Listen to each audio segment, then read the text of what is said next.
Welcome to an AlbionTV special presentation. Today, I will be joining the entire AlbionTV team as we head out into the test server to try out the brand new faction warfare system for the very first time. Right now, SBI has a special event going on where we're going to be trying out the faction fortification system and the new territory battle system for faction warfare. There are hundreds of us right now on the test server. We're trying to get over to the location where we're all about to fight. SBI is currently getting us ready, getting some teleport stones, getting gear ready, and getting everybody prepared to battle.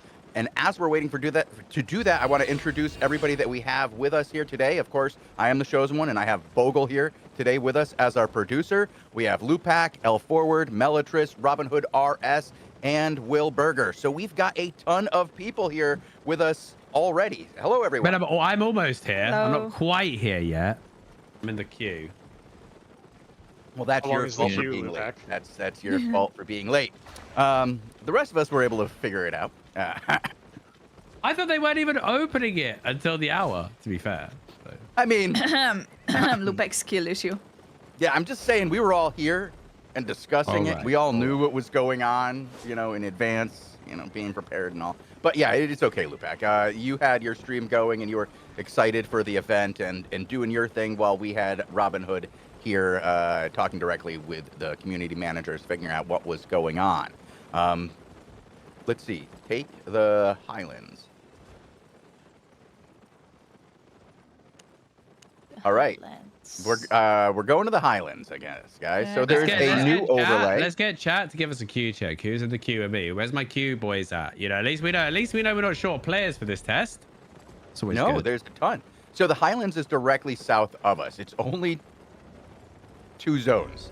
So we could run there probably before SBI gets their teleport together. And if anybody wants to run with me, I'm going to be heading out the south east exit here. So okay. I mean, we can run. It's not too far. Yeah, it's real quick. Run. Okay. And that gives the audience something more entertaining to watch than standing. I do see L Forward already out here and about. What are you? Where are you at? I'm 2 maps out in Bane Bray. Apparently, all the maps have changed their names as well. Mm-hmm. I mean, this is just 2 maps away. So a lot of people from Mudlocker here. I see a couple of Bridgewater people. They captured the zone next to us, but it seems like they moved to Bane Lock. It's possible there's going to be a fight here, though. A defense in Bane Bray. Okay. Oh my God, this is the noob trap if I've ever seen one. Oh my. Wait, what am I passing? I don't know which way. Somebody look at the map. Tell me. Dude, I looked at the map and I went the wrong way. There's the worst things in the middle of this map. That's all I can say. It's just The the huge worst castle. thing. Yeah.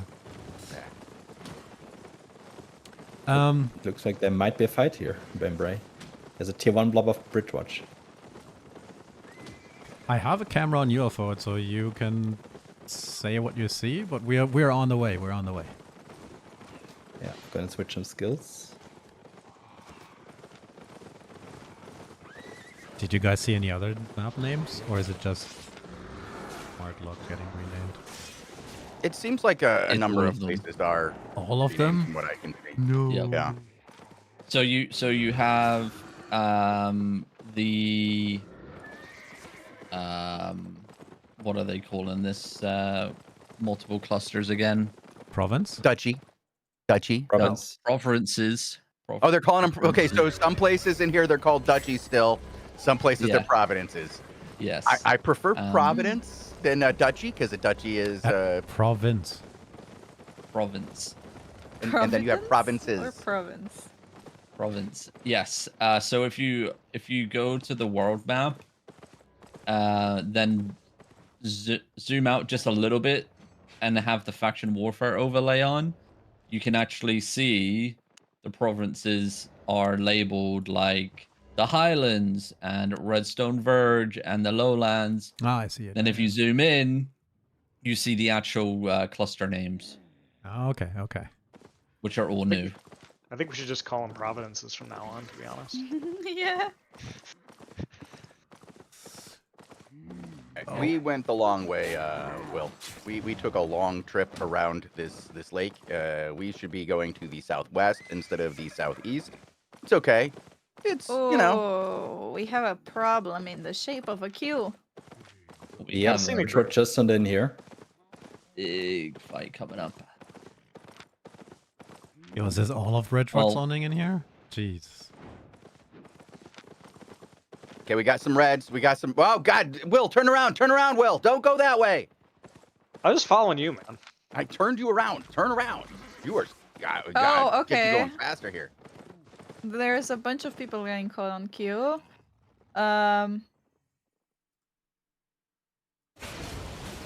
Well, I have some action. We've got a fight I out here. have a problem. Yeah, we have a I'm on the fight. other Like, side. let's regroup up.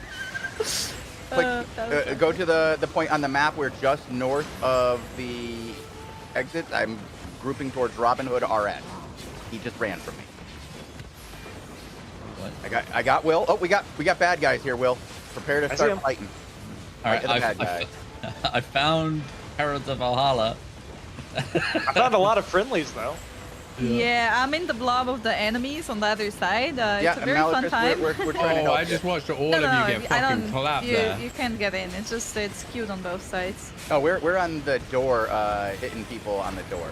We're faction warfaring on the door. Yeah, I know. It's all good. They have a very big blob of the other faction in Ben Lorne, and I'm just kind of chilling, observing. But there's like I'm Dior going to members. put a there's marker lot of on different Robin Hooder's alliances. head so that we can follow him around the map. I have only ever seen Royal Zone cluster queues when a mammoth spawns.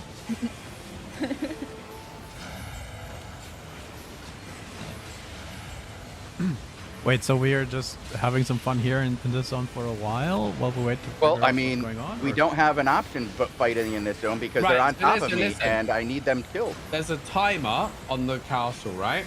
Yeah. So at the end of that timer, what it will happen is it will decide who has the most supplies. Supplies are earned in various means, right? Opening faction chests, holding the outposts, I believe fighting, and faction camps. And then if the people that hold the tower have the most supplies at the end of the timer, then it will be considered a defense and it will automatically launch an attack on the enemy's base. If the attackers have the most supplies, they will begin an attack on the fortress and you'll have to defend. Oh my God, I'm all alone on the wrong side of a cliff with lots of enemies. This is bad. Yeah, that's exactly rough, my Chief. situation right now too. I'm trying to get up to you guys. It's a rough one. Lots of enemies out here today. Well, I mean, so far, I mean, at least we can say this. There's a lot of people participating in faction warfare today. So far, it doesn't look a lot different to me compared to old faction warfare. As yep, still figuring There's it out. a lot of 8-4 weapons out there though.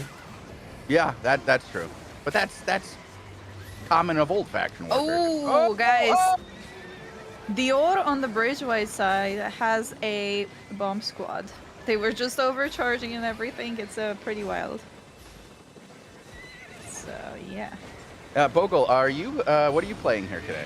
I'm playing some healer, but I'm trying to figure out where I'm supposed to be right now. I'm just following the huge blob and looking around. I'm trying to get sort of a I'm trying feeling to keep our group. what the flow is right now. We do have a shield on Robin, so you can follow the shield. That would be our Yeah, main guy. The what? You might have to do that through a hotkey, because, yeah. Honestly, like, so anyone who's playing in this, they get super overwhelmed. So I would honestly turn off name tags and just look at colors. Like, you'll feel a lot less. It feels a lot cleaner if you do that, and you'll be a lot less overwhelmed, in my opinion. It's true. You get to see a lot more for those who need to be able to see more, and you don't really need the name tags. Especially if we put symbols on top of everybody, then we'd Yeah, be able you to put see who- symbols on top of people, and it just suddenly feels way less cluttered for me when I do that in ZVZ. I like the blue name tags, the blue health bars. Yeah, W change on that. I don't think many people will notice, but they did add it so whatever faction you're flagged for, the health That's the bars color. will represent that color now. which That's is cool. huge. And Bit weird when you're playing There- Bridgewatch, maybe. there will be a toggle, but it's not in at the moment on this build, where you can toggle it on and off, so you can go back to the original one. Oh. This also extends into non-faction warfare content as well. Whoa, someone get that 5-2 where mine that Guild, note. guild colors and alliance colors are slightly different. Obviously, you got two greens, right? You got the green for your guild, and then you got a green for Limhurst. So guild green is going to be a little bit brighter than what you would normally have, and Limhurst green overtakes the guild one, I believe. It's quite tricky to see the party though. Like I have to really be careful when looking to find Robin next to me, who has slightly different color on his guild especially when tag. So if he didn't have a guild tag, I don't think I could tell at all without looking at the map. Right now, I we're did just put the logos on our team. So like Bogle has a healing marker, a green one. Will has a red marker. Robin has a shield. I have a crown. You have whatever the white thing is. I don't know what the marker is. I want to try some of the things that are mentioned in the patch notes, so the POIs and stuff. Can we see if we can find any? Yeah, of these? well, those are how you earn supplies. You're looking for faction chests, which pop up, and there's also faction camps, which I think are like PvE, and you earn supplies from them. I don't know if you earn supplies from killing, but I know you do earn them from holding the outpost.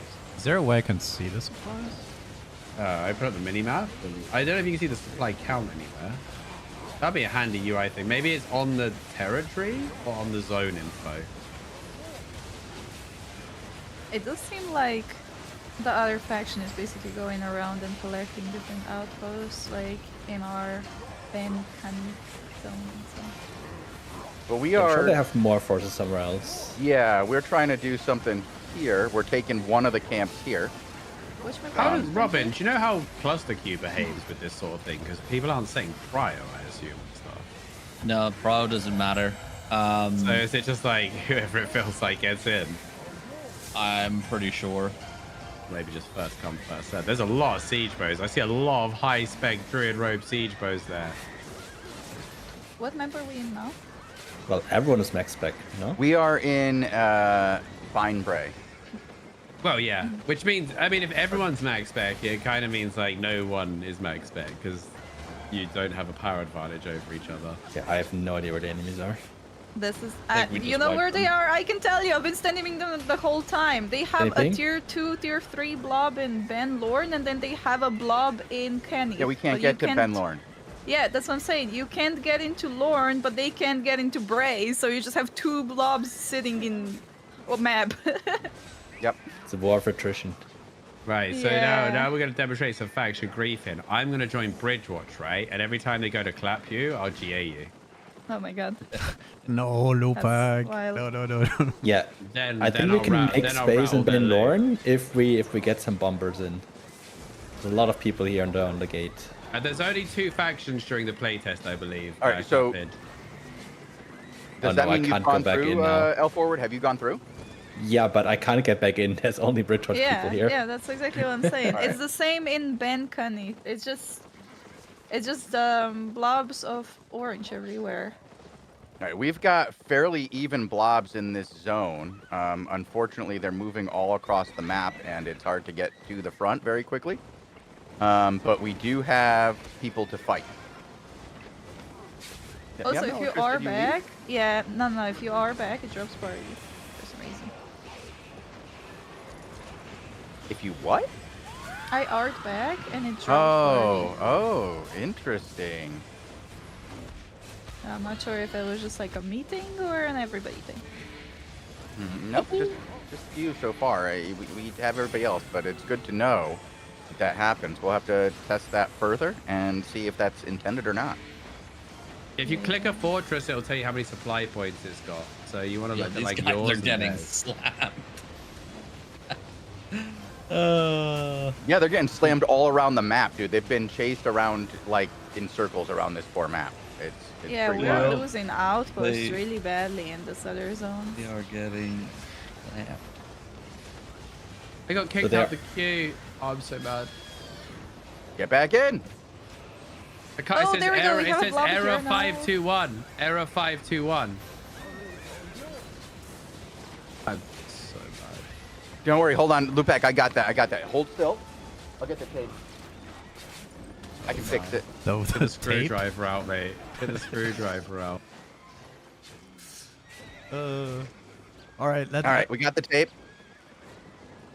Where do I hover over, Lupac, for the supplies? Oh, If you click on yeah, a the fortress, map. it should tell you. Error 521 is RMT ban, apparently. Okay. Oh. So if you open the mini map, or the world map rather, then you can click on these, and that shows supply points and. Yeah, so what you're looking at is everything within a province, which is the red border, right? You can see like the supply. Everything is the supplies inside there that matter. Okay. And So so, we're the losing, is what supplies you're would saying. come from the little camps that we've taken. We have all of our Yeah, flags and on the- all the camps. The outposts are constantly generating. You see there, you just had a summary of who had the most supply. I don't know whatever you were on there, but you had it. I didn't. Bogle did. Yeah, Bogle did, I mean. Yeah. So there you can see that actually Bridgewatch are winning on supply, so they will get the attack soon. And you're going to have to fight for the castle. Robin chuckling to himself as he claps. The good old longbow tech. It's still alive, Lupac. I just went from 10 in the queue to 8 in the queue. I'm so sad. Oh man, do you remember I made us longbows on NA back in the day, didn't I? They To go zoned and clap out into the bandit. queue that we had going here, which is pretty sad. Our team, like, I feel like the Bridgewatch Zergs aren't really coordinated, while the the Martlock Zergs aren't coordinated, where the Bridgewatch is very coordinated because they have at least 4 different guilds that are just roaming about. So you have Sanct, you have Dior, and 2 others that you've mentioned, I believe. And they're Yeah. just going out, doing objectives, they're clearing queues, and so on. Well, they can What's only be your getting IP the here, guys, objectives by the way? in one of the zones because we have the other 2 zones in the red zone, don't we? Okay, Or we we have did. a fight in Ben now. This province is 4 Beanlock, maps, or and Bean Bridgewatch Lorn, is or Bean soon- Bray, or Bean Canny. Karnak. Because they're all Bean. Yeah. Yeah, but we're losing the Not third used one to now, that, so there will be an attack We here have to soon. go over to. Should we go over to the west and help there? No, this is a fight here. Okay. There's have a more and more fight. Bridgewatch gonna be coming in. This is one of those ones where, like, if you think you can pull back the supplies, you probably want to send, like, people are going to break off and go for outposts and things. And, like, obviously right now, everybody's just, like, zerging on top of each other for the memes, right? But people will sort of figure out how to play the objectives to win at some point. But right now, everybody just wants to throw spells with no consequence. Which, ironically, they could have done this in any time of faction warfare. Like, anyone could have done this at any time, but... Did you already see the new W for crossbows? Yeah, I just saw you cast it there. Looks cool. Yeah. It's gonna be very, very popular for PvE. I'll tell you that. Yeah, looked quite good. It's got a bit of a travel time. Even but- stretch resistances. Well, yeah, that's what I mean. That's the whole point. It's an AoE Sunder with no cast time. It's just got a travel time, right? Yeah. Oh, that one is definitely down. So.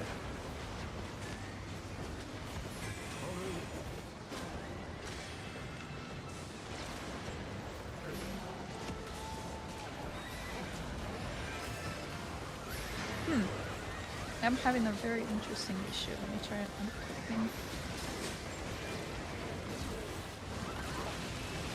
Yeah, I'm trying to So find the assuming action. but- assuming it's behaving Yeah, the we're same as the we're on the normal gate server in chat. Ben Canny.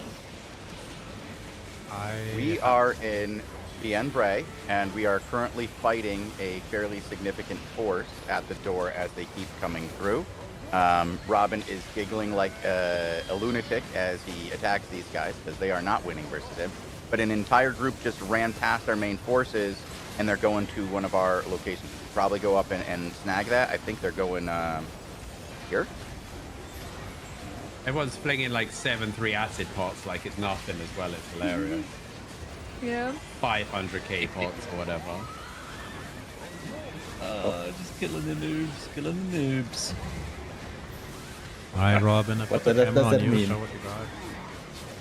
So this Well, this L4's sort dead of next to me. mechanics as well, like this could just go, you can go Yeah, it was into the no red yields, zone with this zero mechanic yields. as well, right? Yeah, this also applies to red zone here. And will the this progression? It looks like it will naturally spill into the red zone at some point.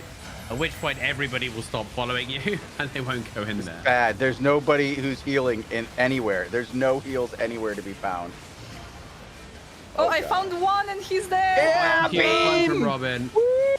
Okay, I actually respawned in Glenmore Gare, which is owned by us, but there's a Bridgewatch blob on our castle.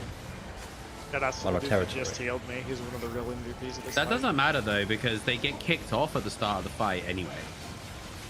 Yeah, but there's no There's- fight here right now, so... Yeah, but there's no point being on top of the enemy castle in advance, because you get removed from it when the battle begins. Well, still gonna enjoy a fight here, I guess. Oops.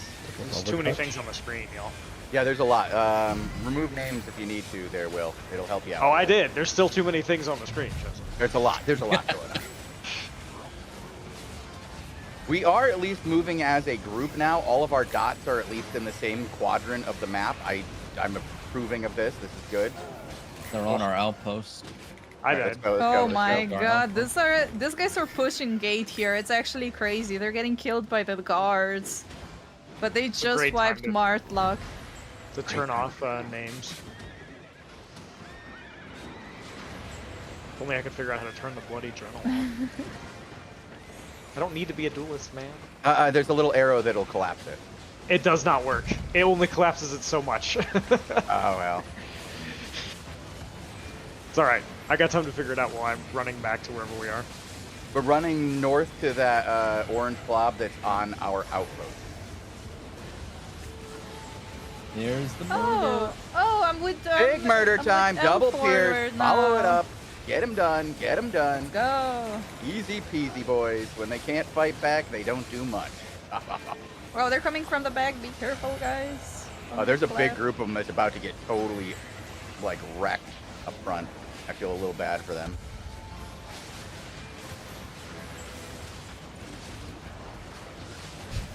What a huge mess. Jesus, I can't see anything. This is what... Oh, no! This is what CVZ is like, really? Oh, no! It happened. I'm dead. No. Oh, cool.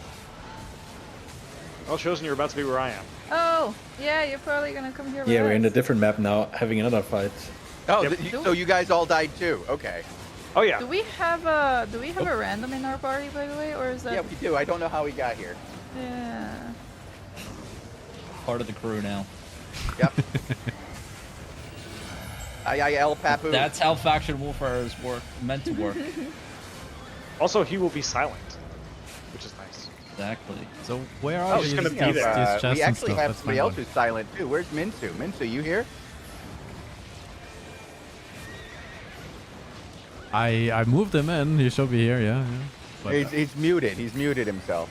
Oh, do we not give this guy perms for the ZVZ so Oh. he's muted in here? Oh yeah, Let me yeah. I got him. I got him. I got him.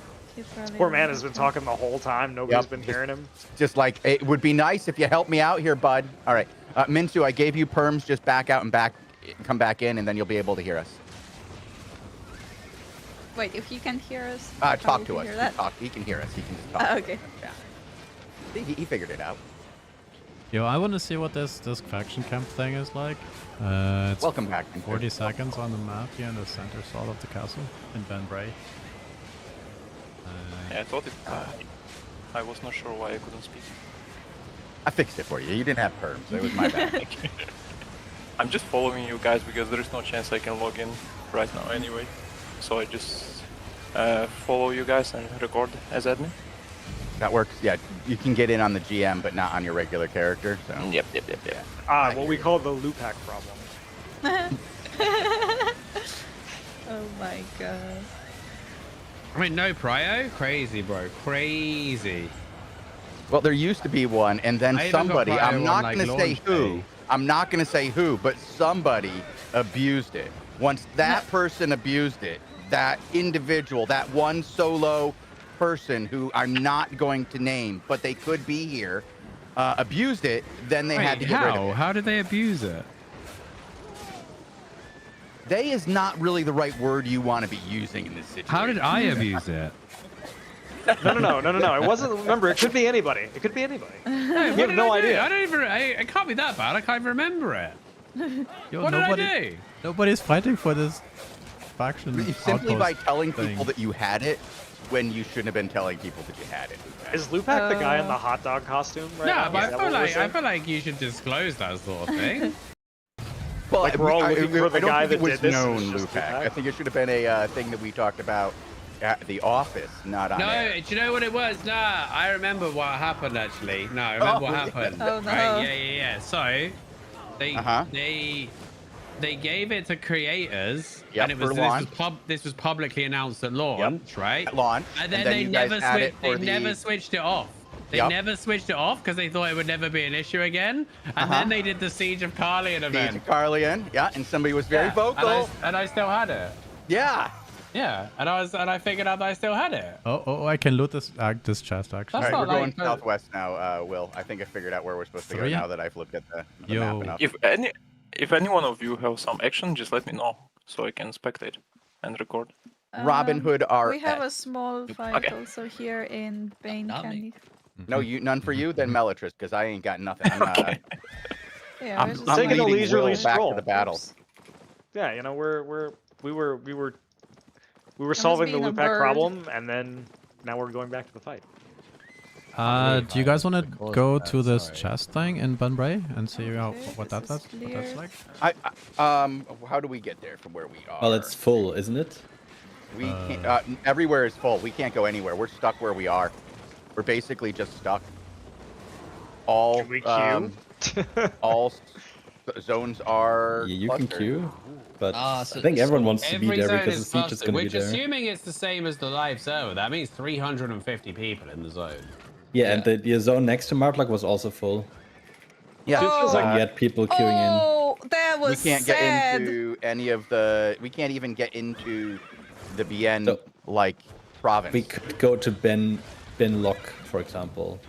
Robin something and I are at the else. chest. I think we'll show that for a bit. He wanted to actually go here. Jeez, Robin. No. Is lock full? Cause we can enter. I can enter. Kanik is not full anymore, but there's 270 people in here. Yeah. A bunch of people just zoned, so we can. Will you have a button that says enter? Yeah. For All right, it'll give you a 1 minute cooldown, and then you can go in. Bin Kennock.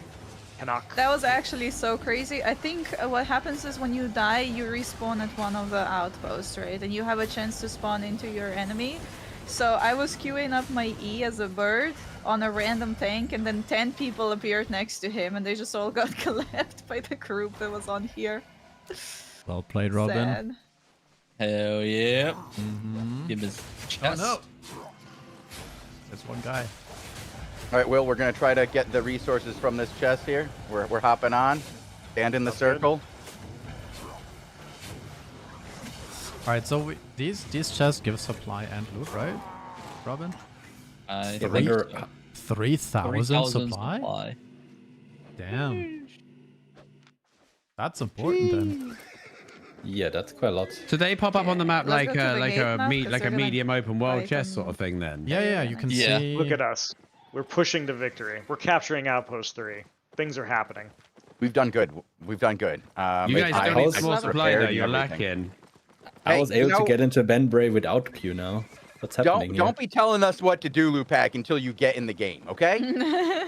He's Damn been it, around so for a I- while. I Really can contribute. log in. Listen, I can contribute more from here than you can in game shows, and don't at me. Oh, bro. that might be true. That might Whoa, beef. By the way, someone tell Wild. Bridgewatch. So Bridgewatch appears to be hanging around the tower. Somebody tell them they can't actually do anything to the tower for like 30 minutes. Because I don't Well, they think can they fight the realize. Matlock people. I mean, yeah, Oh, but okay. 'cause you can't conquer the tower until the attack actually begins, which it hasn't. I So can they're try kind of to having a fight here. when they should be earning supply. So this is basically. Well, the attack is already launched, so I They've think already they won. Yeah, they've already won. Well, they already launched the attack, so yeah. Yeah, I thought they've it said it'd gotten what begin in they X need. amount of time. I thought there was like a timer. Yeah. Yeah, until it starts. but Yeah, it's in they- like they 30 got it. minutes. I don't know Right. what you don't get about that. Yeah. But what I mean is, there's no point being on the tower because when the attack begins or I'll properly, get kicked out. Yes. So they're attacking kicked other out. people. just to attack people, which is, I don't know, generally first. Team this guy. Streamer, Oh, you are whoa. dumb. Show Oh content my instead of God, chest. we Well, the just got chest is a very one-tapped. important part of the content. This is what we're Streamer, trying to you say. are dump. I You are like that. You are dump. That's like that Binding of Isaac meme. Get out of here with your trash, Isaac. I will become back my money. Are there any other objective we're supposed to? Same guy. Yeah, we're doing objectives right now. We're taking Which one? we're in Bean Karnak, taking one of the. That's not where I am. Okay. I know. Well, this is Is this where we supposed to can be- be because unfortunately there's just too many people participating. Oh Do you want my to try to God. get to Ben Bray again? But we can't. No, it's not full anymore. Oh, it's not? Okay, then I can come back over there. We'll There's let me barely any take bridge this watch, that's why. outpost if it works. If not, I'm gonna be dead in a I battle. mean, Yeah, we'll go back we have afterwards, but right now reinforcements we're on the way. We wiped them at Outpost 1. the girls are doing fighting over outpost. Yeah, right so the outpost fights are important because these passively generate supply just for holding. Yeah, we're taking this zone back slowly. We went from them having the whole zone to us having all 3 caps and starting to work it in our favor here. So we're working. So Lupac, We're would doing you say stuff. that this is content? This is absolute content right now. I did the Edmund McMillan copy pasta and reply to that guy, by the way, shows. And if you've never seen it, it was a guy who posted a review for Binding of Isaac.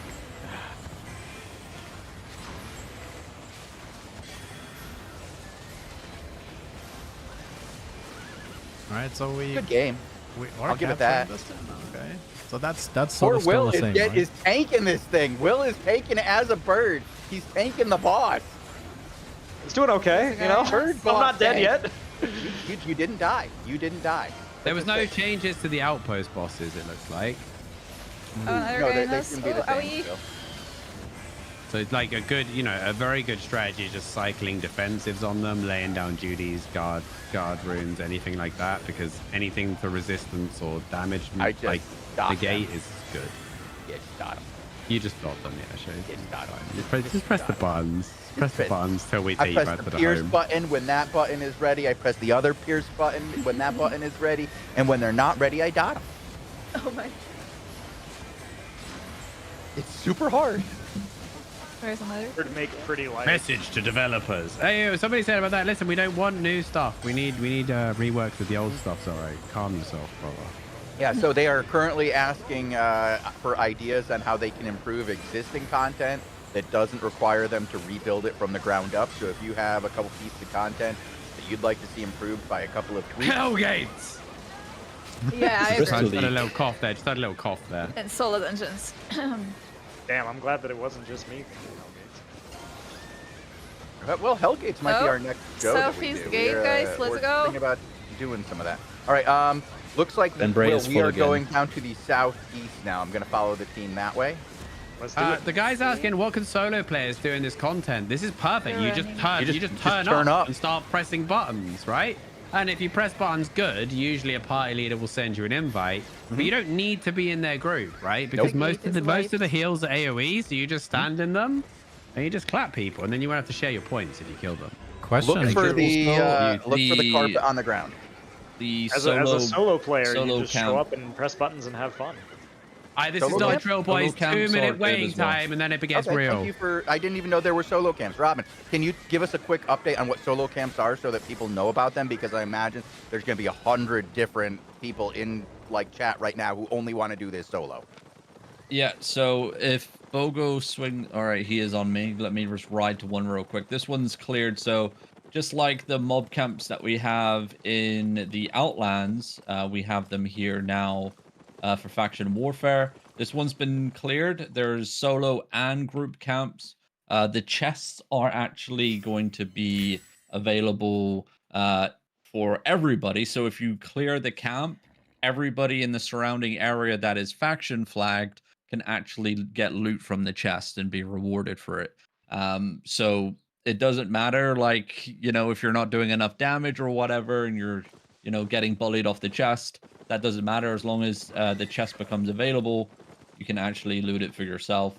And when the chest opens, you get your, what's it called, Bogle? Supply? Like, not favor. Supply. Supply That's points? it. Yeah, supply points for the overall faction while you're inside your province. So you work towards the overall campaign of the province, even if you're a solo player.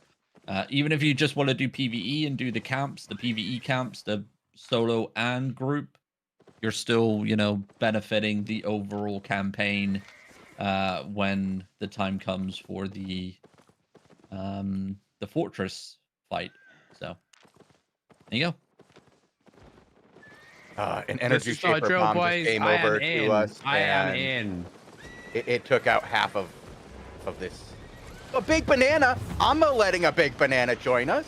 I haven't seen a big banana in a long ass time. He's Ain't no already way with that's the us. real one. Ain't no way that's the real one. It's not, because he's banned. Oh, There you go. Someone just made the character because you can just make a new character because there's like a bunch of guys in one's group with one related names because you could just max out your character anyway. Right. there's just a lot of really exciting names out there from history of Albion. I'll let a big banana in. I don't care if it's the real one or not. Good shout out. All right, I'm in. Being Bray. Did you hit the enter button, Will? I did. You did. You did. Oh my God! I didn't even have to tell him. Let's go. He's so We're all good in at the this. zone together. This is exciting. We're all together again. Together again. I mean, we walked all the I'm way in over the here. server as Think I was well. gonna walk all the way over there and not hit the button? Yes. Damn, that's Wait, are we all together? Well, again? we played have a lot two of video randoms games in the together. Party, but there's Like, 5 of us. I'm not. Are we missing? You know. I'm sure if we were playing Madden, you would hit the correct button. But this is Albion. That's probably true. Hey, you know what? In fairness, though, whenever we had a queue problem in the arena, that was never me. It was always Timo. It was either Timo or Lupak. That is true. Lupak, you can join Chosen as the group, and then we are. Wait. I'm just cooking. Hang on. He's getting his stuff together. Okay, all right. And then we We should are. probably in kick the Bray, we're randoms, just- by the way, Chosen. What did I do, Mel? We should probably kick the randoms. No way. One of them's a big banana, and the other one is Aupu. Yeah, exactly. Who's that? I don't know. What if They're that, great. What if that means something really bad in a different language and we just don't know it yet? I think it's Spanish. Yeah, it sounds like Spanish. Who knows? Maybe it's I Portuguese. think it's like it's a version of Help Me.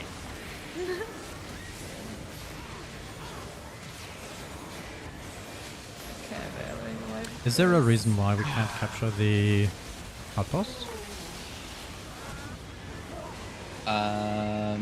Probably because we are disconnected. Yeah, because you're either disconnected or because they own the province and it's locked. Those are the two Oh, situations.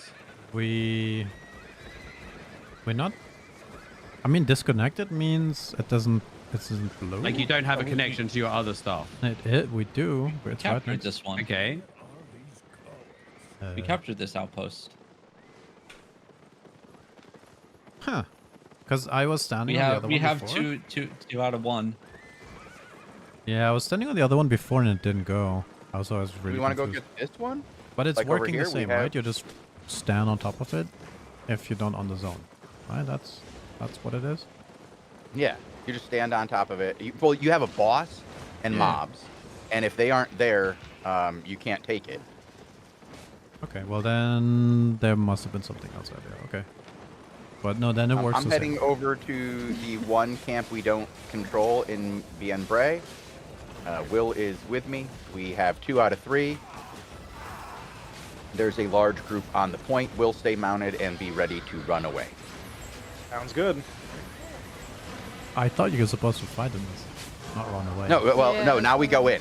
As we're Oh, they're walking fighting in, down I wanted here. to They're make fighting sure down that here if you we wanna had, a chance at this one. We get in and we're good, I just don't There's want Will a be huge mounted on fight this down way. here, Chosen. I got killed. Oh, I'm still alive. then. I don't even know how I got killed. I got one-shotted. Yeah, there's Damn, a lot sounds of like a skill flappers. issue, Chosen. Yeah, no, it's Shoot. definitely a skill issue. I was over here like trying to deal with big anime titties, and instead I'm. Whoa, That's whoa, the player whoa. I'm fighting What? against. I'm fighting against, and that's their name. That's their name. Uh-huh. And I got That's a killed. likely story. Jeez, I mean, I didn't come up with the name. I'm just fighting it. Oh man, a lot of them just spawned right into this area. Oops. Yeah. I'm not sure if I like that they spawn right here next Yeah, to us, I don't but- think that's okay. I don't think they should be allowed I mean, to do that. either There's you been a clip couple them of or they spawning clip issues you. I thought were a little off. So We're far. like, we're winning, and then like 30 of them just spawn on top of me, and it's like, oh, cool, awesome. Yep. All right.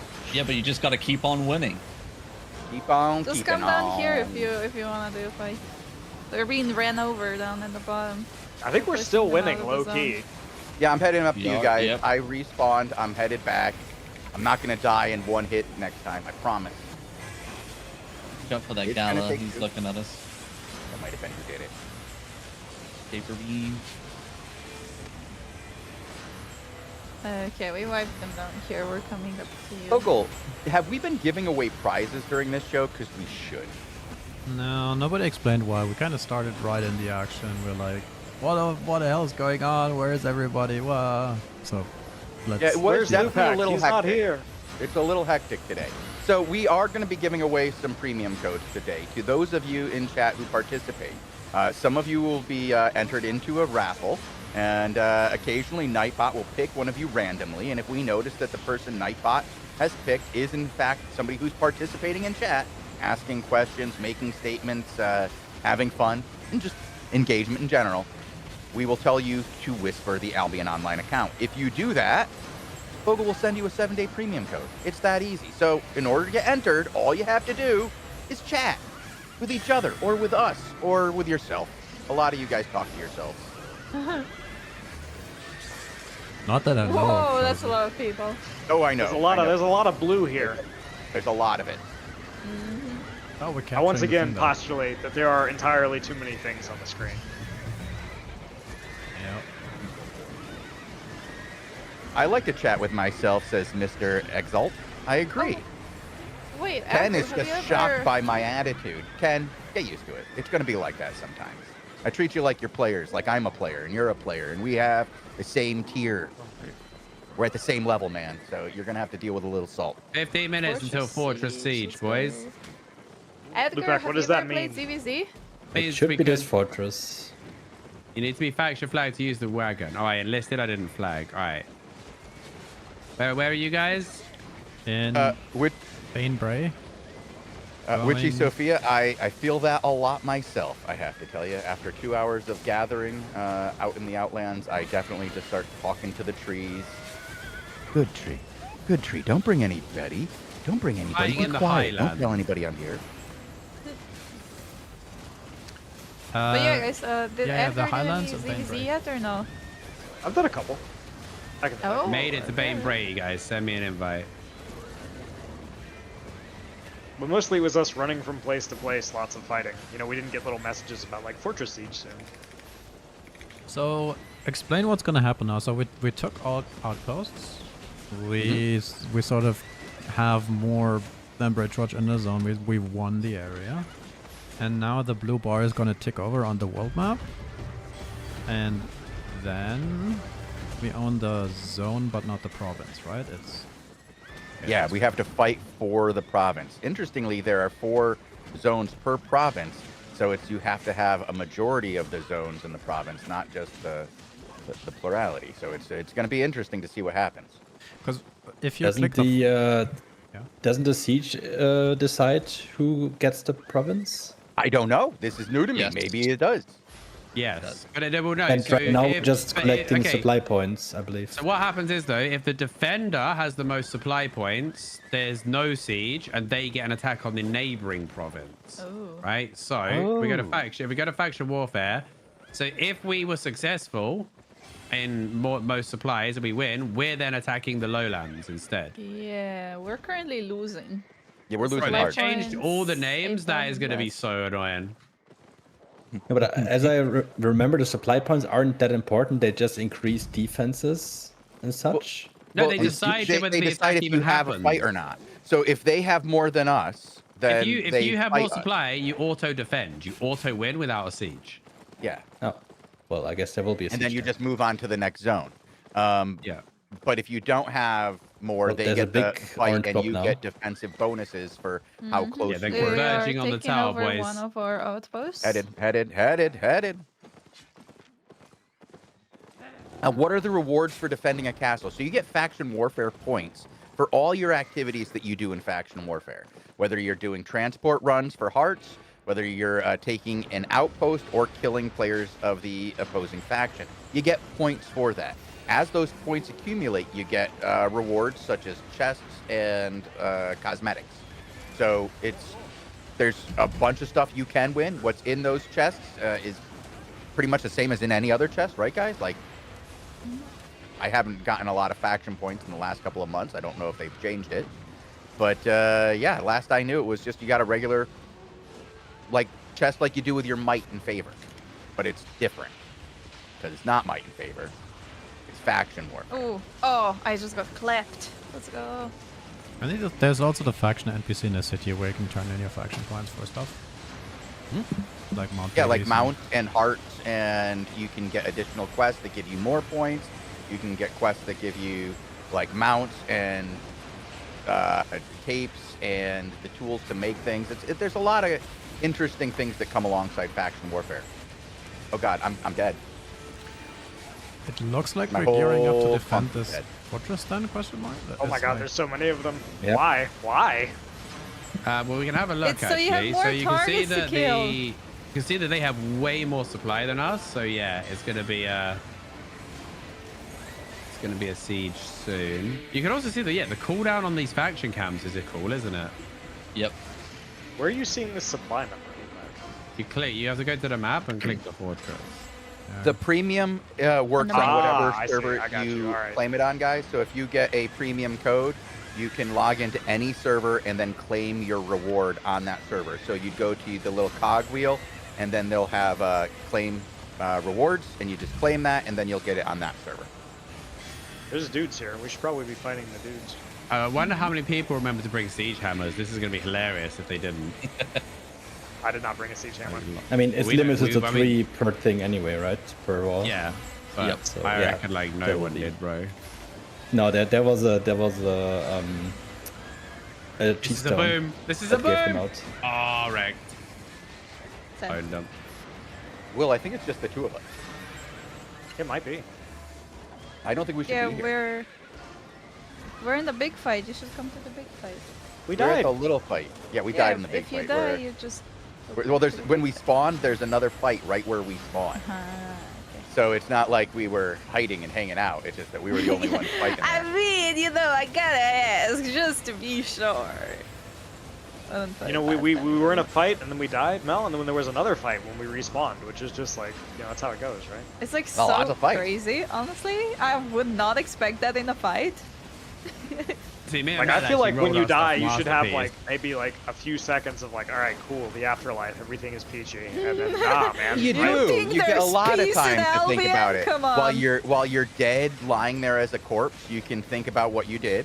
And I did for a good 20 seconds while I was dead. And I looked at the recap, and I realized I didn't like it.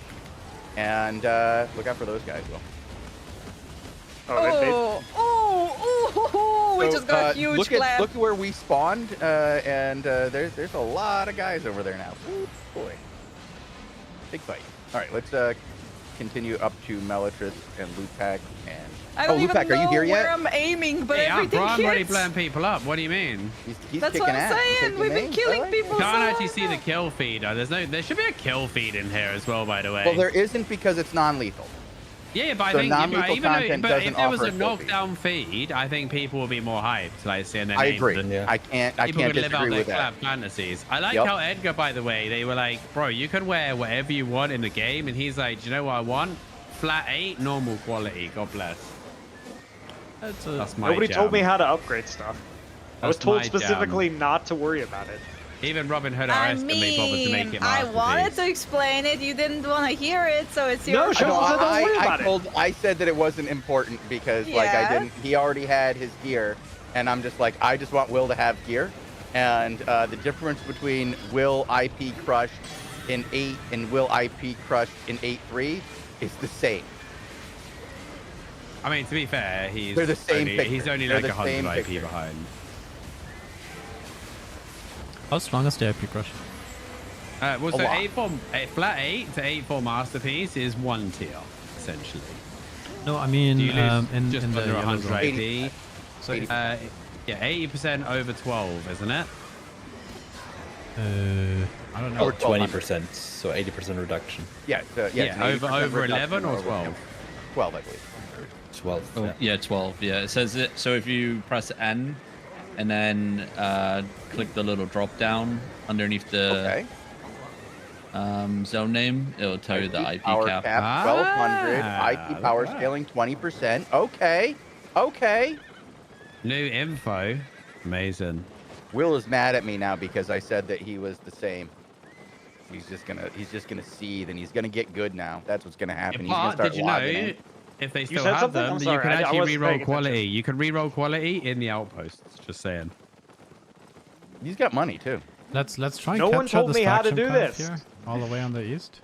I should have I would listened like, to Mel. I would I'm like sorry, to Mel. hand out weepings to all you guys. I brought 3 spares. I want to do like a synergized 4-man weeping bomb and just blow everything up. Never mind, I go catch him. Like lay the Giga landmine. Is there a way to see where can we see the timer remaining till the siege? That I don't know. Let's see. We can get a It's up the pop hour. up for it. Yeah. So they It's in did 6 say on the forum post. So hold on, let me pull it up real quick. Test server. So you can do it here? Oh yeah, they said there's set times. One is 6 Yeah. UTC then, right? There is set times. It wasn't actually in there. It was in the creator Discord. It was. So the set timers per day are not shown on the test server right now, but those timers will be 12 UTC, 16 UTC, 18 UTC, 20 UTC, and 22 UTC. Robin, come here. They will be visible when the client, when it's released on client. Hold on, Luke Bellatrix, needs to come give here. me stuff. Here we go. Dude, Right, brother. shows that you coming on the secret mission. Yeah, okay, right. So here we go. We got to synergize this, right? All 4 weepings under them at the same time, right? My God. Do you guys have berserk pods? Like, Yes, I have I'm- berserk pots. Like, I came. Robin, to do you need boom some boom. berserk pots? I'm good. I'll give you some stay with berserk my pods. trusty Alright, so gig pod. this is the plan, right? We just Everybody, we'll do a little, come over here. We're gonna do a practice run. What boost is everyone on? Oh, shows. Mist Rocker shoes. My God, shows. what, Lupac? What's the problem? God. I'm kind of Classic. confused. What's the issue? Because you can't build. Oh, you don't even have a druid. It's fine. I was gonna say you can't build druid stacks while running, but anyway. All right, come to me then, and let's see if this works with all our little potato builds. Right. So imagine, see the little clump of 3 guards down there. Mm-hmm. Right, that's where the enemy's coming. So we will be down here. We start pre-stacking, right? And we're gonna run in 3, in 2, in 1. We pop the berserk. We gotta lay. Oh yeah, we gotta lay the 4 mines down, and then bam, right? And that, honestly, should be the end of anything that's there. I think. Okay. And let's see it. Let's see if it wants. See if it'll be like that. All right, think there's it's a little group of oranges spilling in. That's Let's go, the let's go theory. see what happens. Yeah. All right, where's Hey, Lupac? you probably put on Lupac's the sprint one off guy Fury we don't Sanders, have though. a icon on. What do we got to mark Lupac with? They did introduce a new icon that's a little cartoon Jesus. So I use that. All right, stop here. There's guys coming. Come to me. I'm on ping. Oh sugar. Everyone in the faction see that ping? No. Nope, Alright, cool. just in our Come to group. this ping, boys. Come to this ping. There's like a dismounted little section. You guys. Yes. We don't want to die now because it's about to be fortress timer, and it's Yeah, we cluster queued. So Don't we won't die be back yet. in. If you don't get, do you get kicked out if you die on the Yes. fortress? Yes. Oh. I'm. Yes, because you the just zone spawn is in full. The same zone otherwise. But yeah. Yeah, unless but- the zone is full, because then you get kicked out. But Yeah, but what, it's like, weird if you that hold the an gates are outpost, you just open go to before the the outpost. siege. Because the territory gates are closed before the siege. Because right now they could Yeah. be inside the fortress slaughtering people. Theoretically, until Yeah, they this should. thing starts. These should be closed. I think you're right on that. Yeah. No, they At least like at 5 the minutes outpost. before, something like that. Closed with Yeah. crystals on them so that the owner can get in, but the other guys can't. Doing a test real quick. Okay, you can go in the mist from here. Cool. So if you're in danger, you could just go to the left. So let's look at the map, and then so from here, how would we get into a red zone siege? Like, could we theoretically siege into Redstone Verge? Who decides Northeast where is you red siege? zone. The game decides. Right. Ah. When does it send you to the red zone? Or do they have their own independent thing and they don't siege each other? Right, everybody has... It looks like everybody has a red zone base, I guess. I don't know. I think so. Oh, lots of sand boys on ping. So when a fortress siege is underway, within the map there will be weapon caches that spawn. They will be spawning like away from the territory, and it's visible for everybody. Upon capturing them, the defenders receive a boost to their fortress defense progress. If the attackers capture them, the defenders lose some fortress defense progress. And then when the weapon cache also gives a stacking buff to their damage and defense. So whatever faction captures the weapons cache, they get a damage and defense, and that applies a buff to all players of the faction in the fortress region until completion of the fortress fight. Right. So we would want to go for them when they spawn. Oh. Win a supply here war. we go. We won the other one because they just did it deliberately. So there's two sieges: Redstone Verge, which is a red zone one. You can see now the siege time has begun. Does that mean? Oh wow! So now it's still 15 minutes till the battle. Wow. Wait, Okay. oh. Okay. Now do the doors close at least? Are the doors closed? No, the doors will close at the start of the battle. Glenn. Jeez, but Well, people will get teleported out in a minute, so I guess then the doors will fighting in a close. second. Like they're gonna be here in a minute, and they're gonna be able to walk in, right? By No, the I way, think they will just get wanna say- teleported out. I Yeah, think but what I mean is like it when will close, when I that think. timer ends, they all get kicked off anyway. Guys, Right, I just prepare want to prepare say the defenses at the door, boys. Prepare the bombs. I just want to say I died with the cluster cube and I still You're Yeah, back here. I keep Yeah. respawning in the zone. yeah, we keep respawning in the zone. Okay. Yeah, doors Oh, closed bombs now. coming in. But the No, battle what- starts in 14 minutes, so... Wow, well, got knocked up. I did the thing we're not supposed to do, Robin. Yeah, huh? Yeah. Clump. I was looking over the no, I was looking over the edge. And then they recognized my name and they knocked me up. They knocked me up again, and Yeah. I couldn't ice block. I couldn't do nothing.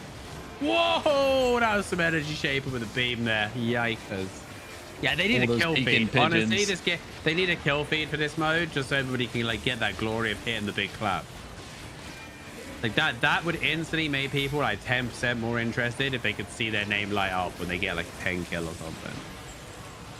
All right, I Yup. did just get information as well that the dev team have looped around the whole world map, so there's 2 fortresses to contest. I have a bit of an issue. Tech support. Okay, so you know the faction cam icons? Yeah, I have them all over keep my getting screen them rendered too. all over my screen. Yeah, like same. giant pixelated faction cam icons rendered on my screen. Yeah, Oh so no, make it's sure you Yeah, I don't have the same die. Me exact too. thing. Also, Bridgewatch are gonna get like hella mad that they have that color health bar permanently. That's gonna be really triggering. You'll get used to it, I suppose.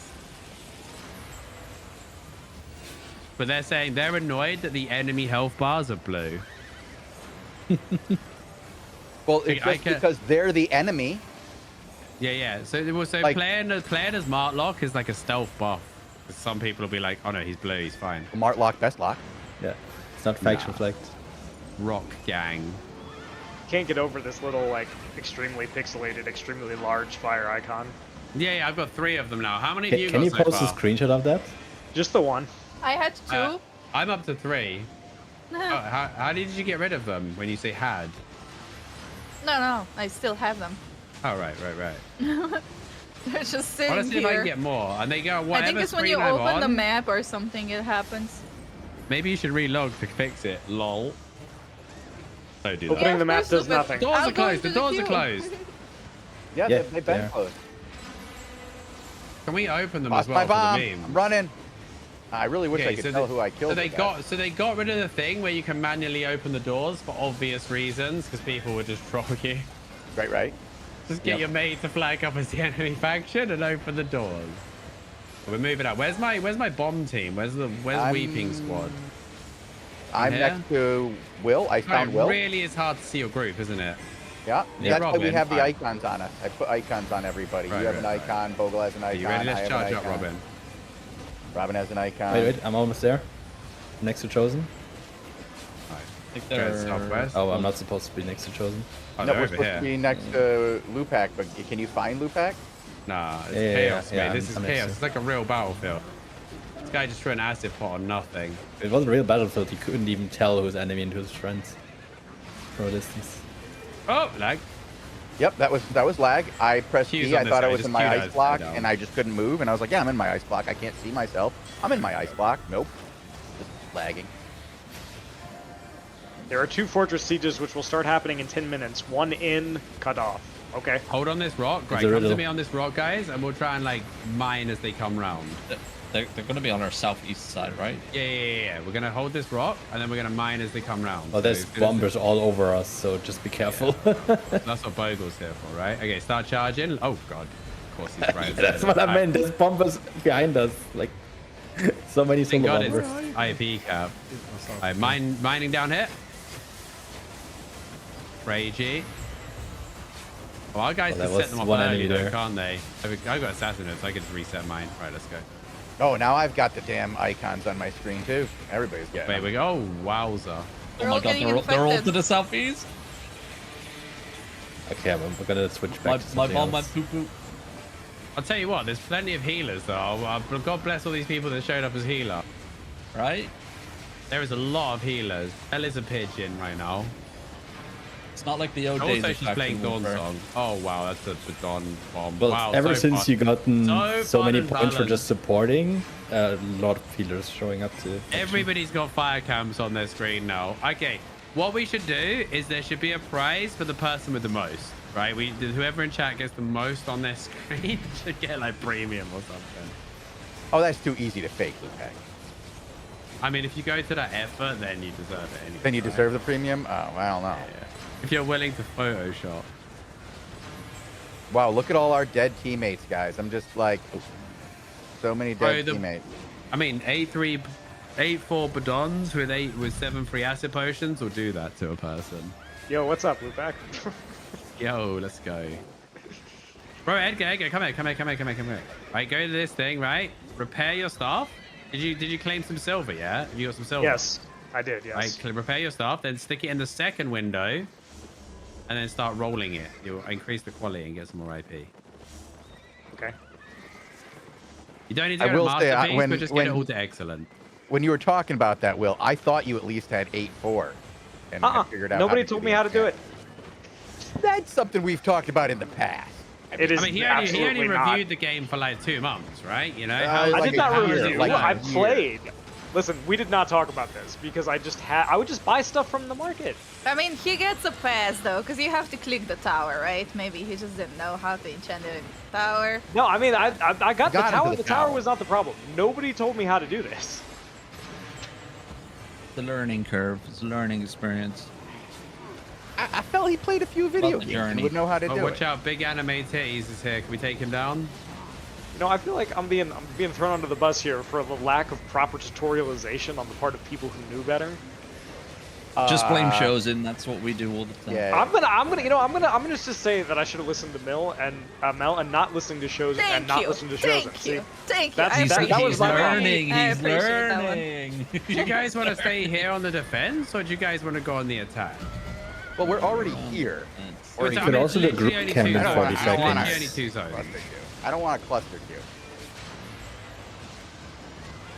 Yeah. I mean, no one's been kicked out though. I don't really know what the queue is right now. So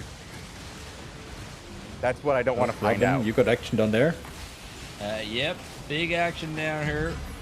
Heading to Robin. by the way, this is a good demonstration for chat of why red zone will be better because there won't be infinite Badons waiting in every corner.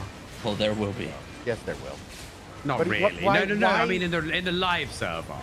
Yes. Oh, there will be. Yes. Yeah, but they think- will not instantly respawn and go again. Yeah.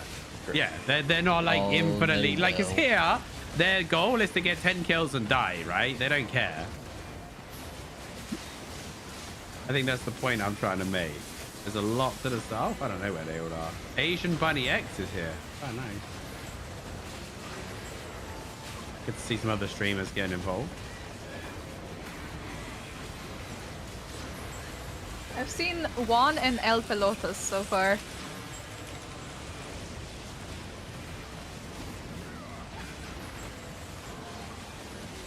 Where are the faction caches that are... Oh no, it hasn't begun yet, huh? 5 minutes? Yes, correct. Does anybody still have Deep in the bomb. I've gone deep in the bomb here. I pray. Oh, it's good. Can we get a It's count good. on the number of small pixelated fires on everyone's screen? I'm still sitting I've at got one. 3. Just one. I lost Still one. at One's 2. gone. One's gone away. No, I got 3. I got 3. I haven't died yet. Is that how you earn them? Is by dying? I don't know. Is it your death count, maybe? Did you die? No, Yeah. it's not. I can tell you as someone who only has one, it is not. Oh no, there's 10 glove guys on top of me. Help. Help. I need a healer. I need a healer! I need a Oh my God, Lupac! I You brought the 10 require- guys to me. I require sustenance. Let's do this faction camp. I want to show this. This one. I can't even see Mel, to be honest. She's just covered by this giant fire. It's very funny. Yeah. Oh I'm my god, look at the here. chaos here. Look at this choke point. Wish I was on the opposite side Yes. here, actually. This is a I massacre, actually thought dude. about going Bridgewatch and bombing you guys. By the way, there's zoning in from all sides around the thing, and it goes live in 5. So Yeah, we Yeah, should we're I would probably probably suggest- just forcing them out here. We're just I would suggest pretty much for me- fully wiped them here on the south side. We did kind of get them on the south here. They Oh. are getting kicked out. I think we Headbutt just them, saw Robin. a healer do kill. some we need a to weak restabilize Robin whispering. and do some Diddy dancing. No Diddy dancing. I already did the looky loo. Anyone Yeah, got this some expression loot? are very That's weird. why I want to go on the attack, right? Because you're definitely going to be able to bomb like loads of guys standing at the wall, like looking. There's going to be so many people that are like, oh, I'm just going to peer over the wall and see what's going on. What if the cluster queue will try to balance the size of the faction so they're even? I think it does. I think it does. That would be good. Oh, you can see the remaining mobs in the faction camp. If you look at the minimap. Yeah, because it's faction progress, not personal. See the red dots? Yeah. So you can have PvEers do the grind for you. That's lovely. Yeah. In Albion fashion. It reminds me a bit of like, do you remember Alterac Valley when it got introduced to WoW? There was like all different things you could do about the map to like help That nobody push, did whatever. ever did them after week 1. You did them week Yeah. 1, and Yeah, then yeah. you never did them again. 'Cause Listen, it The was killing was easier more to run it was forward. simply more efficient to mass slaughter the other team, right? You didn't mass slaughter the other team. You mass slaughtered the other team's bosses and ignored the other team. Well, I mean, It you had seems to like take you the have to towers pay and to go stuff. to there the was front a lot. line, There was by a the lot of way. other team fighting to get to the bosses. You had to take the towers and the camps and the graveyards. Like you would have like one team on there that knew what they were doing, that was getting to the bosses before everybody else, killing the bosses and making sure that the rest of the little blue dudes followed you. That was your job. The other players were the ones you would face were the ones who didn't know what they were doing, who were fighting instead of trying to kill the bosses. So usually the people you fought in those situations weren't nearly as good as the people who you would face in good PvP. It's unfortunate. That was one of the coolest maps that went south so Oh, fast. guys, we can teleport from here to Glyndmore and do the attack. Yeah, but we're here on defense, Lupac. Yeah, but that's what I'm saying. But if this ends up dead, like we just outnumbered them hard, we could just use the travel guy here and go to the other Okay. fight. That's what I'm saying. Good So to it know. looks like you Good have to to pay to travel Wow. to get to the fight. But what I was thinking was like, for all of It the wasn't players working who have earlier, joined, Lupac. all of the My players that have 99 joined and who have million played gold. since the original faction warfare like came out, like when it was crazy, this is going to be a wild experience when this drops for them. Like if they've never been in a proper battle in Albion before, they're going to be like, oh, they're going to not know what's up. Give me lead real quick, please. Sure. Thank you. Found us a healer. Found us a healer. He's probably dog shit, but you know. We'll see. We'll see. I'm doing PV down here. This trying guy to is called a prep for- Mobius. I don't know if he's good or not. That's not, I heard he's pretty shit. yeah, same. And he's a lightweight on the beers. By the way, as well. Bogle, how much is it moving? Because I saw it at 30 Wait. and now it's at 31. Poor What's guy. moving? Your faction has lost too The many percentage. regions. You take 40% less damage from other faction players? Easy game. Wait, that's We win. so- We got What? comeback mechanics. Question that's is, not a does comeback Bridgewater also mechanic. have the That's buff? like- No, that's they don't have God it. Mode. Alright, so for Bridgewater context, does not have the buff. wait, yeah, that's crazy. Because then for context, right? What's the defense on a tier 5 red? Alright, so that is the equivalent of having, if it existed, a tier 6 res pot activated permanent. Just say it. I need it. Just give You've it. got it. Wait, So- wait, yeah. no, wait. Some of us don't have it. Some of us do. You Wait, don't. why don't I have it? Because you're not cool. Wait, who gets in? Who doesn't? Do you have I to be get it. inside the tower? Now you don't have Poison's it. got it. I got it because I lost. I was fighting and defending. Right. I got a defender bonus. I got it. Yeah, Robin was defending. Lupac was here late and doesn't get a bonus. Here we go. Yeah. I don't know, Lupac. I have understand. no idea why you didn't get it. I have no idea. That doesn't Yeah. seem right. Because I would be just like running in God mode. Everyone I'm clicking has it. There is no Except for one you. that doesn't Yup. have it. Except for Lupac. It's because I clicked a mist. I clicked a mist portal and probably lost it. Classic beginner mistake. So we're under siege Alright. and everyone immediately runs out the game of it. Wait, you can't. Energy Shaper on the south side. Oh, alright, here. He hit outside, it's fine. Nothing I have hits that at that range. So how long do we have to hold this? Hold on. Till 20 For the minutes? end of Till next time, Wednesday. obviously. Exactly. Until the Till the bar at the server top closes. hits the fortress icon. Great. Yeah, us being blue is like, I can understand that it's kind of weird, right? It's a guy called Ford Sterling on top playing for Martlock. Love it.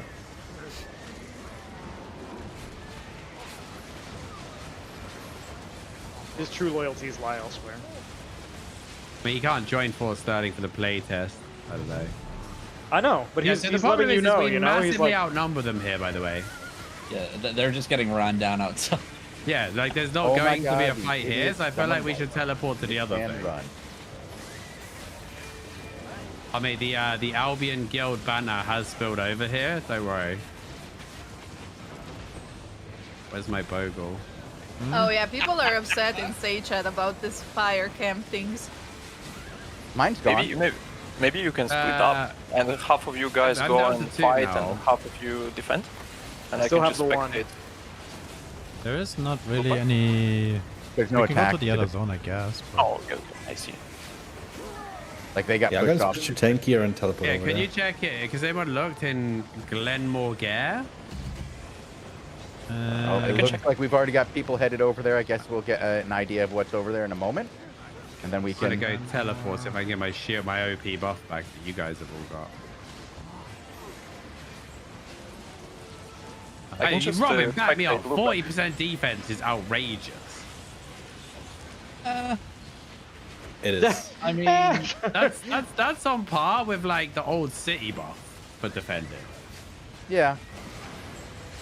Well, no, that was a lot more. I mean, it was 60. it looks like people need it because they're still getting one shot. Not available while the like, fortress siege is Dawn and- active. Oh, right. Okay, so we have to run. I'm gonna run the 2 zones. It's only 2 zones. I'm gonna run it. Yeah, I'm running back to the city pretty quick. I can't. Wait, no, we teleport just go northwest and northeast. Remember that. Oh my god, look at the chaos here. It is. I just think Bridgewatch are just outnumbered here, and it's not gonna be. back. Oh, they triggered another one. I see. Yeah, they triggered a second fight where we're the attacker. So this is the Bridgewatch is the attacker. Yeah, no, I only saw They're the all- red zone one, but there's a third one. Okay. I They're see. all probably sitting and playing defense right now. I am on my GM here in this other zone, and Glamour Gare. And there is a bit of fighting going on the thing, but I think Bridgewater's pretty outnumbered here too. All right, so everybody just went Martlock then, right?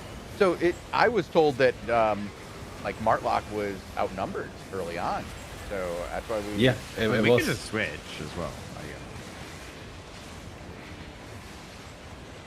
Just, I've never seen so much 8-4 masterpiece in my life. We zone or is it Q? Oh, we have to Q. It's Q.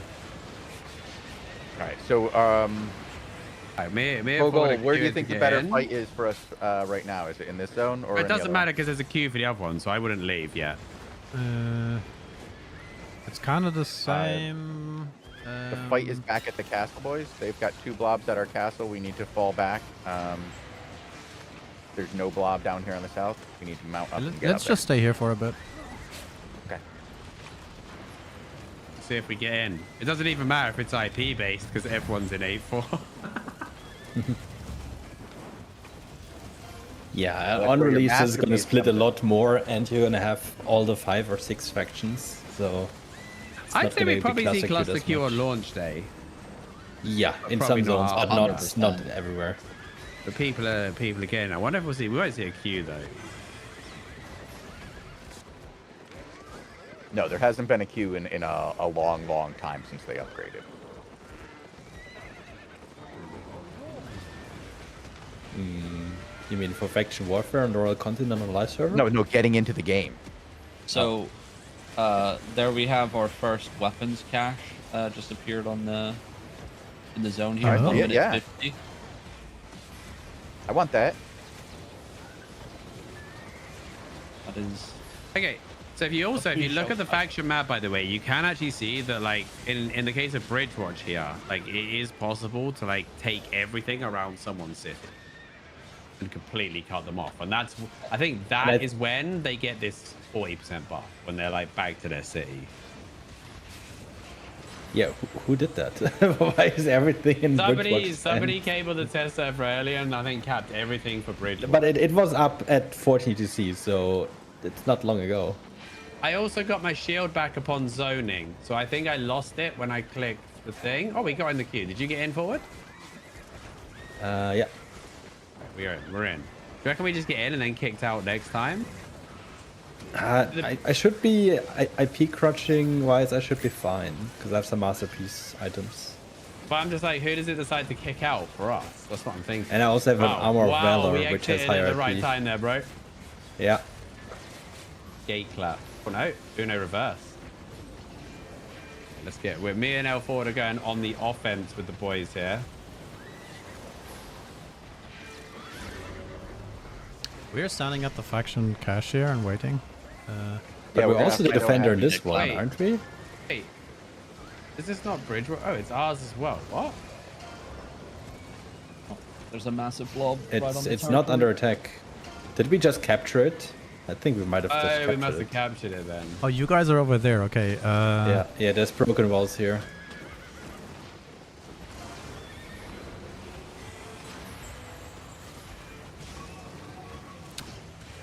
Guys, so now we can use the thing to get back there. We can use the cart to get back. Oh, wow, there's a big... I'm going to go look in the leaf zone, the memes.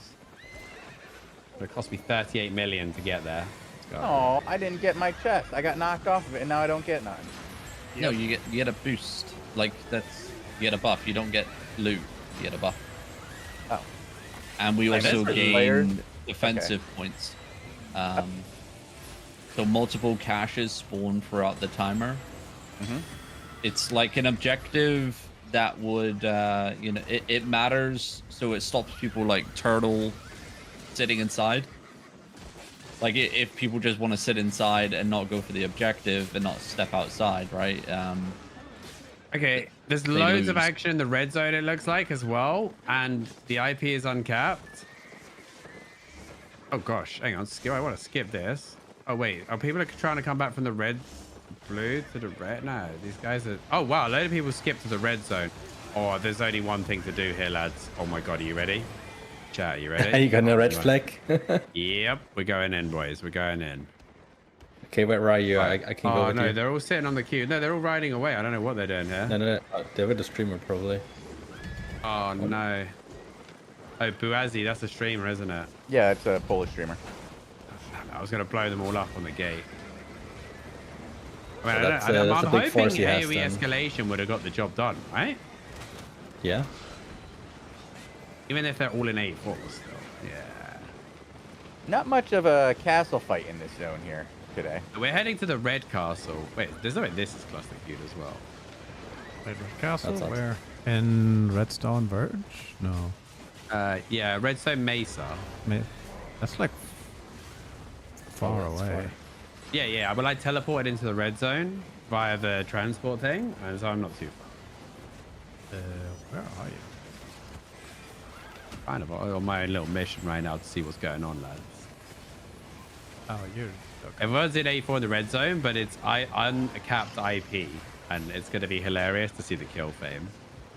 So you land a big clap here with everyone in A4, and you got like suddenly you're at 1 billion kill fame. That's the pony. He's riding a pony. Somebody was asking what mount you're using. That's a horse mount with a... It's a skin. So you are trying to figure out what's going on at the other castle, and we are still in... Well, the one me and L Forward went to was already finished. It looked like it had just been capped.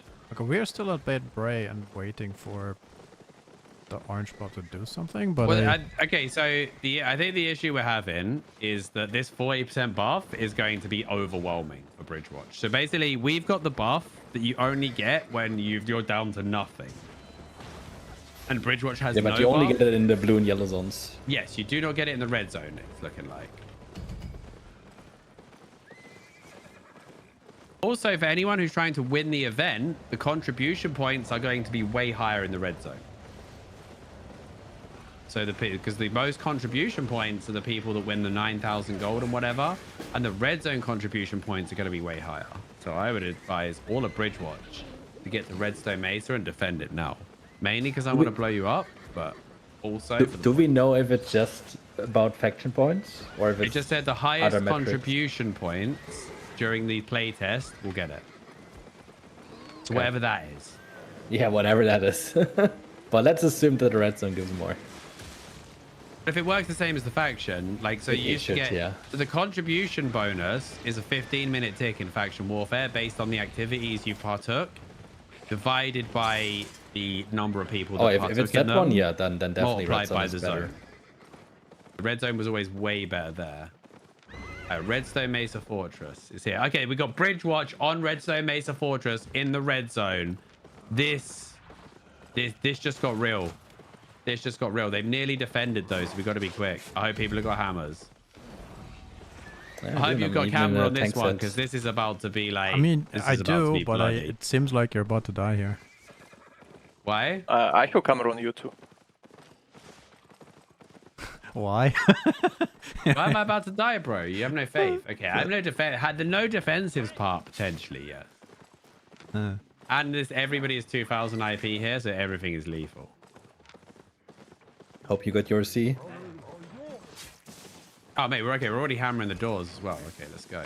So this, I mean, the defensive progress, can you halt it by being inside? Like, because it seems to fill quite quick. I would hope that it only... We got the door down as well. Nice. God, I could have got 100 IP. Once by OC. Wait, I can trade you one. You here as well? Oh, nice.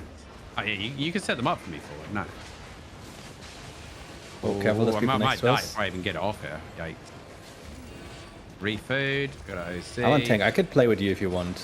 Yeah. You set me up a clump and I'll bomb. I'm ready now. I'm ready whenever. If you can grab anything inside.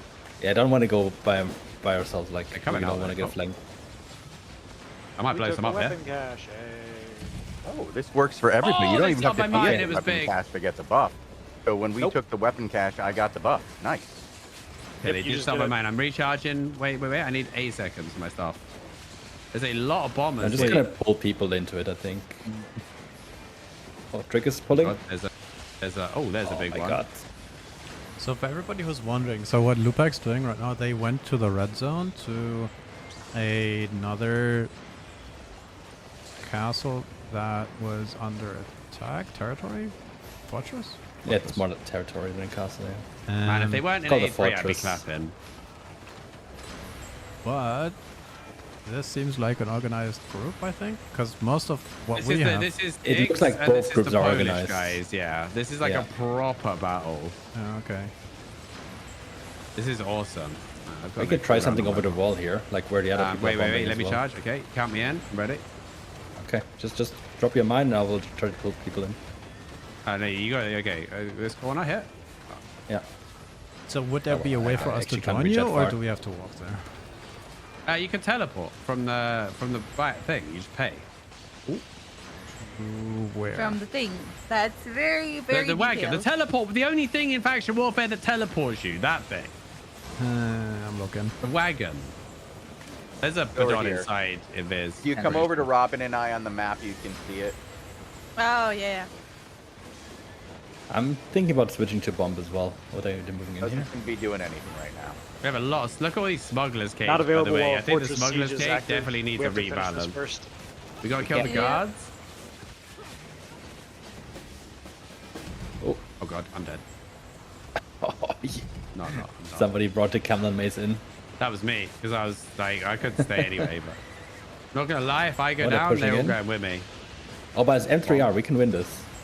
Yeah, mate, this is the most expensive gear MP I've ever used. Oh, we're my full god. pushing. We're full pushing. I'm mining the front line. Wow, this battle is like these guys haven't had a chance. They haven't even gotten to the castle once yet. They've been beaten out in the open several times. Where They everybody's killed just quite sitting a in lot the of- A4 They also killed glacier some as of well. ours, though. Yeah, there's an A4 glacial that's pretty mean. We're making some progress, but they've nearly defended. I'm missing my chariot right now, I'm not gonna lie. Yeah, true. Need a chariot right now. I'm hammering the wall. Oh, deal 1000 repair or damage on a fortress. There we go. Oh, that makes a bunch of achievements way easier to get. No, Ooh, that's a No, specific faction one. It'll be a faction one, the new ones for this. I got a bunch of like large scale group ones though. Oh yeah, those are definitely. Do they have like a sentry Google. mage thing in this? You can't, we get No, you need flanked. to go Okay, to there's the a center huge of the Bridgewater territory. flank outside. Oh shit. No, I'm dead. Lol. Ripped and gripped. So for loot, and now you're. Where's Alright, the so- flank come from? Where's our flank? Honestly, the tech is sustain damage, not bomb damage here. I think the glacial is gonna actually. I think bomb is fine if the IP, if not everyone is an 8-4. Yeah, that's what I'm saying. Like, you don't have enough damage to one shot with many things because of that, right? So. Okay. Well, now this is a proper fight. Like, look how many Bridgewater there are. I'm coming back. You're still Well, I'm alive? glad we have a fight for people to watch over there because we do not have one over here. And that I tech like has how I was trying to failed. explain to you guys, like the buff is too crazy. Like, Well, we can't leave. So we can't come to you using the teleport, as we've said. Once the battle is Well, now underway, you can though, right? no, you can. No, we have Yes, to the- wait until the you fortress have to siege wait is until the over. fortress Oh, siege it's is over. still going. Okay. Yeah, it's close by. Damn, sure isn't sitting out there waiting at base. I just got a lot of factions standing for being in this fortress battle. Yeah, that's the That's people good. are gonna learn. That's where the contribution is. Some of us are out here fighting to end the fortress siege, and some of us are just sitting there waiting. You know, you hate to see it, but you expect to see it. Well then.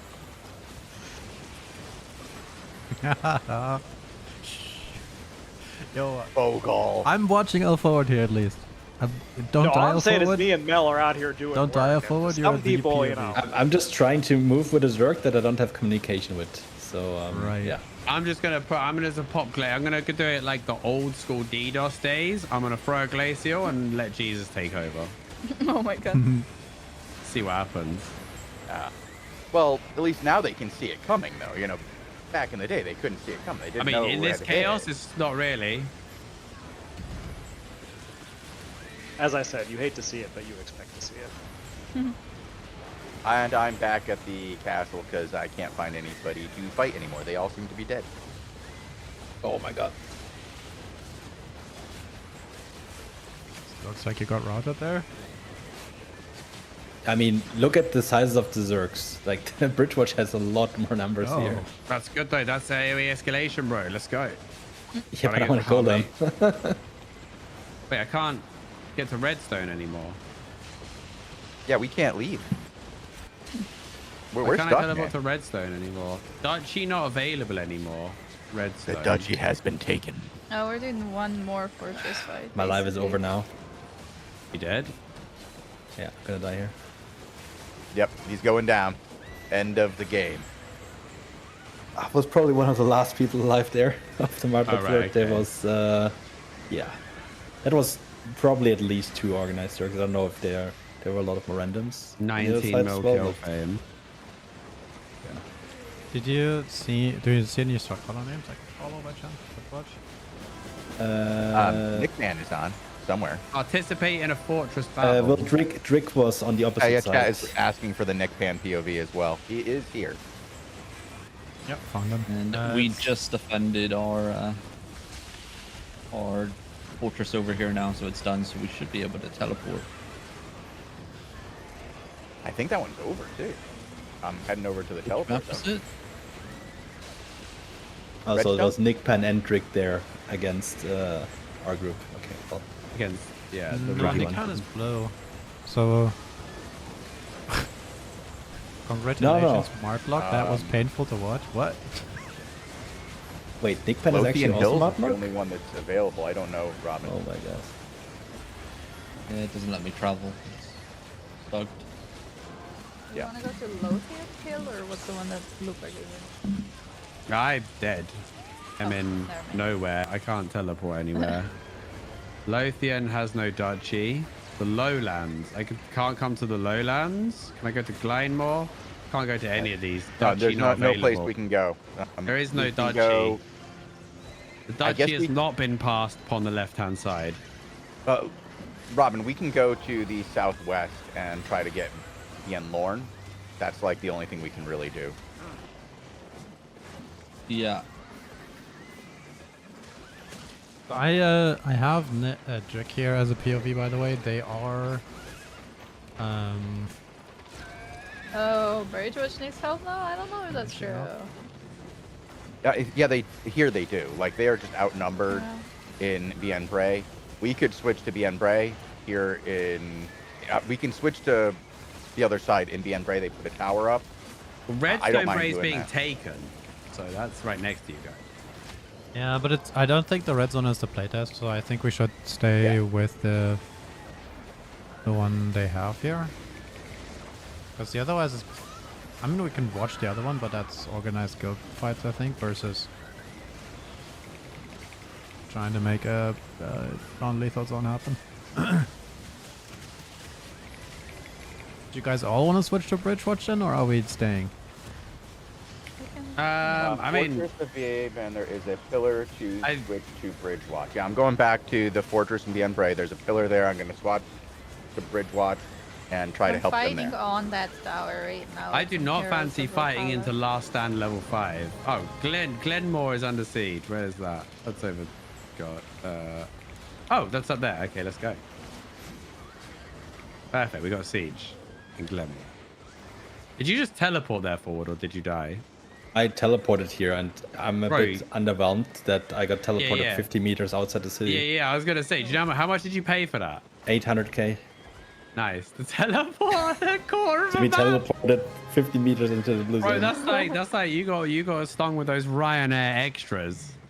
I was told I would go deep into the highlands. I was just You were outside the city deep. gates. You went deep into the highlands. You went so deep. 7 meters deep. The Uber surge pricing today is crazy, bro. Oh my god. Yeah, where's the that's pillar fine. gone? Did somebody knock it Yep. over with a The siege pillar hammer? is gone. I don't see a Oh pillar. no. Okay, so Glenmore is flipped now. Maybe they got enough. We have to okay. There's switch another over. battle I in guess. Glenmore. Bridgewatch own it, but apparently we're gonna attack it soon. And there's one guy like unflagged doing some PvE. Love it. He's just like, I don't know what's going on. Bogle move! Bogle move! I'm fine, I'm fine. I'm not fine, oh god. Oh Bogle, my who's God. attacking you? There Oh. was a bomb. Just one guy. 2 new fortress fights have been started. Go to the respective fortress to be ready to attack. So where are we going? We will not wait the full 15 Going minutes. to Glenmore. Okay. They've just locked it already as well, so we're hammering. Lane. Glenmore. How do Yeah, I we get have, there like- from How do we even get there? Bray? It's right Oh, outside. Glenmore town. doesn't have a castle. Northwest, northeast. No, That it's doesn't Glenmore have a- Gare. Oh, Glenmore Gare. Okay. Yeah, so all of the named regions, there will be one castle for that region. All right. So we have to go northwest, then northeast, guys, if we want to get there. On my travels. Bridgewatch are in defensive position. It's pretty small scale right now, but we'll see what happens. There is a group at the gate that's preventing us from going through. Ride through. No, you can just surround that.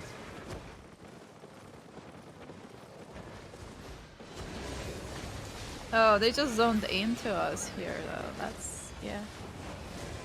Yeah, so I think what they need to do is we actually have gone down a level of last stand, but what the admins need to do is actually give Martlock a bunch of towers that aren't related to this, so that we lose that last stand buff. It's a bit crazy in these zones.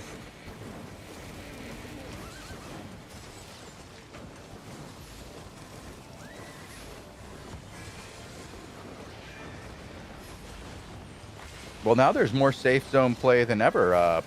Purple. I'm just gonna call you Purple. Yeah. There's more non-full loot activities than ever before. If you want to get a lot of rewards, the depths right now is something that a lot of people are doing to get tons of rewards at very low cost. There is 2 and 3 people options, but you can go in solo and rat them, doing a mix of PvP and PvE, and people seem to make a crap ton of resources doing that. Please The refrain limited from item murdering your power fellow killed it for you. playtesters. Uh, Isn't that the whole point? What? They just have to stop killing each other, and I feel like that's counterintuitive, you know? You want Yeah. solo gameplay that They you want to can even go they want use to even full the IP numbers. capped gear in a. Oh, I get it. I'm just, you know, I think I know what you. what are we here for? It's the violence, right?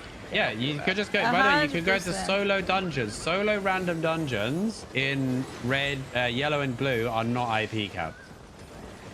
Let's smash this wall, Chosen. Are you ready? I'm whacking, Mel. Look at all the Pew, pew, pew, damage pew, I'm pew. doing.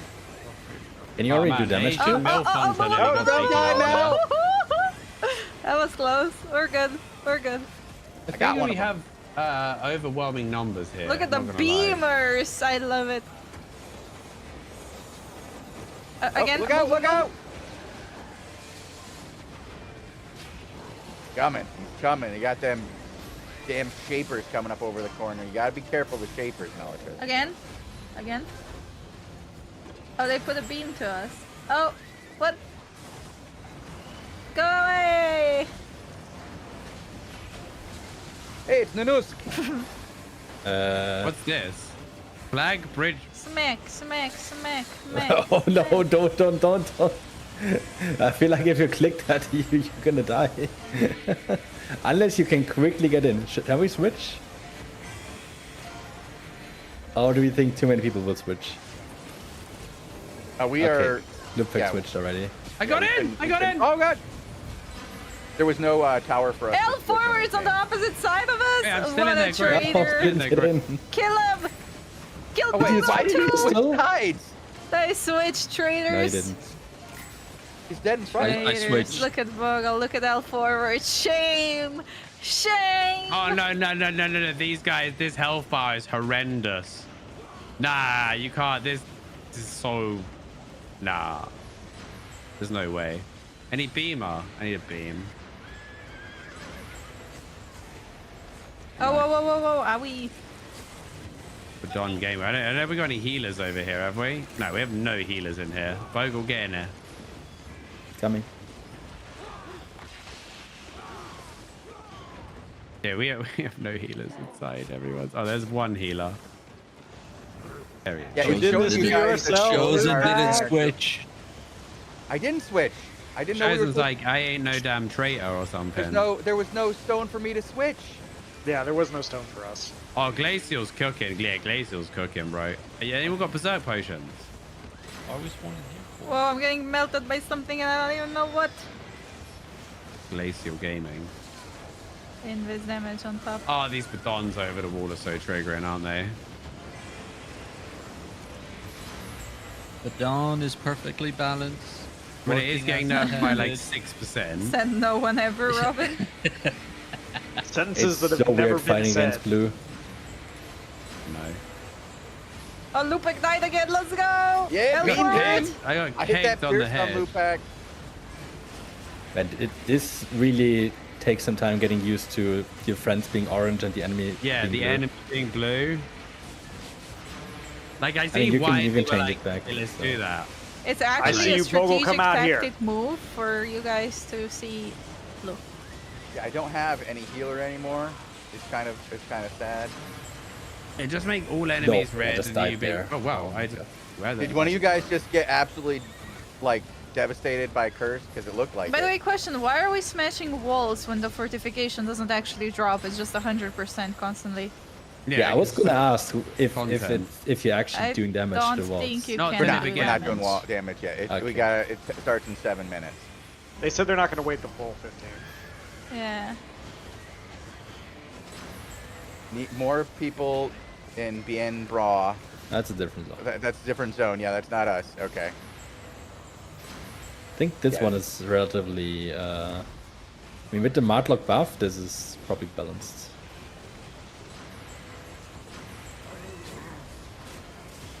The Martlock buff is crazy, though.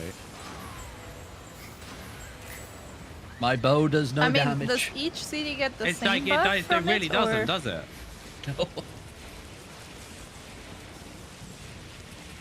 Like, by the way, easy they're buff. down to 30% now, by the way. That's not even the full. So wait, 40. Chosen is still in the same party, even though we're in a different faction. Yeah. Yeah, I mean, but you probably, that wouldn't work usually. It's really But- weird because you guys are green to me. But you probably can't hit us either, not gonna lie. No, I think I did. Hey, there's an Can you hit actual me over the wall? Ripley I'm gonna be in the bomb east squad here. up the top as well. Chosen, can you find me in Oh, the east? oh, yeah. If I can get over there without getting slammed, yeah. Yeah, Oh, just east, try over on to the hit other me. side, yeah. Hold on, I'll come down. No, over you, there. you don't do damage to me. Whoa, that's wild. I guess you shouldn't be allowed in the same party. I don't think that worked before. If you're different factions. Well, you guys used a special tool to switch. Yeah, it's Teleport so- Stone. Yeah, you're right. Yeah, the cheat stone. Yeah. Because like my own The health bar is a tombstone? different color to my allies, and it's really Oh, annoying.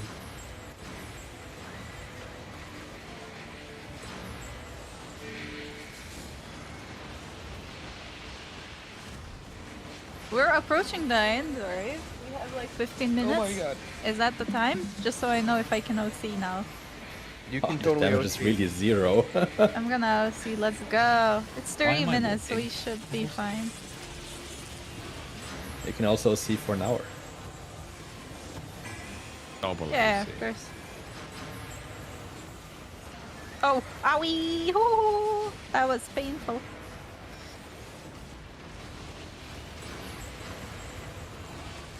Ouch. Did they lie Ouch, to us ouch. when they said we're not gonna wait the full 14 minutes? Because it's been 10 It's minutes been so 10. far. Watch it be like 13 and they're gonna start it then just to say it wasn't the full 14 minutes. Hey, you know, technically, if they get to They were 14:59 trying to and it balance. I starts, think the numbers are fine to Exactly. start this siege, actually.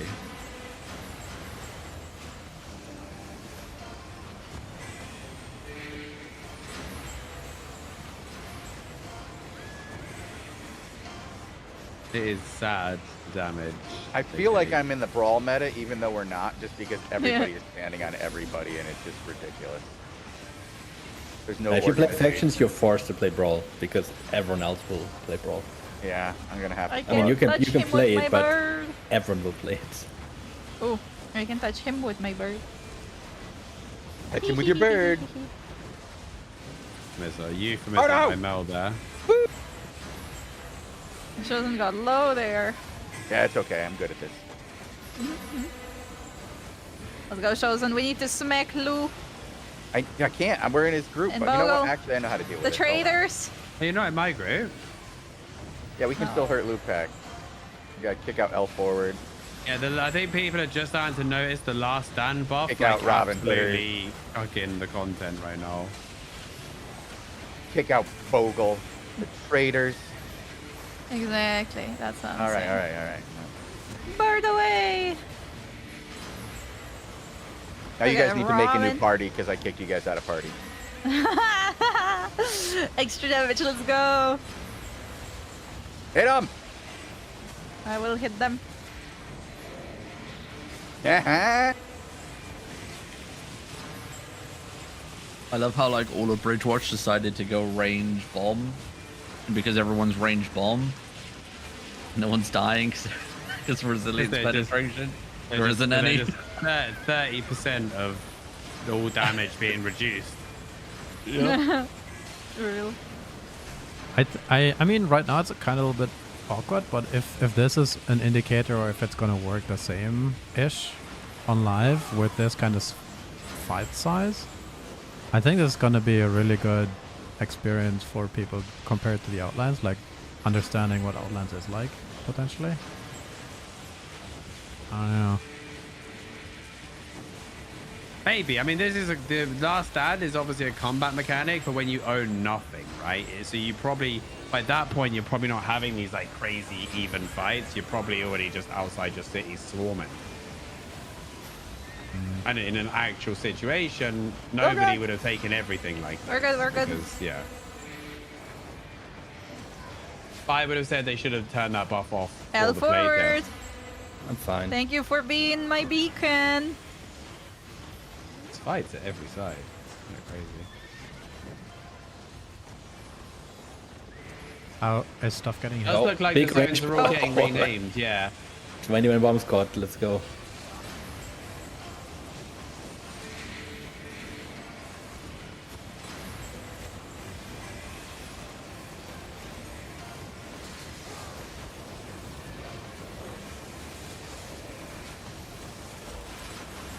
I thought they were blues. It's so.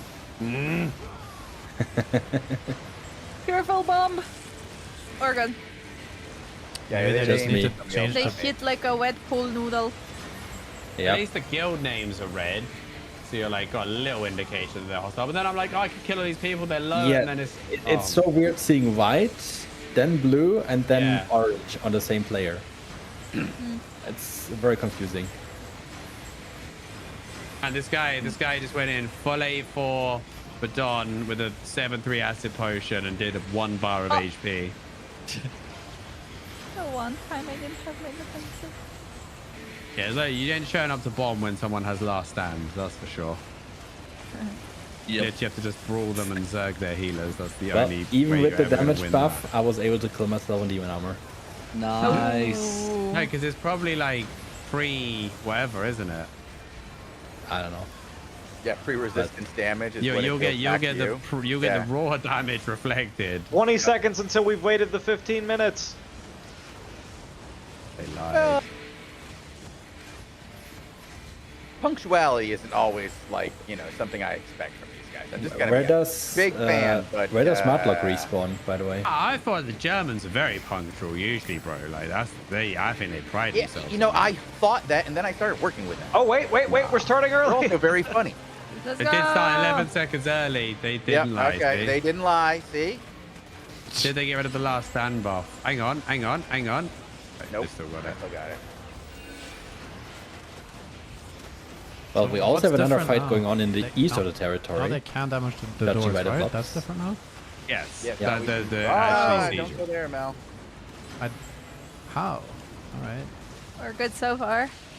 Oh, I actually got a big laser. Oh, there. never would've- mind. That would I have done just so much. That would have done jinxed so that. much damage, man. Yeah, thanks, Mel. We're fine. I'm sorry. I'm Fine. sorry. I'm sorry. 3 longbows later, and Okay, it was funny timing above TBH.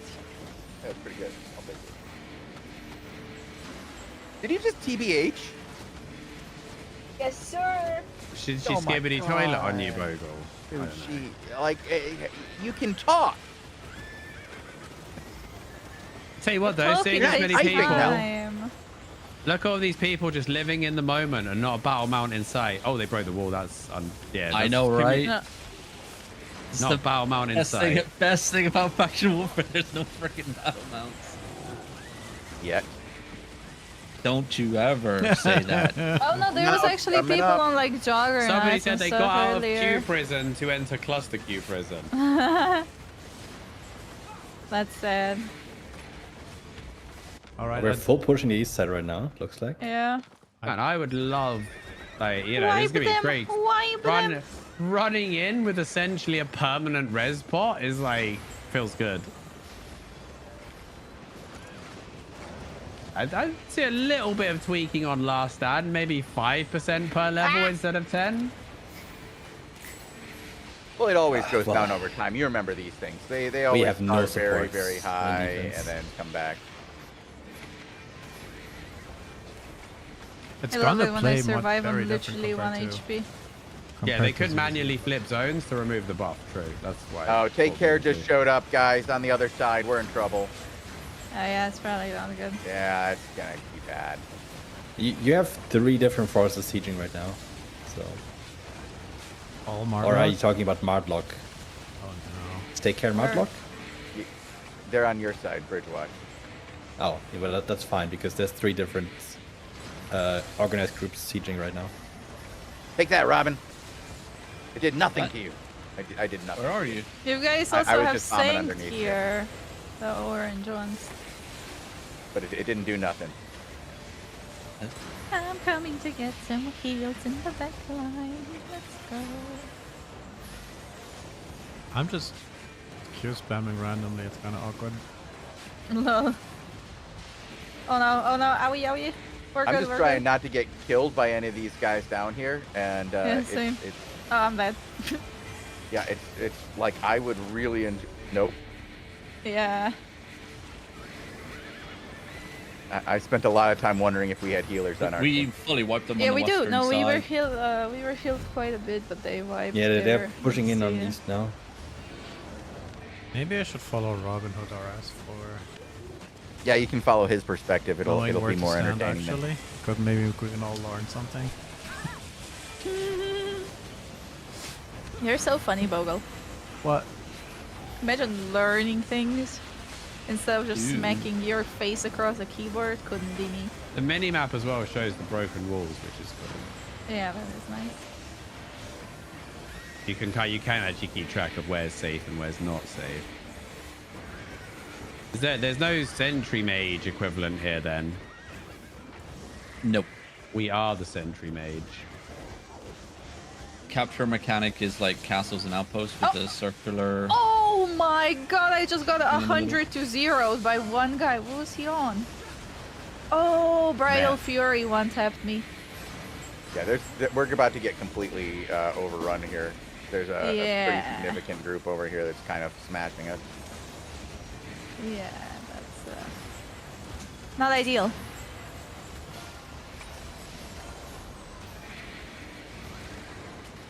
Yeah, we're getting pushed hard.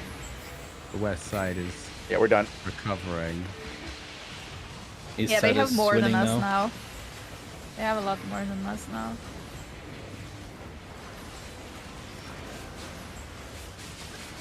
Yeah, when those 3 guilds showed up at once, it kind of changed the tide of this battle. Yeah. Like the Riders of Rohan. Yeah. Froza came in and just wrecked us. I can just imagine the comms. How much time do we have left, by the way? There's we're- about 15 minutes left in this test, I would say. Okay. We can Think it- still probably push them a little bit, though. where my enemies are because I cannot read. Tags right. I don't have any fires on my map anymore, or on my screen, so that's good. Oh yeah, true. Me neither. Oh yeah, they've gone.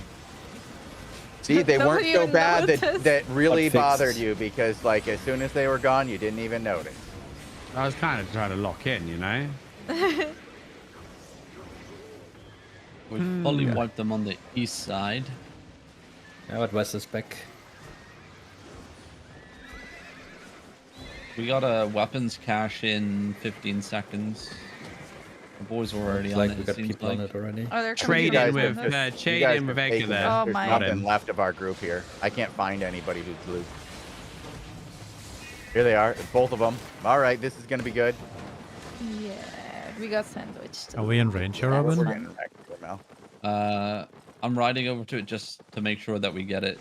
Like these, once people start understanding that those are like majorly important. Well, I got a like, mission completed for that, so I assume close enough. They like push the did bar get it. back, It's zone don't one. they? It's Damage zone- versus players increased by 2.5, defense increased by 5%. Ah, And- Debrid Watch. The Mudlock, sorry. I'm getting confused. and the boost to the capture or slash defense, the big one. Those weapon caches like push it by like I think it's like 10-15% or something like that. Do you mean defensive progress? Yeah, The bar on top? Okay. yeah. Oh, oh, oh! I dismounted into their blob. That was not a good idea. Now why? It's okay. It's okay. It's okay. I'm fine. I'm good. I'm just better. Okay, we're good. Oh, I see L forward. I know what I gotta do. Hey, L Try. forward. 101v1 Where are you? Oh, there you are. next to you. Oh, Oh shit. no, I Oh, baited that's you. not the I one who won. baited you. That's not the one who won. I repeat, that's not the one who won. You just got baited. You got tricked. Ah, it's okay with my blue buddies. Never mind. Yeah, of course. They're all friendly. I promise. Yeah, my Oh my my brain God. can't comprehend these name tags. There's a setting for that, right? There will be an option to switch back to default. I don't think this is final version as well, but I may be mistaken. We should just make it a different shade of blue, honestly. I mean, they should make the whole name tag the color of those Like the name? I don't know if like names being different. everything. I don't. We're not gonna be able to read names if they're changed color. Like it's already No. bad enough. I don't know. I'm talking about the health bars. Yeah, like names can't be red and green and purple. But to be honest, it would be Fine. pretty cool if they added an option where you can just RGB change the names to anything for friendly and ally and so on. So you can just like make it whatever you want it to be. I would love to see my enemies pink instead of red. No, you want to be pink, is what you mean. I do. Can the admins just give Martlock some towers so they get rid of this last stand buff? It's not helping us any, Lupac. We have lost this We're fight. getting Yeah, I think We you- I have think you're like just a getting third of zerged, the bro. guys. We are just getting absolutely slammed. So I don't think. I don't think the we buff is- have it anymore. Yeah, we don't have it anymore. Oh, okay, We okay, have they the turned it off. faction level 2. Oh, yeah. No, we Turned just it have off. the one that gives you more. Oh yeah, they fangs gave over Martlock a loot. lot of zones. That's why. Oh yeah. They well, okay, they were Lupac. listening. We captured There you them, go. I'm Get not wrecked. sure. Now I'm gonna bomb you all. Get wrecked. Whoa. That's What where a we're Get getting wrecked, all of a sudden shitters. now. Jesus, what? Jesus, what is Dog happening? shit. Get wrecked. Dog Oh shit. my god, Uh, that massacre! Look, were you there, Bogo? You were there. I'm looking at it, yeah. my god. Oh my god. Massacre on the other side. Ugh. I mean, I don't know what chaos. my longbow. oh my god. Oh my god, we're smacking them too. I'm gonna say Lupac! like if Lupac, you're I just in killed this, you. it's No, I was probably killed by amazing Aeons. Hang on, as let long me as see. it feels like Did you're doing Malefice do something. damage to me? No, I was just next to the people that killed you. I don't know who actually. You didn't do any. Edgar did damage to you. Edgar did 154, so he gets credit. All the damage is being done by solo Badons playing. Oh my god, I got one tapped again. By a Rift Glaive. Yay. Oh my god, now we're fighting over this tiny choke? Yeah, let's do it. Yeah, I'm gonna say it. Take the weapons cache. The weapons cache. I think I'm going to say it, but I think a lot of people will complain about getting one tapped soon. Oh. I mean, yeah. Because there is going to be people with this gear. Look how many bodies there are on the bridge here. But people, honestly though, Bogle, people won't be using 0.3 food and 0.3 acid potions because those aren't IP capped. Those are a big reason that there's these one taps at the moment. You think? And like I said, if people want to just slap on some flat 6 and go to the red zone, they'll have a better experience because those guys won't be there. The fortress in Glamour? Oh, here. That's where we are. Yeah. Yes, we got. Wait, did we get it? Yes, we got it. Nice. It says please wait Wait, for we get the... rewards from playing? I didn't know that. Let's go. No, if you fill out the survey at the end, then you are in the rewards pool, but that's the thing to do and wait for. After the playtest is over, they will send out a survey link, and people who fill that out are part of the potential prize pool. Oh, that's nice.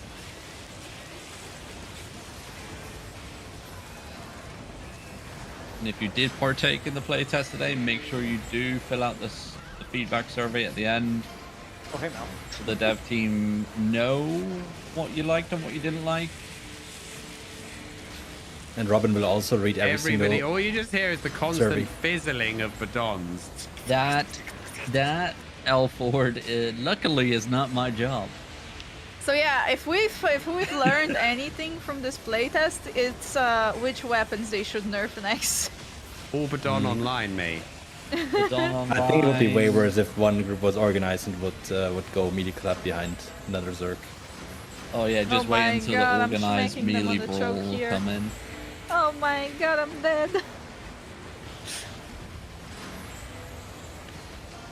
is Yeah, crazy. some people are living on this choke here. I'm not understanding them. Yeah, I just Oh, they're pushing everybody in was like apparently. 2 HP. They're pushing in. Blood! Are we? Alright. Send it! Oh, this is the nerf to Badon as well, yeah. Oh my god. I mean the 2% Wait, is nerf. it? I think it was 6. What a... Jesus. Oh my god. Yo, this is insanity, but I love it. I mean, I like it, but honestly, I'd prefer it if I could see more. Yeah, I was about to say readability, not great. Well, in CVZ's It's- readability is bad. Just be honest. Like it's Yeah, so exactly, hard yeah, to figure out 100%. what's going on in CVZ and large scale in Albion right now. There's too much going on. It's unfortunate. Like it's subtraction by addition. You know, like it got harder and less informative because there's just so many more skills that are so big and colorful now, and you can't really tell when everything's overlaying what the hell is actually going on.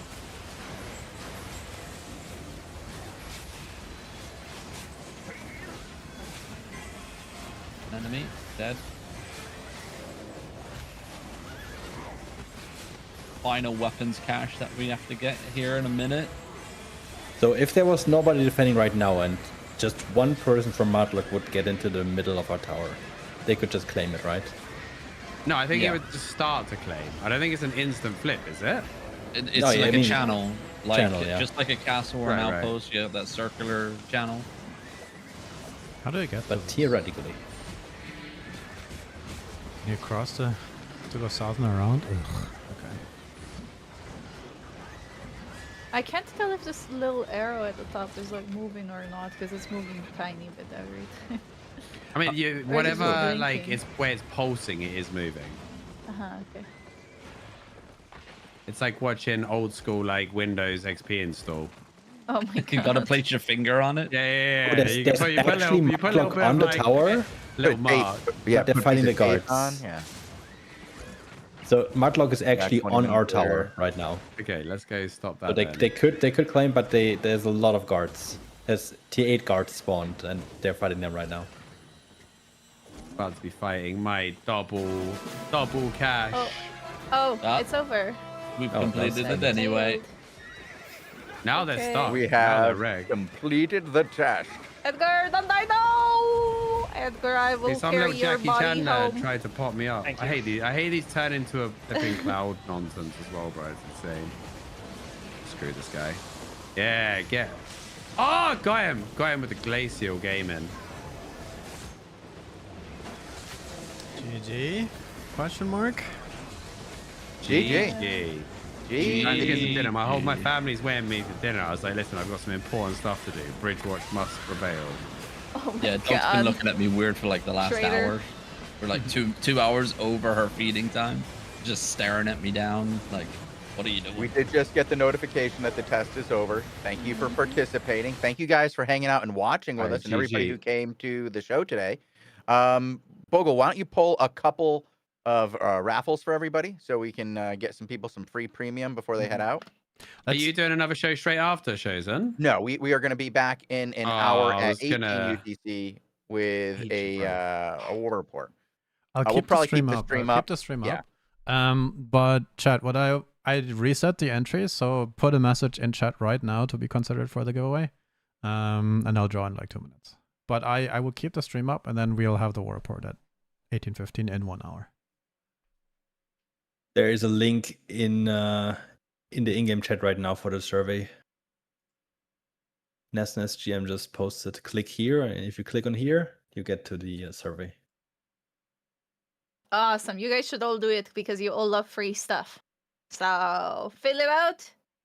Potentially win some prizes and hopefully that's gonna it for the day, right? Wait, why did I say hopefully? Hopefully you win something is what I wanted to say. Well, but I there's already plenty of said hopefully opportunities you to win something. today. Yeah. Hopefully Yeah, you win something later on during the next show. There you go. We have a couple more shows after this. We have the war report where we don't give away gold or premium. Mhm. Nothing's given away during that show because we're on a delay. We don't generally give stuff away when we're on a delay. And So then you we'll can be fill back out the with the survey daily then. show. We'll be back with the daily show at 19 UTC where we will give out premium. We'll be talking about this update. We'll be going through the patch notes. We'll be talking about everything that we experienced in the playtest. Should be a good hour. And then Bogle and I will be back after that to go through the history of AlbionTV. So that's going to be a lot of fun. I'm looking forward to telling people all the stories about how Albion came to be, or AlbionTV came to be, and how we got involved with Albion Online in general, and how we went from fans to streamers. If I put that survey link in chat, that should work, right? Hopefully. I Yeah. don't know if they want it shared in. Okay, never It might mind. not be the best because people that haven't participated could still, Well, it's there now. Oh. I Well can then. delete it. No, you can't. meant for the You people can that already left delete the your own playtest. Message? Question mark. Snapped. I mean, what's Yeah. done is done. But yeah, that's basically a wrap for us, from what I understand, right, guys? We're gonna be live in another hour, like Bogle said. They will be holding around until then. We're gonna be absent, right? So, do you guys wanna add anything to the conclusion of how we like the playtest, or are you gonna talk about it in the daily? I will share my thoughts in the daily show. Yeah, I mean, Okay. I have lots to say in the Daily Show if you guys come Okay. back in a couple hours. Rob and I have a lot to go over. I think there are some things that could be improved, but there's a lot there to like, and I'm looking forward to going over the patch notes as well and talking about a lot of stuff that we did not even see today. Mm-hmm. I'm gonna just stay on a bit and try out some more stuff on the test server now. For example, I want to know why my mount has this little circle now. What's this? Because Anyway. it's cool. So I know where it is, I guess? So, anyways, Mine doesn't have that. No, I mean there's more stuff to discover, I think, and then we can look at some of the vanity too, and then I think we have a good few weeks of discovery ahead of us, and then actually seeing how this plays on live with people not having all 8-4 masterpiece, right? It's gonna be a cool few weeks, I think. Oh, absolutely. We're going to get a lot of information and we're going to go through a lot of the update. It's going to be a lot of fun. I'm looking forward to maybe getting some more tests in and seeing what changes from now until release on the 24th of November. So, looking forward to it. Thank you guys for watching, and we'll see you again real soon.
Welcome to the AlbionTV War Report, your source of live battle coverage featuring the top guilds and alliances of Albion Online.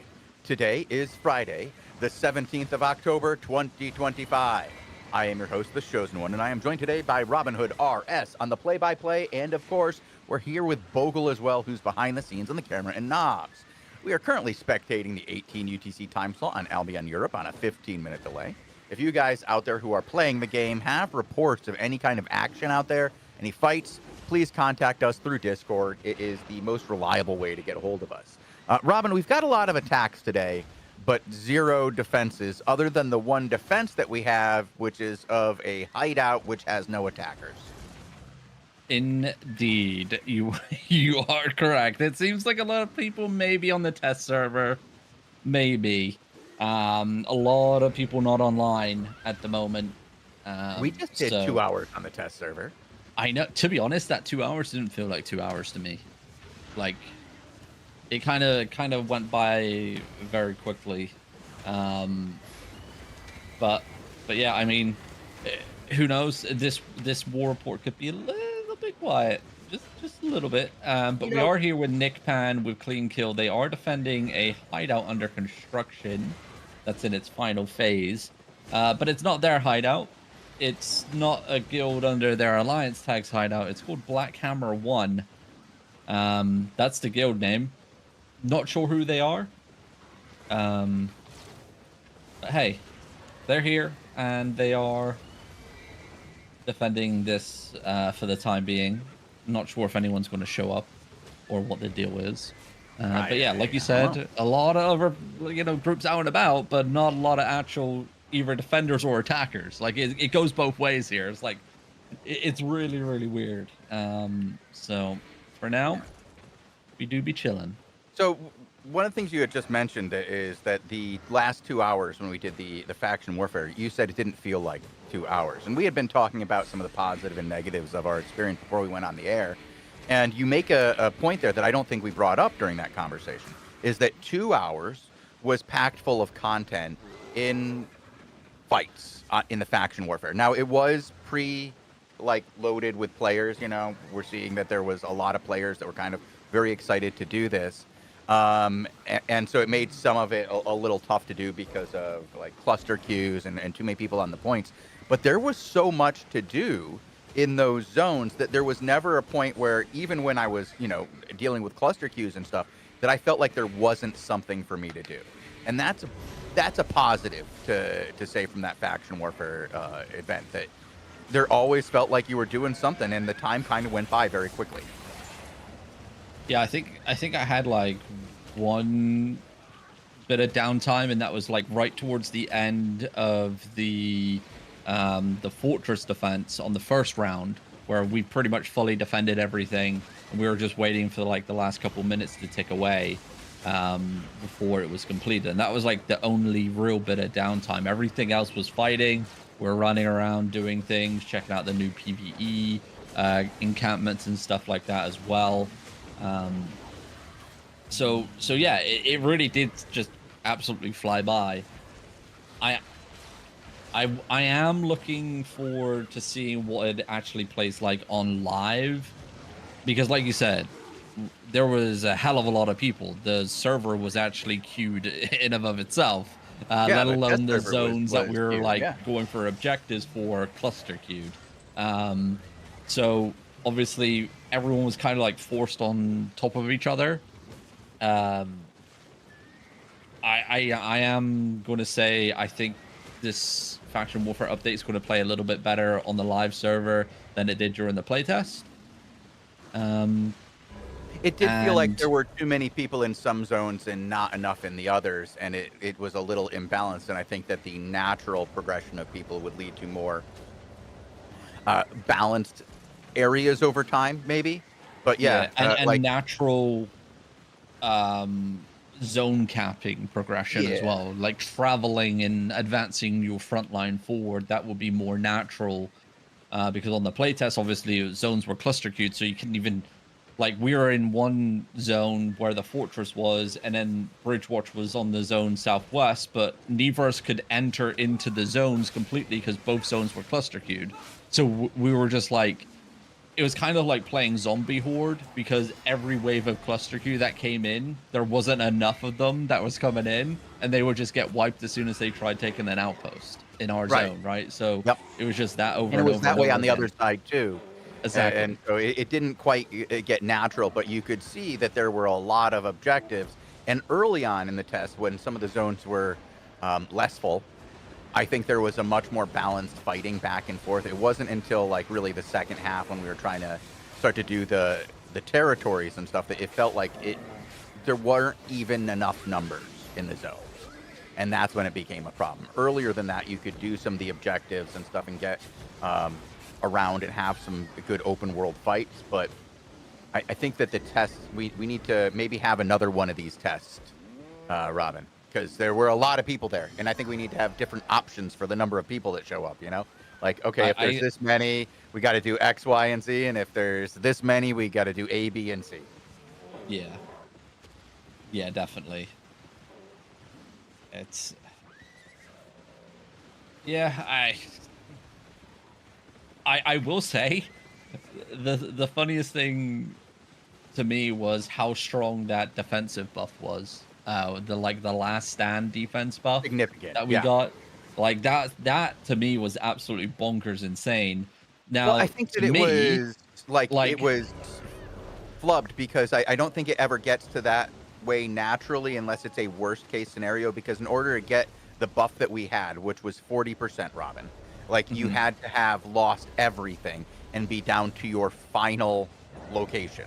And I don't think that would naturally happen. I think a lot of it had to do with the situation we were in on the test server that made it so that all their locations were gone, not like one front against one group. They were down on 3 fronts.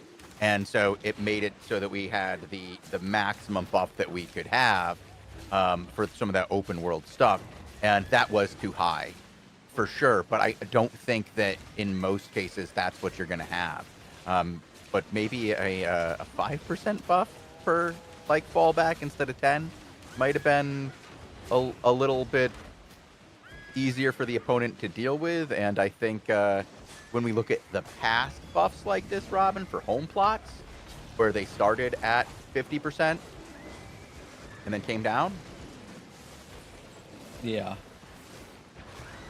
I mean, I was going to say, like, that style of buff and how strong it was, and we noticed how strong that was. In my eyes, I think that's how the disarray debuff should scale. Like, the disarray debuff that we have right now is absolutely dog water, and it doesn't scale correctly. It doesn't do it. Yeah, but that buff right there, like, yeah, like if you're a small group, like, and you're fighting a bigger force, you have that opportunity 100% to actually win that fight. Okay. No, you know what? You say there. Okay. So you're putting a reason for it. Like, we know there's a reason for it in faction warfare. You've lost everything, right? Yeah. You've lost everything. You're saying in a situation where it's a 10-to-1 scenario, which we've seen, you'd like to have a better debuff, or even a 5-to-1 ratio. You'd like to have that 40%. Yeah. Like when you're 20 going against 100. Exactly. Like that, to me, I think is like good, like decent, right? So you're seeing some positives and negatives from this very high. 40% is a lot. Yeah. Yeah. But it's like that's the scale range like some of the debuffs should be playing at for Outlands, I think. So you're taking the kind of like an opposite position that I took, because I said it should be like half of what it was, because I felt it was so strong, even when you're I'm talking about when you're having a completely separate kind of disadvantage, when you're outmanned to the point where not outposted. Yeah, or outzoned. Outposted doesn't really hurt you in an individual fight, but when you're outmanned 5-to-1, it really does. And the disarray was intended to give a significant buff to the outmanned group, but it doesn't do it in a way that you feel is nearly significant enough, especially with the current meta of the brawl meta, that it has any kind of effect at all. in the brawl meta, like if you have 2-1 on your opponent, I don't care if they have a 20% bonus. It ain't gonna matter. Yeah, especially in this day, in this climate of disarray. But anyway, we do have big action unfolding. We do have contingent fighting Soap at the moment here in River Club's Curve. Once again, the zone for this two sides to be battling over this whole entire season. Once again, it is continuing to play out here. Soap in full kite mode, contingent in full brawl mode. This is going to be an interesting play here. Sunny B trying to mount up and ride into the enemy. That is the play style. Massive offensive, great arcane here on the choke point. Is there going to be follow-up DPS? Great defensive locuses coming down here. Crumb's going to lose 1 or 2, but that could have been a lot worse here. Contingent also losing players steadily as well via the kill feed, but look at the pressure getting applied here to Crumbs. Those Infinity Blades slicing and dicing. Just the sheer amount of random DPS that is coming out here by Contingent. It is chomping Crumbs down at the moment. And, you know, we talk about the brawl. It's just that impactful. You just ride up, ride in, apply the pressure. Look how much defensives they just had to burn for one singular player right here onto Crumbs. Like, Crumbs are just throwing everything that they have in their pocket here, Chosen, just to try and stay alive and try and maneuver themselves. Yeah, they are having a rough go of it. I'm watching from both perspectives, though, of Sorrow and Sunny B. Now, Sorrow had done some really nice catches, but his backside completely fell at the Sunny B's push, and his numbers are half now what they were, even when he had successful engagements. Yeah, well, reinforcements They're gonna coming die here. in Oh my God. here. Soap are getting reinforcements, I believe. Crumbs just conquered the territory here in zone as well. So while this fight was happening in the middle of the map, Contingent did, or Gurf did lose the tower. I think it was actually owned previously. Oh, well, Sunny B just lost his life. Massive hit there. We'll switch on over. I don't know if Ainz is on. We'll switch to Sorrow. Yeah, Sorrow is still side. up. He is currently re-engaging on that, the western flank of where you just saw Sunny B. He had a really nice engagement moments ago. If you look at your kill board, you can see it there, but it's been very different on either side. So Sunny B's side, he was winning the whole time, right? Until he died. But over here with Sorrow, we're seeing the same thing. And if you watched Sorrow's fight, you would think they absolutely destroyed these guys. Yeah, I think I would have to watch it back, because originally I didn't see clean kill here while Contingent was full pushing. So unless they popped out of somewhere halfway through the fight and just joined the battle, I'm not 100% sure. They were at the bottom of a hill when Crumbs were getting chased. And then they came up and basically swapped positions with Crumbs, and that's when you saw like a big fall, because they had all their cooldowns and Crumbs didn't. So you had a situation where Contingent is chasing a group without cooldowns, so they're using their cooldowns on rotation, you know, like they're not carrying, they're just using them because their opponent has nothing, and then they ran into Clean Kill, who had everything. Yikes. Well, good plays here from Soap. Level 42 disarray debuff for Soap here today. So some pretty solid numbers coming out from Soap, considering, you know, it's just Clean Kill and Crumbs here in the alliance tag. So some good masses today, conquering the territory as well. Will they be able to hold on to it? That is the question. I think this territory here in River Club's Curve has flipped the most out of any other territory we have here on Albion Europe this whole entire season. I've lost count how many times this territory has been traded hands. It's kind of ridiculous, but it's good fun nonetheless. Well, that's what you want, is constant fighting over objectives, and it's not one side or the other that's coming out ahead every time. I think the last time we watched this, Contingent came out ahead. So constant back and forth. But we still have action over in Widemore Woods as the Join Alliance are taking on the Straight Alliance. It's Pink Pony Club over here. So we'll switch on over. It's a conquest banner raised here by Pink Pony Club. Join in territory defense. See how they can do. They've been fun to watch lately. They are the former Road to Exile guys, the guys who were there for the Crucible event. Now they've created a new guild under Derek, and they're doing okay.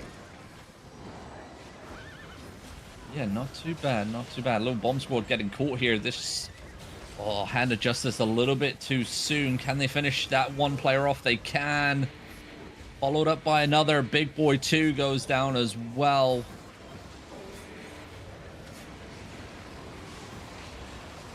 Bomb squad. I mean, just if our POV just waited just a millisecond more, they would have caught that whole entire bomb squad.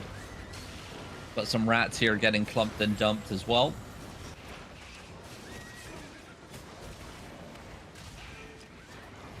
Straight really not playing that aggressive. We do have another force on the battlefield. It's going to be the 6 Alliance, and we know there's bad blood between Pink Pony Club and yeah, 6. and 6. Like We're the probably M3R company. probably want to switch to Derek POV because he's maybe in a 1 versus 2 here. Okay. I don't see Drick.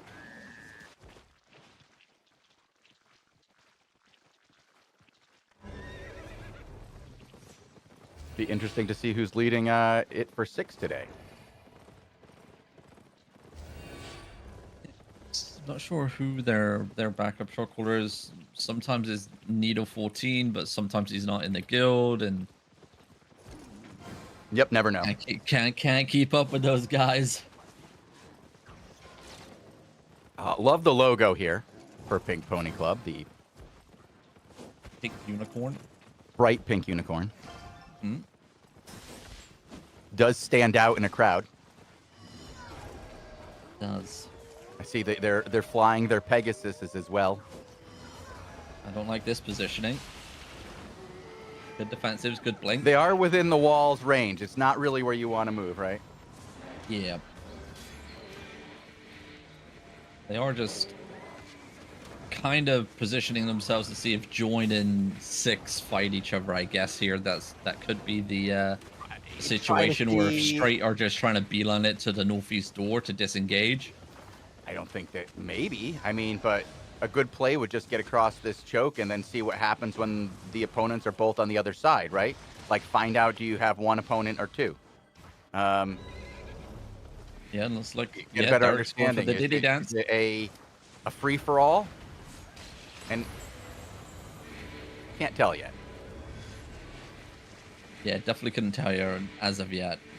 I'm watching from the Join perspective as well to see if they do engage against 6, but they are playing very defensive right now, all the way back on their tower.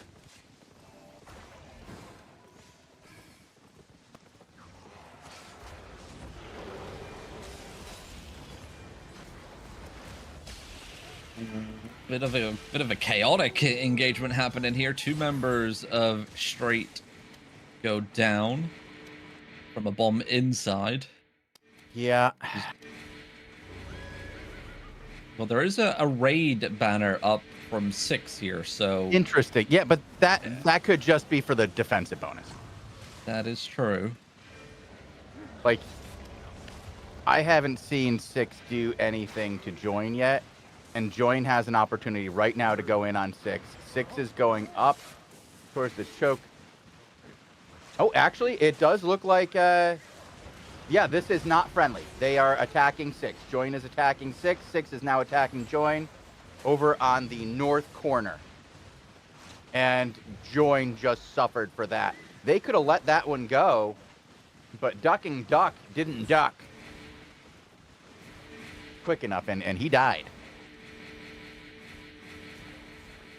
And Derek right now just seeing what he can do here. He's holding control of that bridge, that choke point here.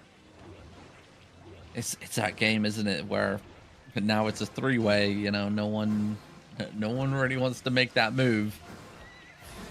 Everyone's just kind of looking at each other.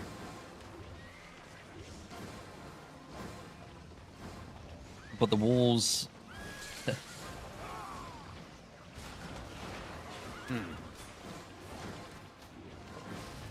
Eric having some stern say chat words with some of his members. I don't know if that was dedicated towards his solo bomb squad there. If they're in tier 7, are they in tier 7? Bomb squad? Oh. They are 7-2. Not even excellent longbow for Nairo 376 there. Doesn't even have 0.3 food. Well, I mean, you know, isn't it on the guild to provide those things for their bomb squad? No. See, that's not how when you're PvZ. Pink Pony Club. Oh. Do they have donate or leave as their motto? I don't think so. Is it donate or dance?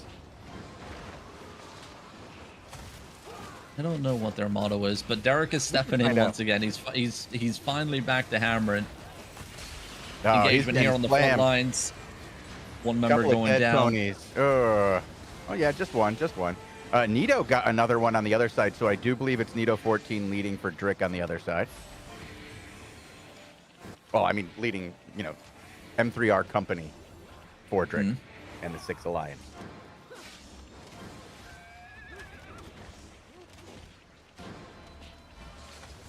Wonder what's going through Derek's mind right now. Am I being watched? Will they see what I type in Say Chat? Does this guy have? Oh, his he build doesn't chat care open? about that. He don't care about if they can see you. I don't know. He's been on what very they good behavior lately. You know, he's a streamer now. He's got to, you know, abide by them Twitch rules. That's true. He's been pretty well behaved lately. Let's be real, Robin. I know you guys have some bad blood, but And no you know. bad blood there between me and Derek. We've been on each other's team in the same guilds as of late. Oh, okay. No bad blood whatsoever. Just a few billion under the bridge. Exactly. 6 years ago. It does take time. Does heal all wounds, you know. It does. Well, this is one of the slowest territory sieges I have seen in quite some time. I think there's one hammer now. Wee Wee has a hammer too, so they're both hammering, and they've chosen to hammer the same spot. Boom Roasted now has a hammer out. That's good to see. CJ has a hammer, so we got 4 hammers. They can get up to 5 on this location, Robin. Yep. Starting to see the And first cracks. Derek does have tier 7. Blinks outwards his front line. Close shave. Got a little bit of chaotic random bomb squads from the Gorillas Guild on the back lines as well. And remember, we are literally probably right outside Fort Sterling Portal. It is 1 zone away, so those players will be out and about. Crystal broken on the door, Robin. We're making progress. It's happening. Starting to see These a are only repair. tier 4 walls as well. They will go down super quick. Comparatively, especially when you're using those tier 7 hammers, you know. While tier 7 hammers are totally acceptable, tier 7 bomb squads are not, just so we're clear. Correct. Okay. The 8 hammers are only for those that have access to the funds, because they are, I think they're like 400k a pop. Look at these guys hammering in unison over here.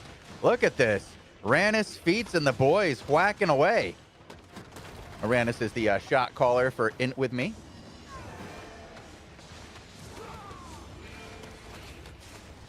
Been pretty active lately. I like seeing what they're doing. It's good to see these 2 medium-scale guilds that have worked together to create an alliance that can take on the big boys now. And they're doing pretty well. Very enjoyable to watch. We'll see how they do over the coming seasons. I hope they last. Ducking Duck is back. Welcome back, Duck. Gonna have to learn how to duck. Well, I think the problem is that he's always ducking.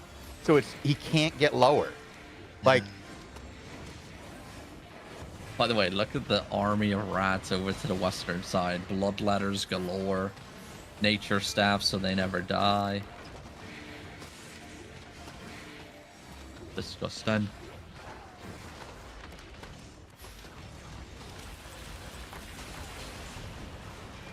we should get a Derek soundboard going. It'd be like he was on the show, but you wouldn't have to worry as much. Huh? Just have one button that's bad. Try not to hit it. God.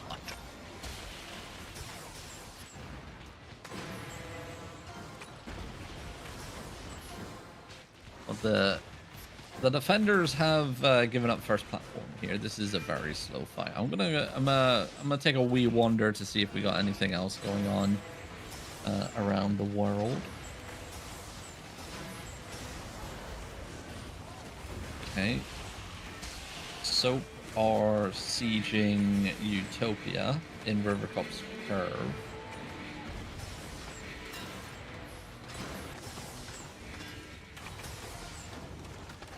Rags is not online.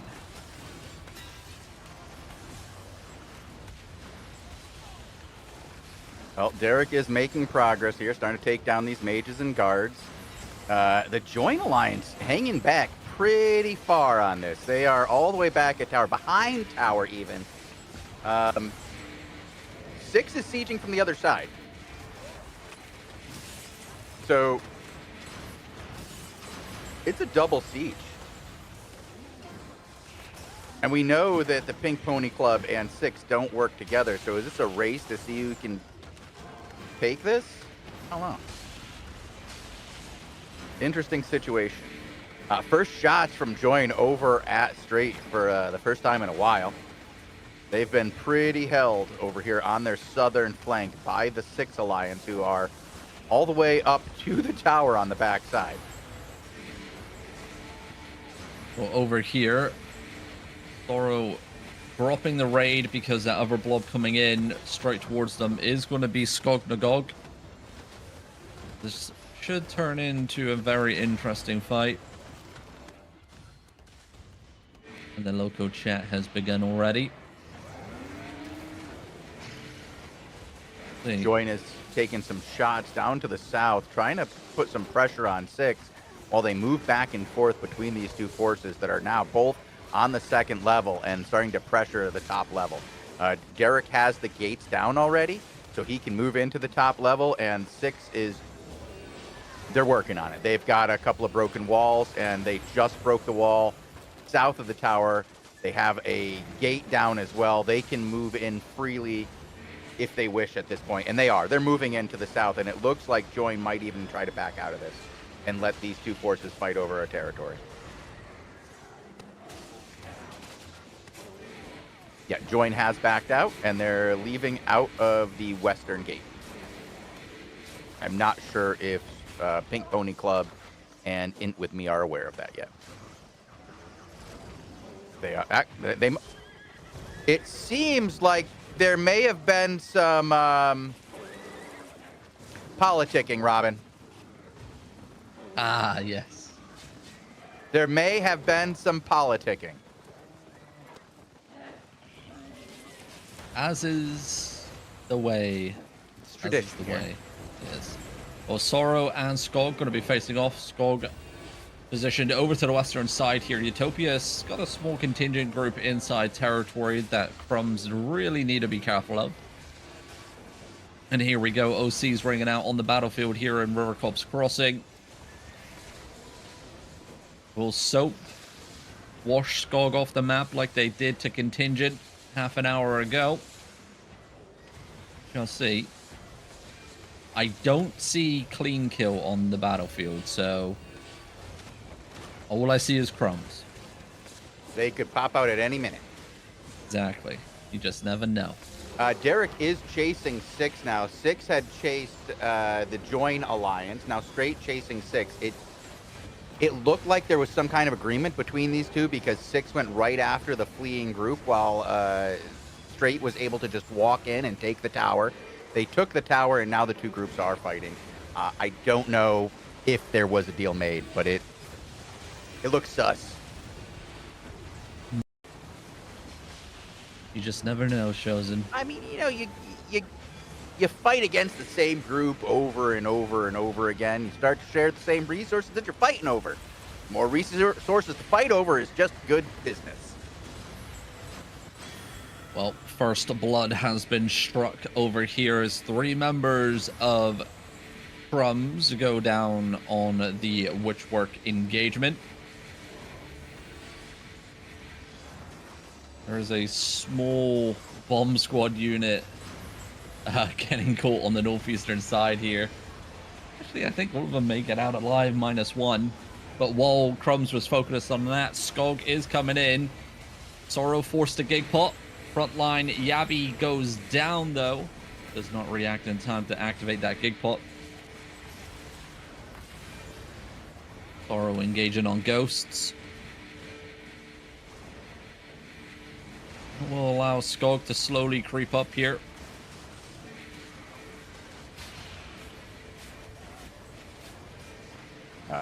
Derek and Straight have fallen all the way back to the tower. It does look like 6 is going to follow them there, and we're going to have a secondary siege going on here. I believe there might still be a banner up, too. Yeah, there's still a raid banner from 6 up from before. So they can go ahead and steal some extra energy if they want.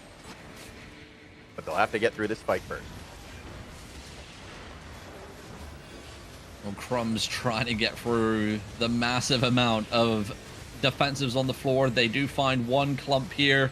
Only going to find 1 kill, though, as Skog pull back to the western side. And look at that. Little old clean kill has popped out of nowhere. They are now on my screen. I don't think Skog were expecting clean kill to pop out, but here they are. And Skog on the back foot now, kiting west. Sorrow just working his way through the D-tank line here.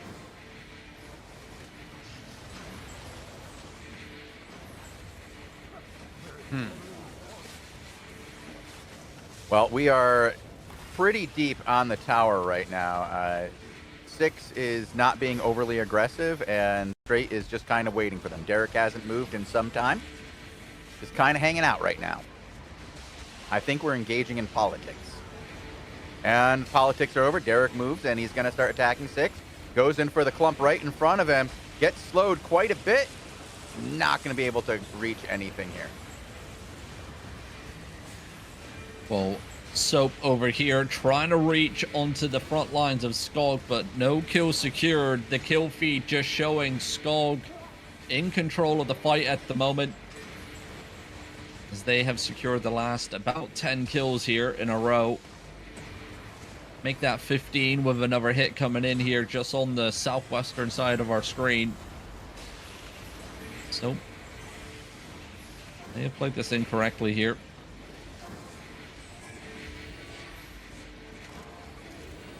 The Diddy dance continues. This could be massive. Sorrow pop in. His gig pot walks forward, but Skog already reading what was coming their way. Preemptive defensives down. Everyone able to survive that engagement. Soap not able to secure a single kill at the moment. They are pulling back east once again. Derek was able to secure some kills there. It looks like 7 go down in that engagement. Straight doing some very good clump and dump here against 6. Nicely done. Very good, like, timing on the DPS with that. Not so much on the defenses. Well, Sorrow didn't have any defensives as he just got 1 shot on that headbutt engagement. We'll switch on over to Nick Pan, who was leading clean kill in the Soap Alliance. Soap kiting all the way east at the moment. Skog trying to keep the pressure, keep this fight going. 3 gears a map away here for Sorrow, so he's got a little bit of a run to come back to the fight for now.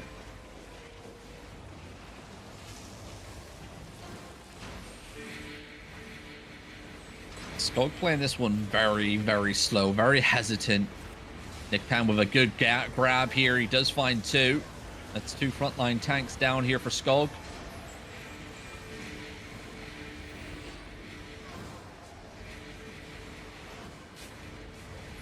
Pan just looking, waiting to see what he can find here. Looking at this group on the north side, it's a good read.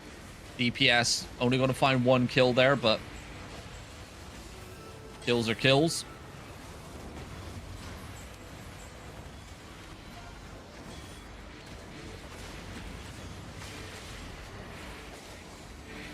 Utopia trying to cut off the kite path here to the eastern side.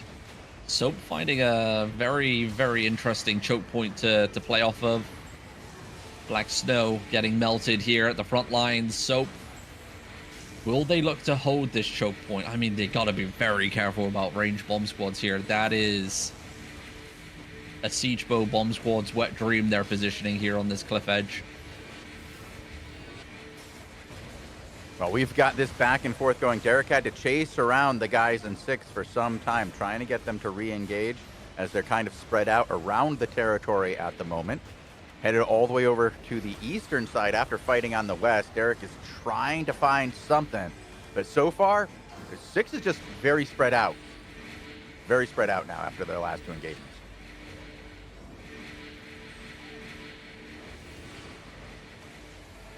Oh, a name that stuck out to us over the last 2 days just fell over here for Skog. Wolfheart falling once again, way out of position at the front line there. Wolfheart gonna take him down. Off the choke point we go. We're back onto the road here.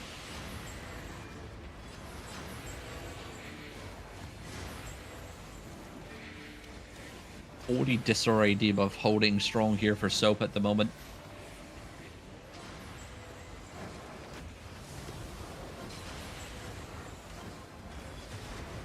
They do have the energy. I just noticed here, Nick Pan is carrying the raw energy. just carrying it around, doesn't care. Like, yeah, that they got. Who did they get it? Okay, so they got it from Rivercop's Path, which is the Fun Alliance KFC guild. There is 2,400 raw energy getting carried at the moment by Soap. So, a nice little chunk there.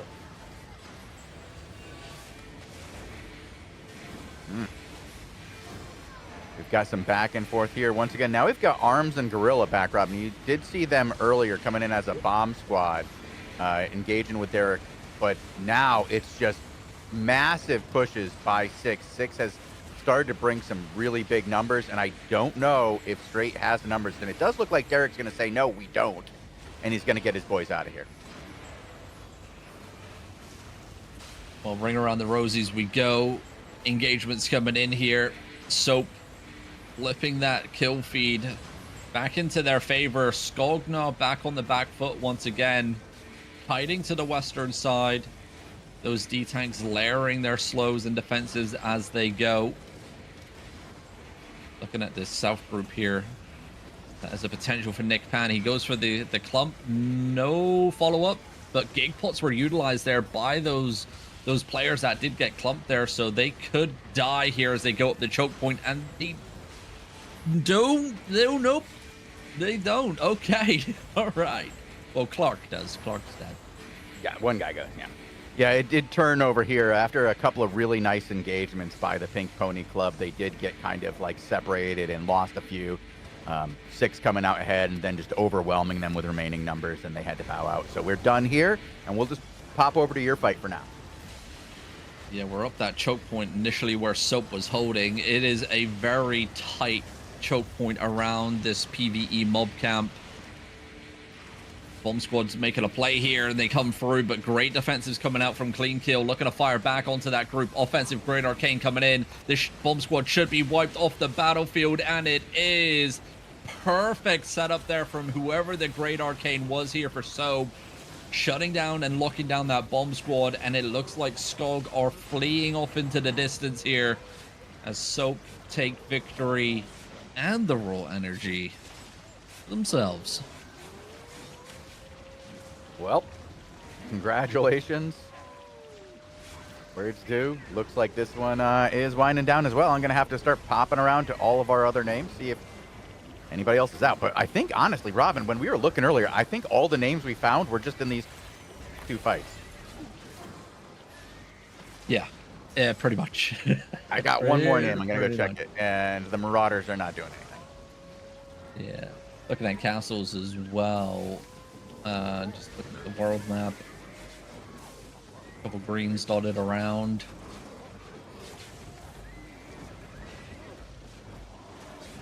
Oh boy. Ugh. Not much. No. Feast or famine with those, isn't it? Yido has some content. Good old Yido. Yeah. There is literally like castle spawns. Ugh. It's like a bunch of greens, one blue, nothing else, and there are massive swathes of the Outlands without a single castle in their region. Not great.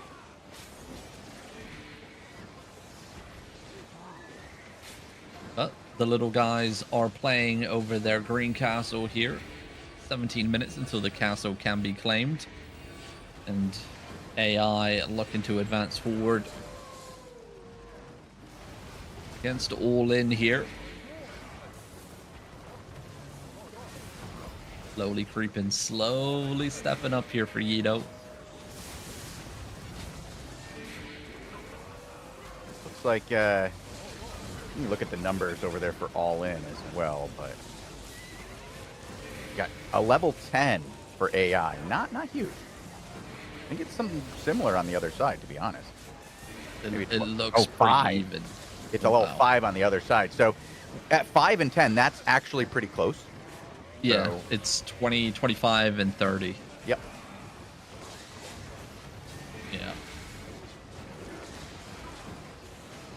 The all-in will have the advantage of course, the elite guards, the barrows raining down as well.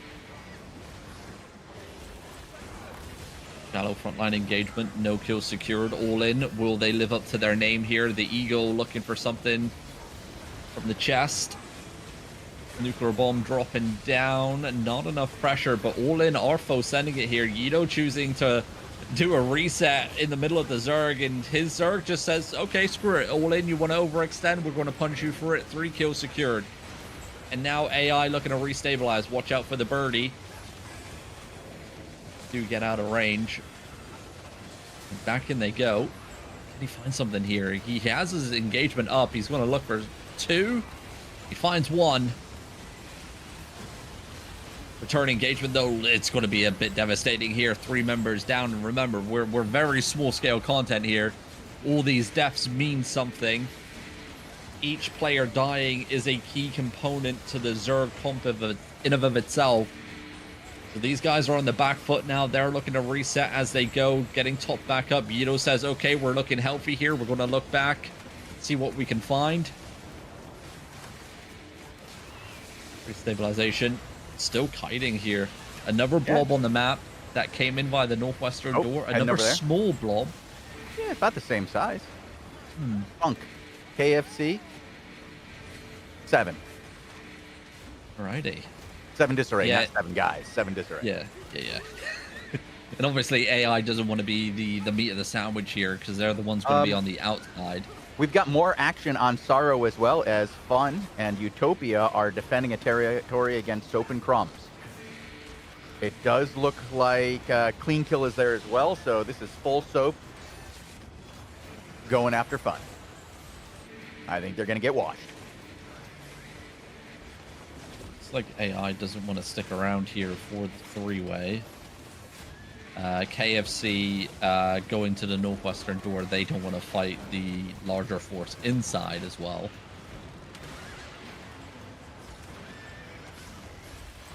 So all eyes back onto Sorrow over here. I'll come join you. Yep. We're re-smacking walls. We're at 64% bonus on the walls still. Still got that significant bonus. But we're whacking, and Fun is far back in defense, which is why I think they're dealing with overwhelming numbers and probably going to get smashed. I haven't checked the disarray here, but I'm going to go out on a limb and say it's in favor of Soap. Yeah, Soap have Hard like a to say 40 because something. all these buffs make it really hard. They're up and down. Yeah, they're a level 40, and Fun is rocking a 12. 12 versus a 40. Wow. I didn't know it was that bad. Oh boy. Oh. Or here they are living in the inner ring. This is what to expect. If you can't hold your own, get the hell out.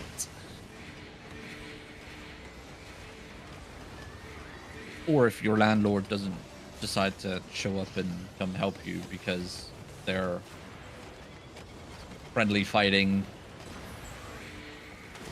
take care on the other side of the map. So, unlucky Utopia, unlucky.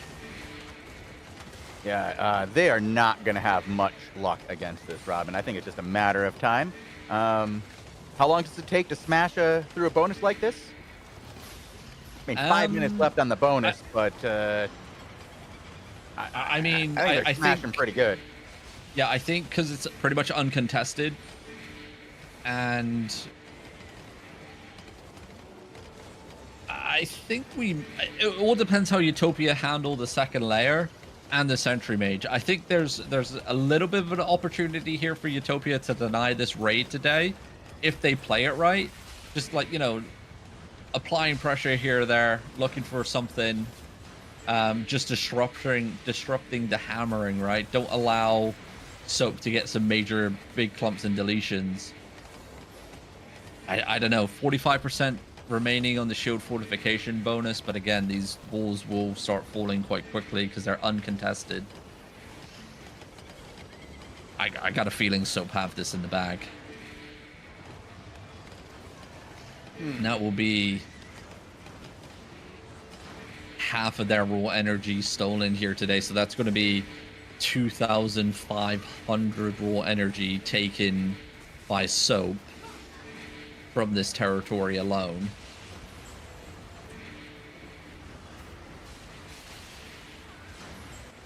Utopia losing their first wall section already, and their first player as well.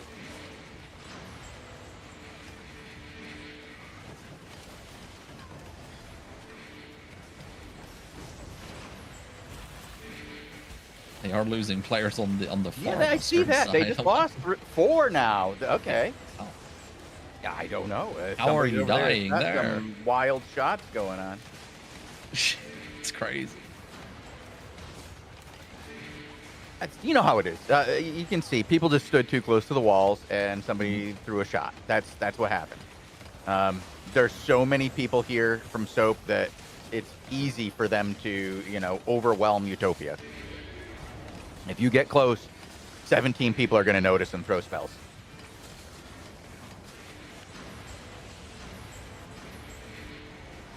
And I mean, looking at how this is playing, so like territories being raided here of Utopia currently in 3rd place, albeit holding on. Skog closing the gap. I mean, the distance here, 40,000 season points, but it's Utopia that is currently being raided nearly every single day at 18 UTC.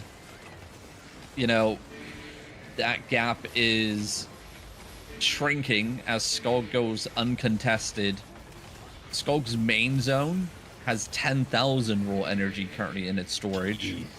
It hasn't hit its max converted energy rate per day yet. Okay.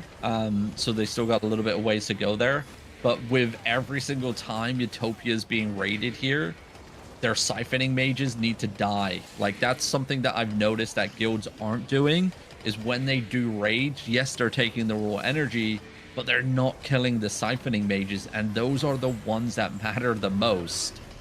Or if you're looking to deny season point generation by, you know, a certain guild. Because that's what's generating the expected conversion rate every day. That's what, you know, the season points are coming from with the raw energy. The more siphon mages you have alive, the better conversion rate. And guilds just aren't really killing the mages here, but here we go. Soap breaking through the final level. Beeline it right into the tower. Utopia. Big catch. Club dumped. Good night. Thanks for the raw energy. That was fun. Mm-hmm. Oh, actually, look at these guys. They're fighting back a little bit. Oh, you know what? Good on them. trying. Good on them for even trying at this point. They have nothing here, Robin. So few people, yet they're fighting to the last man. They're going to stick around until the end. I like that, but there was never a chance, Robin. Never a chance. Never a chance. But But again, not even right? with your 40% buff on the disarray would they have a chance, Robin. Not a chance. No, and again, like, this is inner ring territory. This is a quality 5 zone, right? You need to be expecting this scale of group to be attacking your territory, right? Utopia's relying so heavily on their landlord, contingent and Girth to show up and defend them.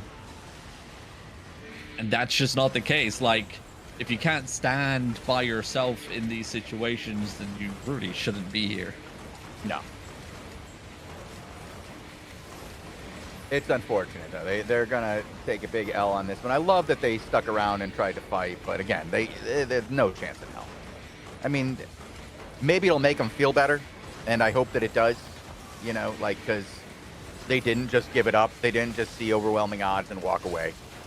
They fought to the last, and I hope they had fun. Yeah. They'll be back again, though. They're not going to give up. You can tell they're not giving up. This guy's coming back to the fight. Sending it. Tua there?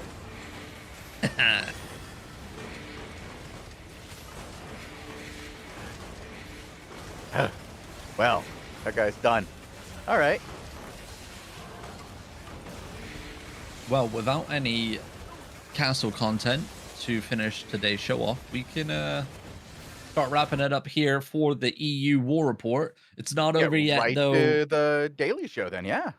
Yeah, I was about to say, it's not over yet, though. We'll be right back after the ad breaks play, as we'll be diving into the AO Daily Show, going over everything faction warfare content update related, as we have patch notes, we have the test server to talk about the playtest. We got everything. So we're gonna have a good old time talking about that. Premium codes will be given away as well during the next show, so we'll let you know how to enter into said giveaway once the show begins. But until then, thank you guys for watching, and wherever you are in the world, I hope you have a glorious morning, afternoon, or evening, everybody. Adios. See you soon.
Welcome to Albion TV presents the AO Daily Show, your source of real news in an unreal world. Keeping you up to date on the latest news, events, and the great community of Albion Online.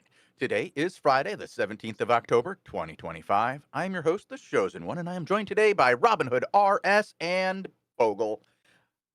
Hi, guys. Did you have fun on the test server? I did. 2 hours flew by. Yeah, it did. I Um, agree with that. yeah, a little bit crazy how quick it did actually fly by. Um, walked away with some feelings, and I'm sure we'll get into those feelings later on in the show. But we are just coming into the show, so we shall hold. Yeah, Bogle, we'll how are get you to it. doing? Good, similar experience. I have opinions on CVZ. Yeah, I mean long story short, I think it's gonna work. It needs a few tweaks, but faction warfare update is good. I think so as well. And I think the playtest setting was the wrong setting. The way that it was Oh, we're diving done. right in. We're diving We're, right in. we're, Okay. we're ripping the We, band-aid we, were, off. we were Fuck it, gonna going in. do a little waffling before it, folks, but we're diving right in. Okay, We Robin, are. let's go with you first. We'll all take a turn. All right. So the way that the playtest was done, in my eyes, in my opinion, was wrong.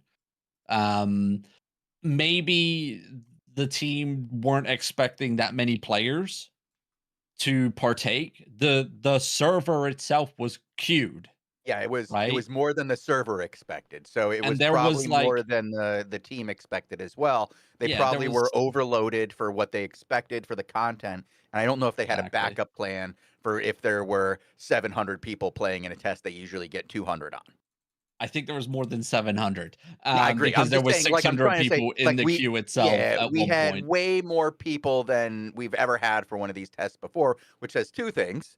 People are really looking forward to faction warfare, Mhm. and we are people are ready for something, Yes. anything, anything. S- Like they're yeah, coming out of the woodwork for this. yeah. So that clearly played a lot into the outcome for me. Unfortunately, like the way that it was played during the play test doesn't resemble whatsoever how it's going to play out in the real game.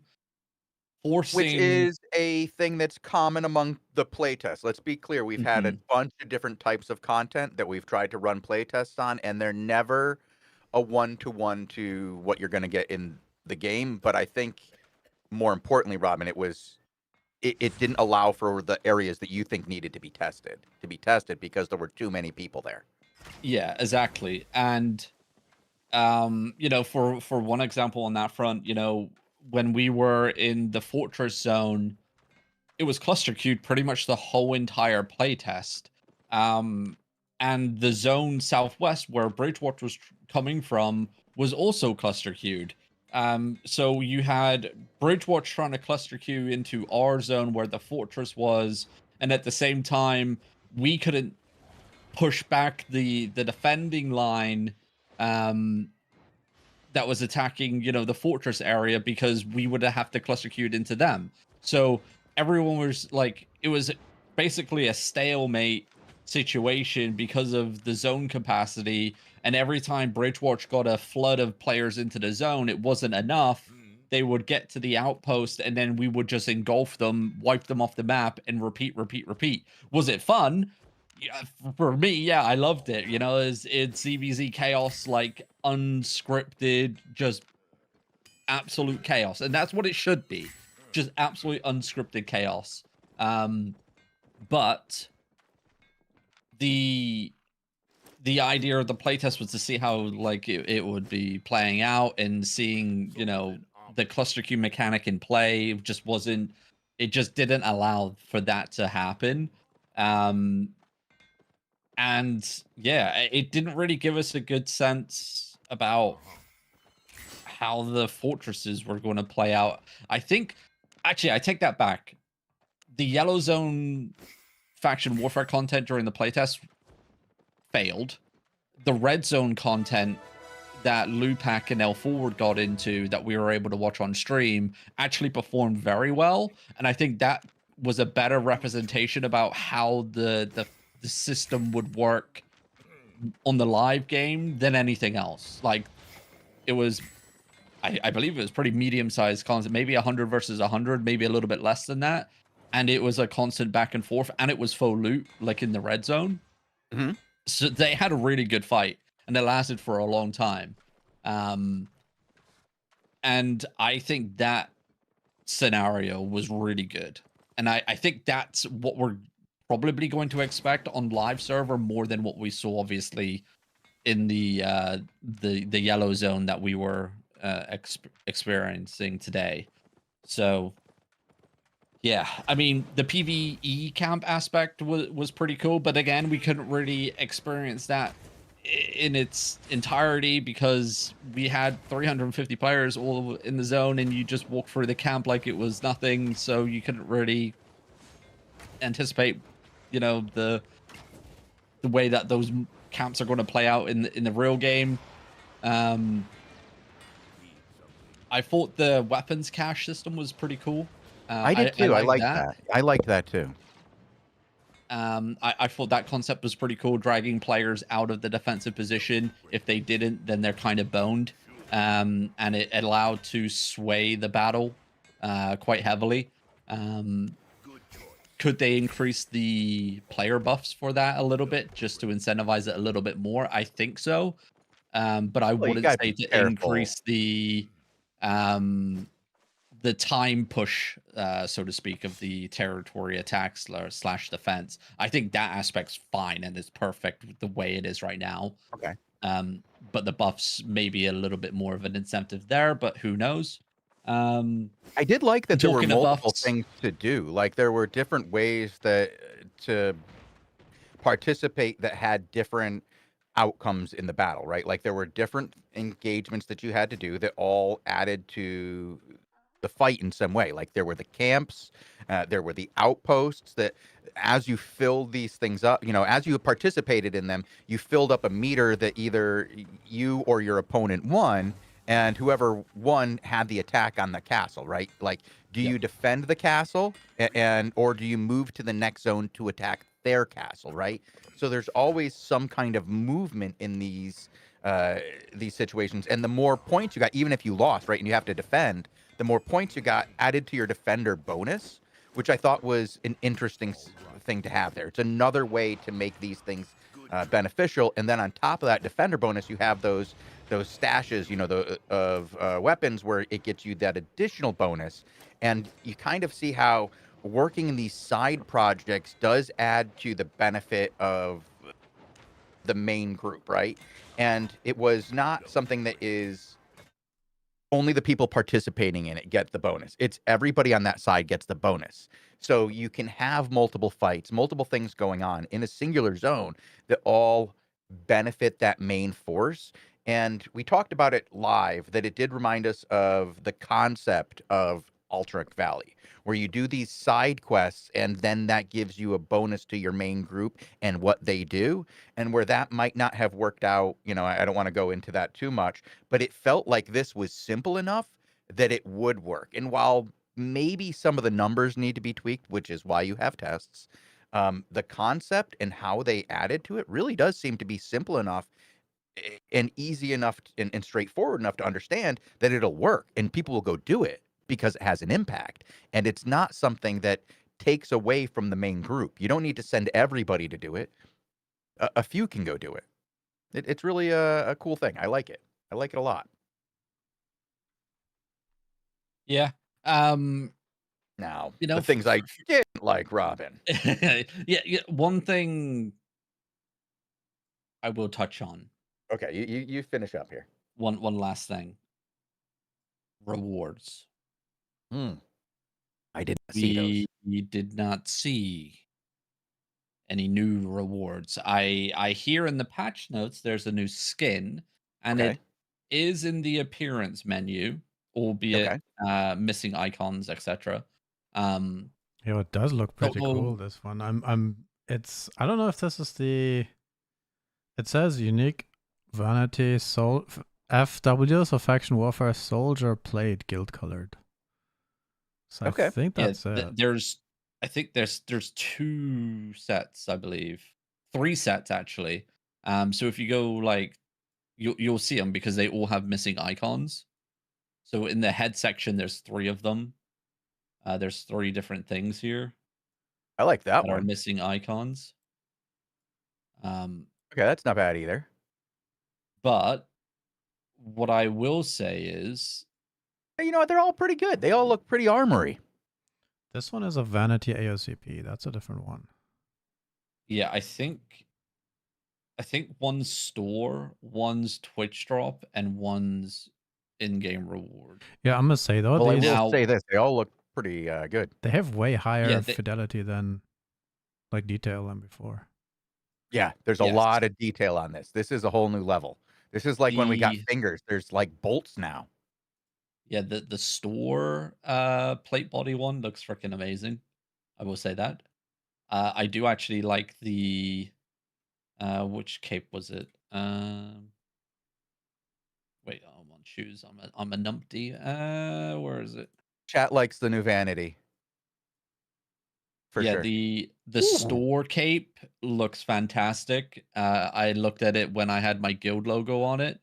I like it. I don't know what it is about the little like unevened bottom piece. I don't know how to explain that, but yeah, I really like that one. Oh. I'm a stickler for the vanity paid shop. Oh, you know, I do like that. I like the color scheme on that one. The way that it uses the guild logo. Oh, okay. Yeah, Okay. yeah. Yeah. Oh, and you can zoom out way but more now. what I will say, I'm not a fan of the in-game reward vanity because it seems like it doesn't represent the city that you're flagging for. I see what you're saying is you want it to be something that makes you look more like the city you're flagging for. Like Yes. uses those. We do have the different themes for all 6 cities, and they should be represented by some kind of cosmetics that is earned through faction warfare. I agree. Put it on the long-term list if it's not on the short term. Yeah. But that should have been Yeah. I mean, yes, I like get you. I don't want to sound like an absolute dick. Well, You're fighting for a faction yeah. and like we all know, we've all been playing, we've had faction warfare in the game for years. There are Martlock Bestlocks, there are the swamp lovers of Thetford, Yep. you know, the tree huggers of Limhurst.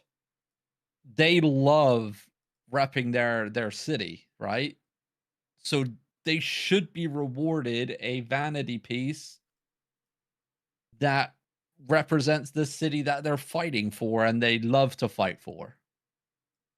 That should have been at the very forefront of the reward structure for faction warfare. Speaking of, let me actually look at the guy. I can't disagree with you, Robin. I don't want to be, negative right off the bat for our first viewing of content from this update, but I do agree with you that the end reward would have been nice to see a cosmetic that was themed with each city, and I can't really disagree with that. That seems like a thing you would want. Hopefully that's coming. I mean, like, if not, I mean, that's gonna be on my list of let's get that done, folks. Come on. That would be really cool. I mean, I love the idea of how do I say this? I like it when we sell cosmetics. It makes the game last longer. I like that. The longer the game lasts, the better. But I think we also need to give rewards to people that encourage them to play for something long term that is unique-ish, and having to put in a lot of effort for your city kind of differentiates you from everybody else. And it would be really neat if when you went into Limhurst, you saw a bunch of people wearing green stuff. Exactly. And they all kind of looked like the Robin Hood's merry men, you know?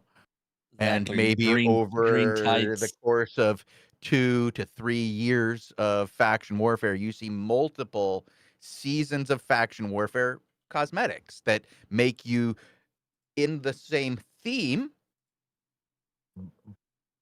but different. So that over time, you start to really give reasons to go, oh man, that was a guy who did faction warfare in 2026. He has the Little John outfit. Okay. Big red beard, big old stick. I get it. Love it. Love it. Oh, there's Robin Hood. Okay, I can see Robin in his green tights. Looks just like Robin Hooders with the that peanut head. Yeah. Yeah. I don't know. Maybe there's a part two. Maybe it comes later on. Maybe the game mechanics and systems go in first, and they just didn't have enough time Hey, to get it to get the second part. I don't but I know. agree with you on that. So, like, I think it's more important that the system's in. Let's transition Yeah. to that. Okay. Now, I'm gonna give my thing that I was gonna be on negative on because, and I'm gonna do it faster than I was because I think we were dwelling on the faction rewards a little bit when I think there's a lot there already. But I agree, they should. I would like to see them per city. Come on, come on. Last time we got mounts per city. I don't see any mounts per city this time. Um, my issue wasn't with any of the faction warfare systems, Robin. I thought they were pretty good. I thought the things we had to do in order to generate points was awesome. I thought the idea of fighting for a castle kind of territory was fine and fun.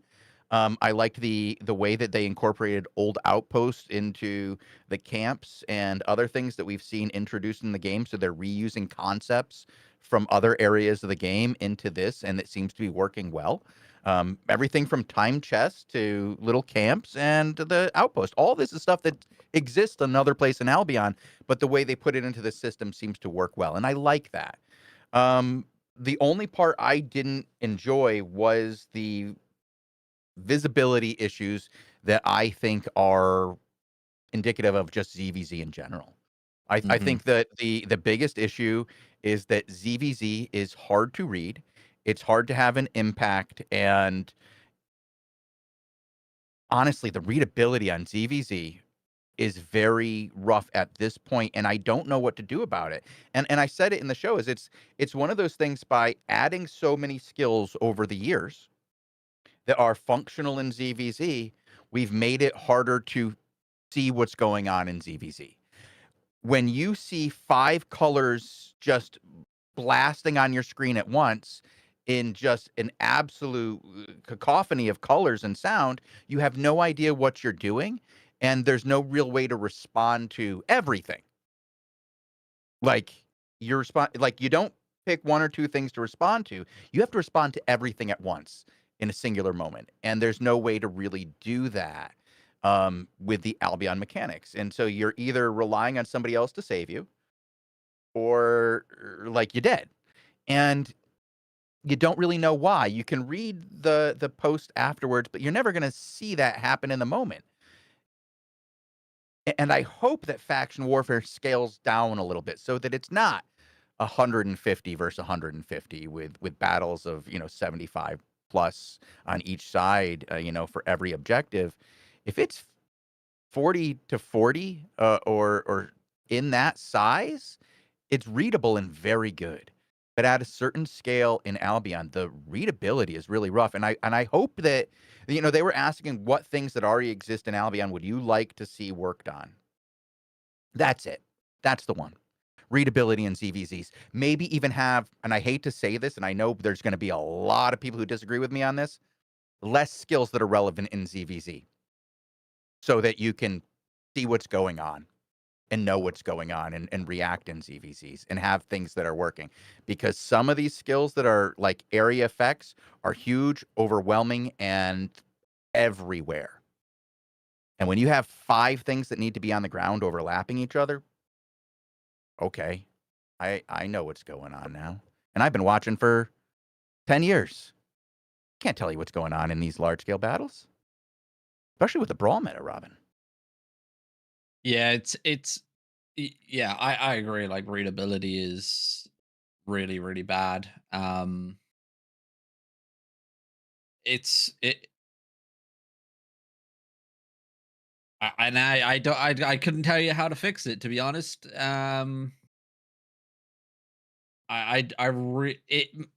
Maybe it's literally one of those where it is what it is, right? We see other MMORPGs out there that have large scale, ZVZs We like all deal with the ours, same problem.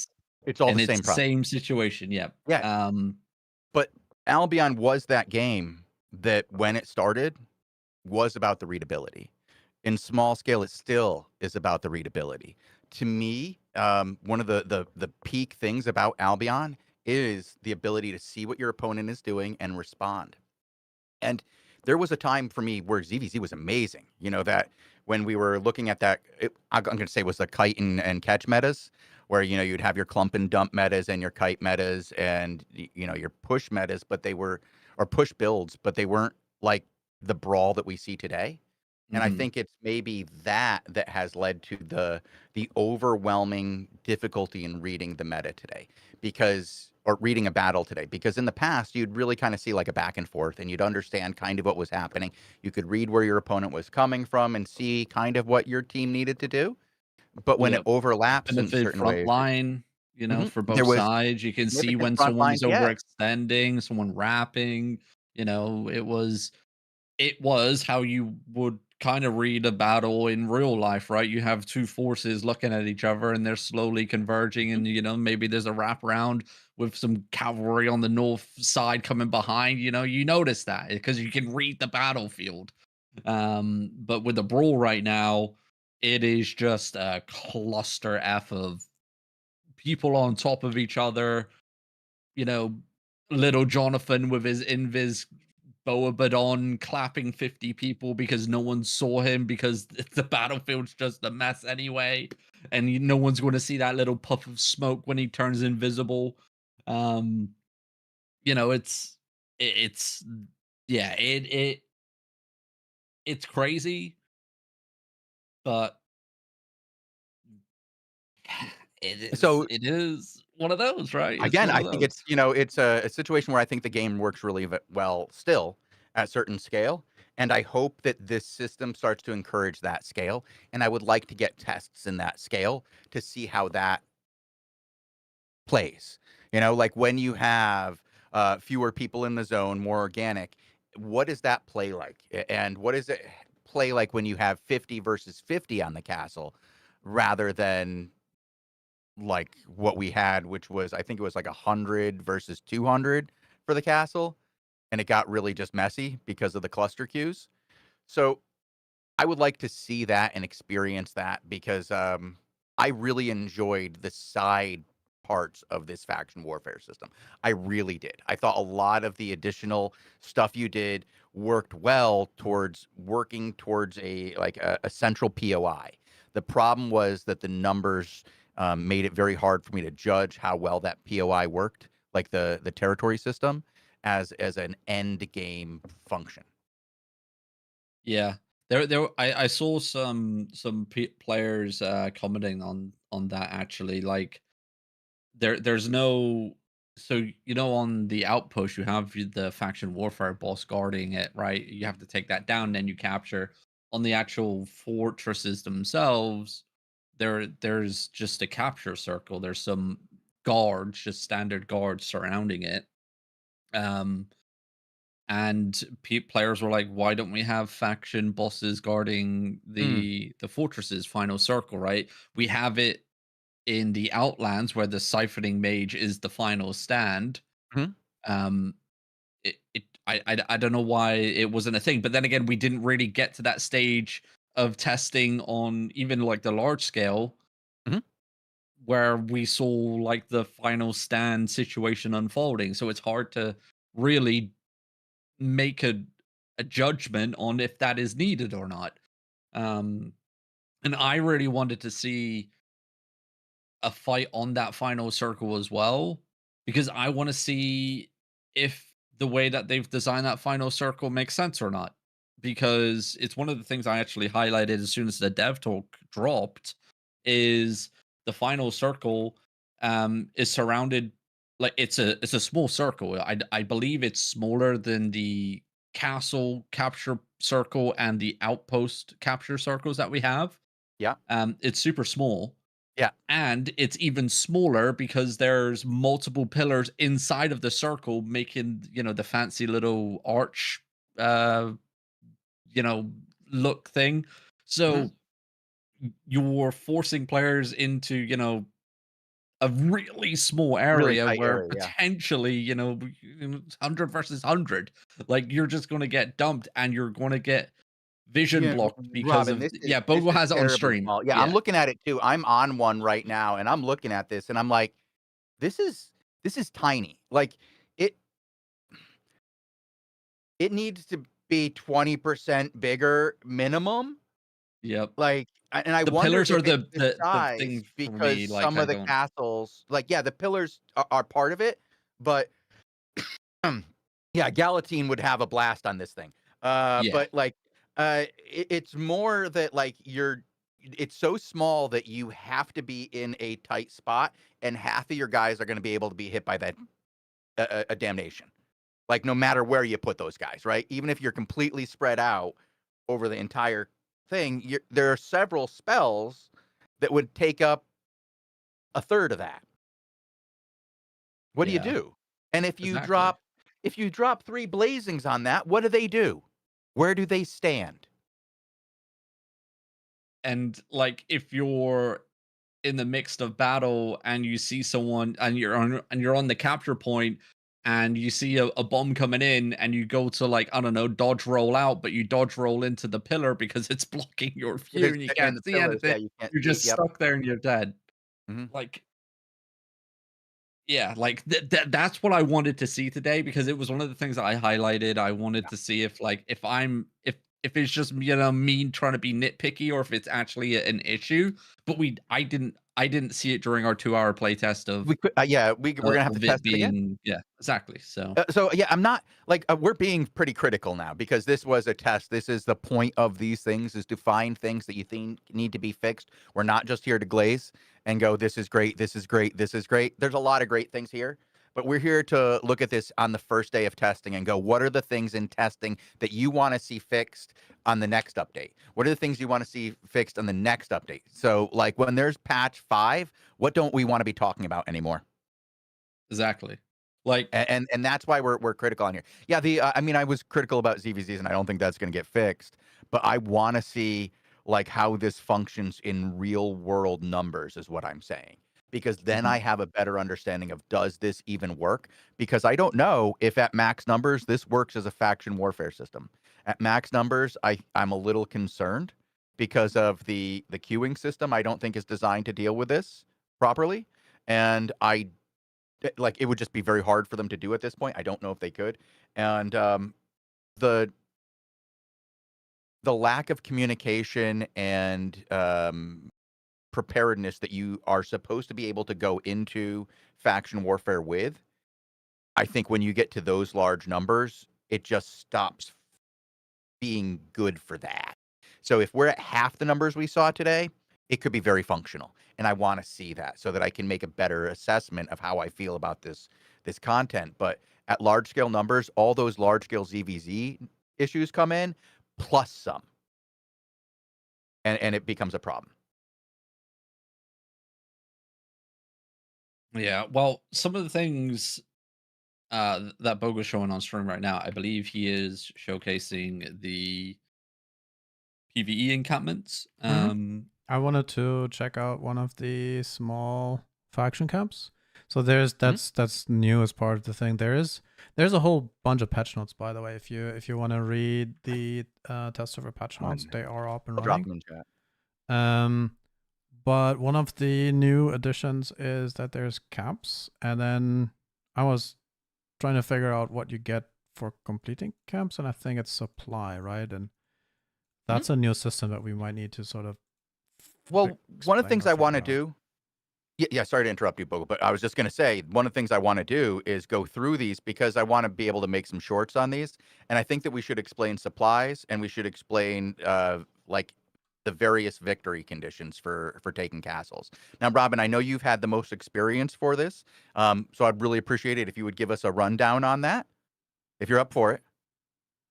I'll try. I I'll mean, by try. reading the patch notes, I figure, like, for me, I'm gonna stop in the middle of them because I'm gonna go, "Ooh, new information," right? My brain's gonna stop. But for you, I Mhm. think you know all this already. Alrighty. All right, let's here we go.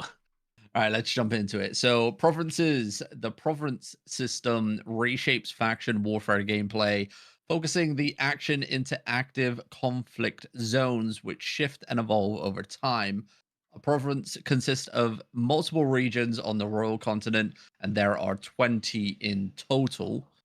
Um, a province is in a conflict if a neighboring province has declared an attack upon it. When a province is in conflict, faction chests and raided camps can spawn.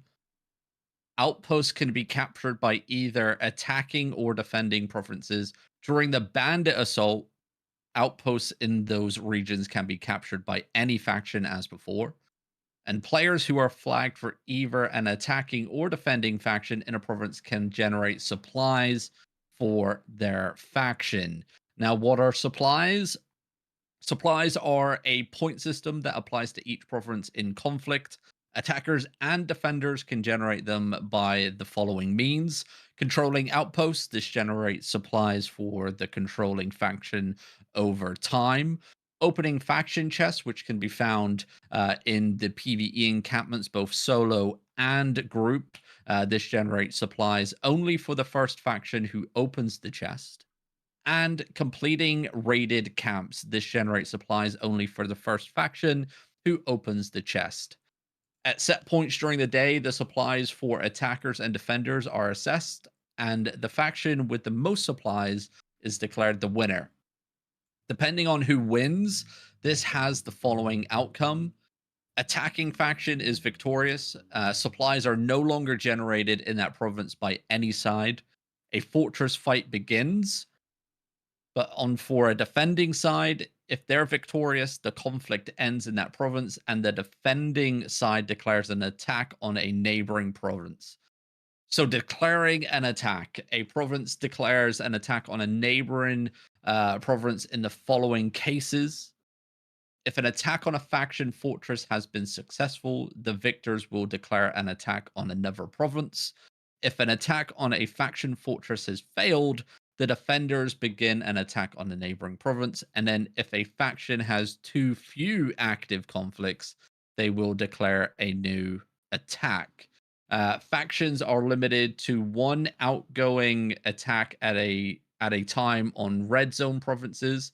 If they have one of these active, they will not declare a new one if an above roll would otherwise cause them to do so.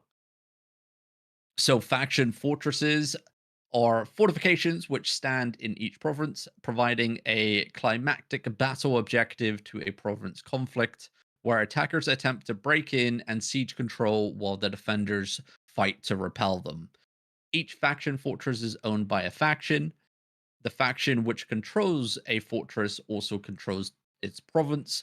If an attacking faction wins the supply battle in a province, they will begin a siege on the fortress.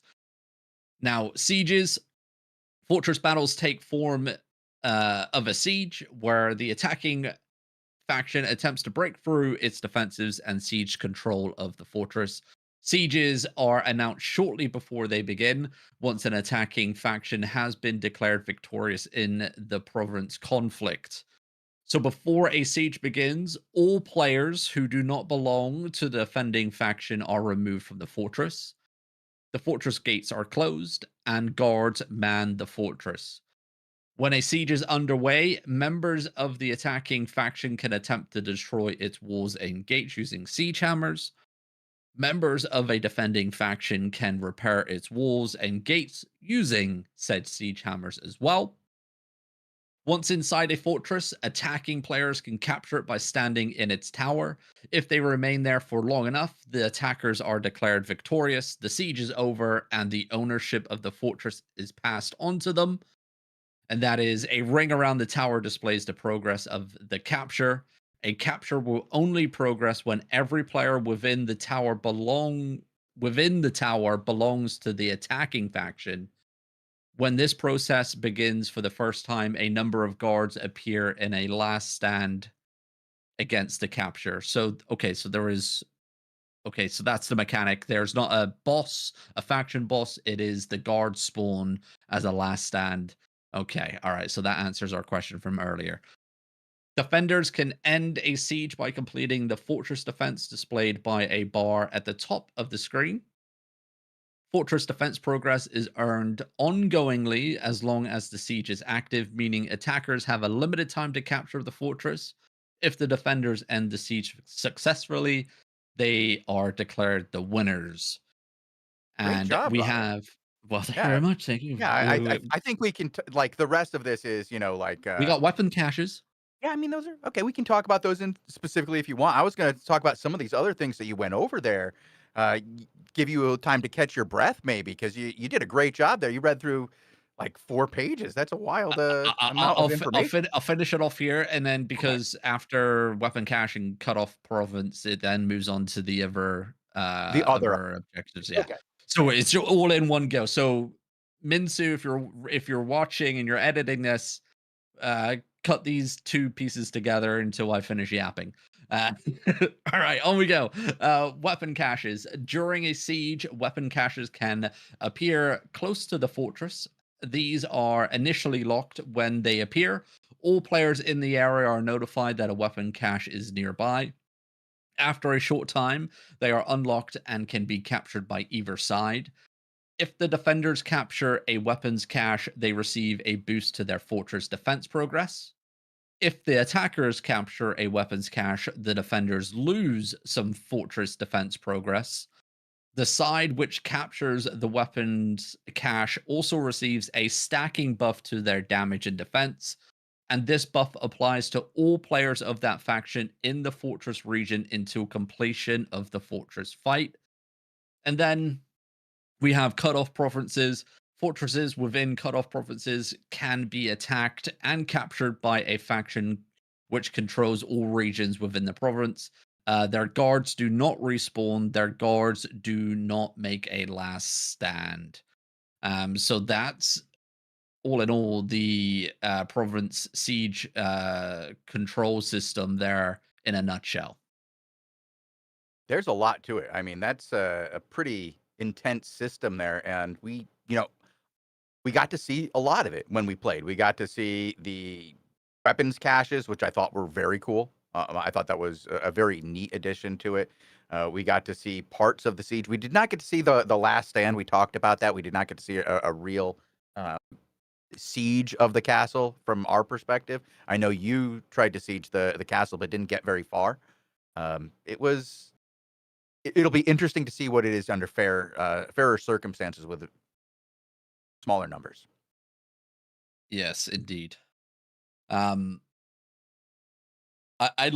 like the flow of the system. It's really cool. I like that it's really easy to read as well on the world map. With the faction warfare overlay. Like even if Bogle brings it up right now on stream, you'll be able to see like zoomed out with the faction overlay turned on. You can easily see like where the fight's going to be. Obviously, at the moment, they did mention that there will be timers here. So a countdown timer to the next fortress fight will be displayed. It's just not in this build at the moment. So that it'll be easier to read. But yeah, like just look at the big red arrows pointing in the direction. That's where the fights are going to be, right? That does make it easy to super tell where simple. you're supposed to go. I wish this information that's here on the patch notes would be in the game somewhere to explain to the players participating in some ways what they're supposed to be doing and how some of these things worked in the game. Information in the game is always one of those things I would like to see more of. It always feels like that's the thing that Albion is catching up to, is getting the information in the game and getting information to players. But this map is very readable. The colors are solid. You know where you're going. You can tell what you're supposed to do. You know where the fights are. You know where the front lines are. I was not necessarily a huge fan of the duchy system when it was first explained to us, but this is okay. I can see how this is going to work, and I like the way that it makes certain things very valuable and allows you for frontline battles and stuff with these territory battles, and you don't have them everywhere. They're not in every single territory. There's something special. There's something that you have to do a lot of work to earn, and when you do earn one, there's a big flip and something happens. What I'm interested in is what a side gets when they own a lot of territory. Well, that is actually something that I wanted to talk about next, because if Bogo opens up the world map and you open up the world map and Yeah, you I'm click looking. on a fortress, Okay. it actually tells you. Really? So a bonus here for holding one fortress, the Martlock faction earns an extra 5% fame, 5% silver, and 5% loot drops Oh. bonus. Is that And in the entire world or just in the Royals? in the Royals, because you can't faction flag in the Outlands. Okay, so it's just when you're faction flagged. Okay, yeah, okay. Yes. Yeah. So now my question is, do all these stack together, right? Because at the moment, Martlock owns multiple fortresses. Mhm. Do they stack? The bonuses stack. So, Do they get there's 4 of them? Yeah. Banebrae, there's Lothian Knoll. God, these so names. Adland Well, Grove. yeah, like, do all these bonuses stack up on top? I couldn't faction flag myself, so I couldn't actually get the answer. But if they do stack, that's actually over time. Like, if your faction can hold multiple 4 of them? fortresses, That's 20% that's extra, like, loot drops? Are you hmm kidding? That's a yep, lot. That's that a is a lot. lot. That's And I think you also get the other faction buff as well, right? There's already another buff, I think. Just What's that flag on for screen? I Martlock, can't. and I have the 5% more famous silver and loot buff Okay. inside of Martlock. So I would almost say it's like province based.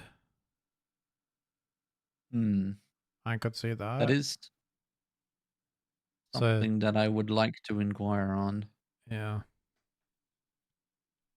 because if it's just one boost that Oh you get, I wait. mean, Faction flagging bonus level 3. You receive 15% more fame, silver, and loot.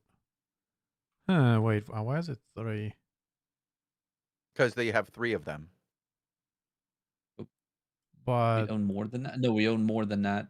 I think, right? 1, 2, 3, One, 4.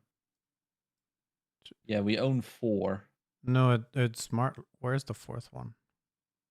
So Yeah, that one's not completely controlled. we got Bone Pool Basin. Mhm. We've got Leanmore Gear. Lothian Knoll. I was just gonna go based And on province names, Banebrae. so I was gonna be.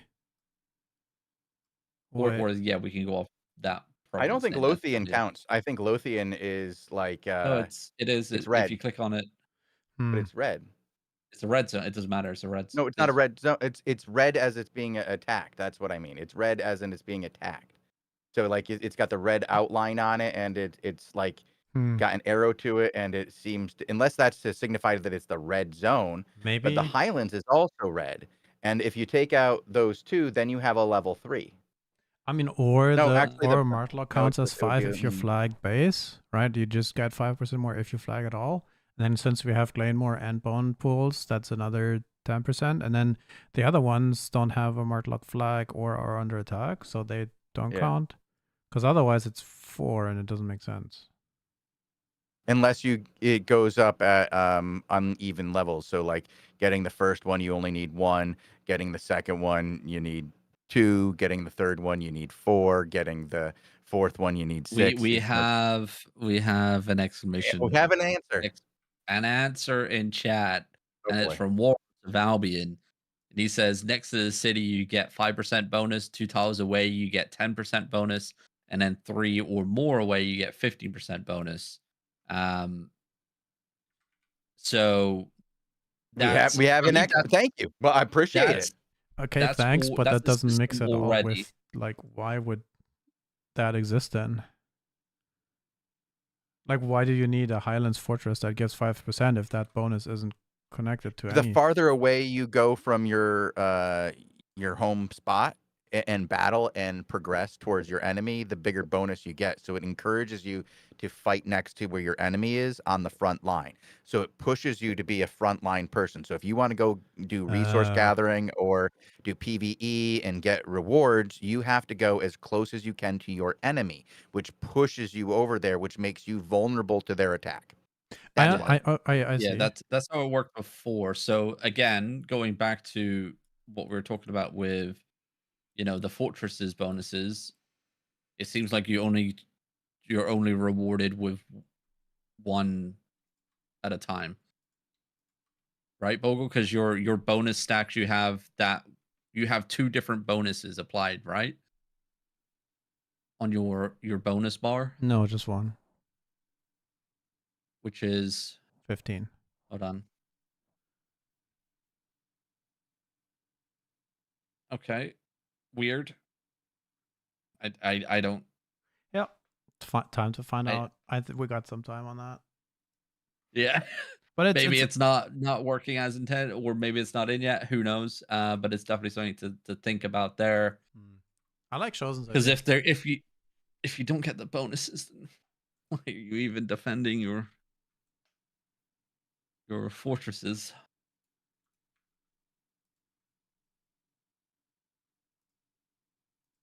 Not sure.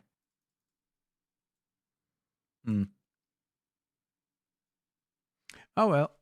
Oh well. Yes.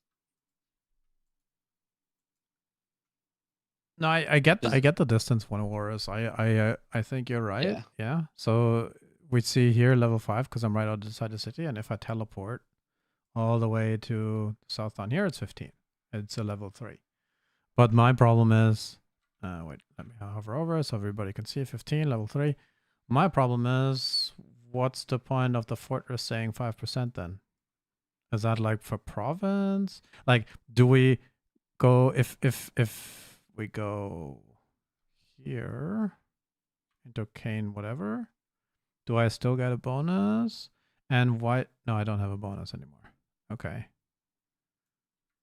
Because I don't own the zone.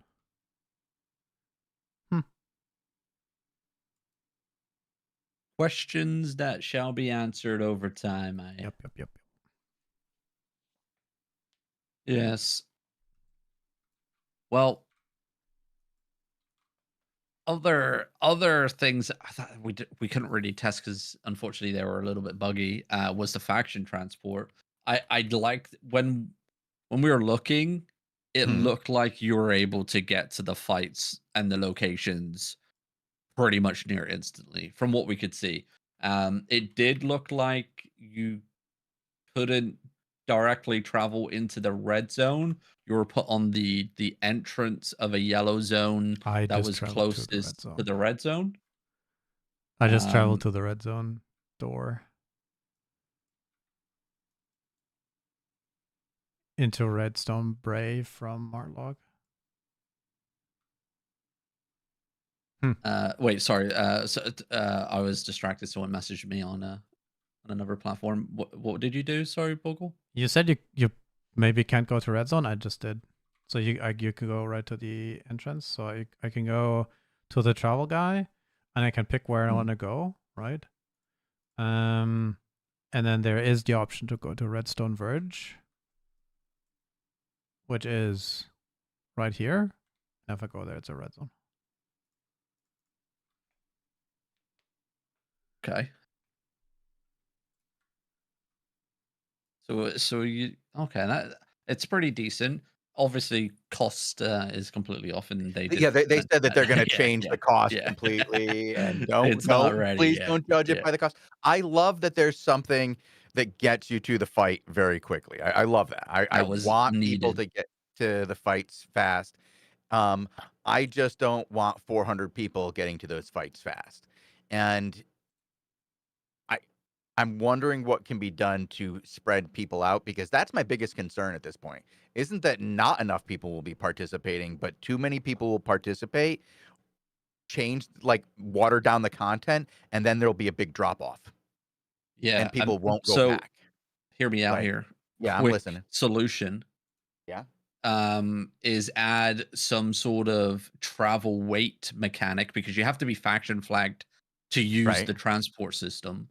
Right. So if a transport location says say you have like 100 faction flag martlock travel to that location via Uh-huh. the travel planner, you're not Very allowed expensive. anymore, and Yeah, then like, it like slowly trickles down, so it's like, okay, the next 10 can come back in if they're waiting or whatever, like have a like oh. a limit, like, so to speak, and then have a like a dwindled down timer that slowly ticks down to allow, not Well, a constant flow of 100 people just streaming into yeah, the not zone. everybody that want like I think it'd be interesting if they had a mechanic that encouraged you to go to the area with less people, either by having the cost go down if there's less people, or increasing the time to get there if there's more people. Like, finding one of those two, like some kind of knob that you can tune to get people to where they should be fighting and even out the numbers, not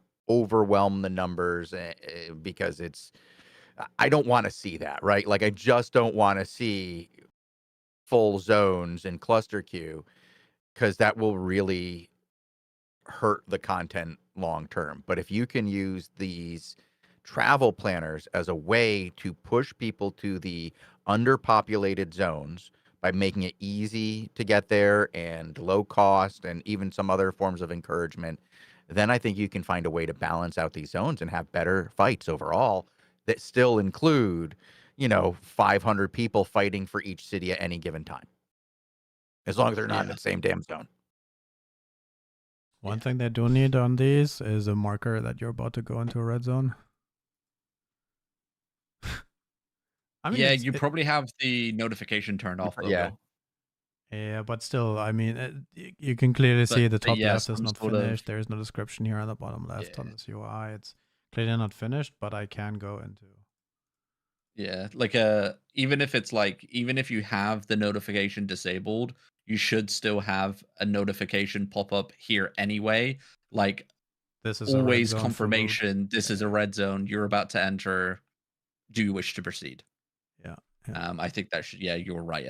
100% it should be there.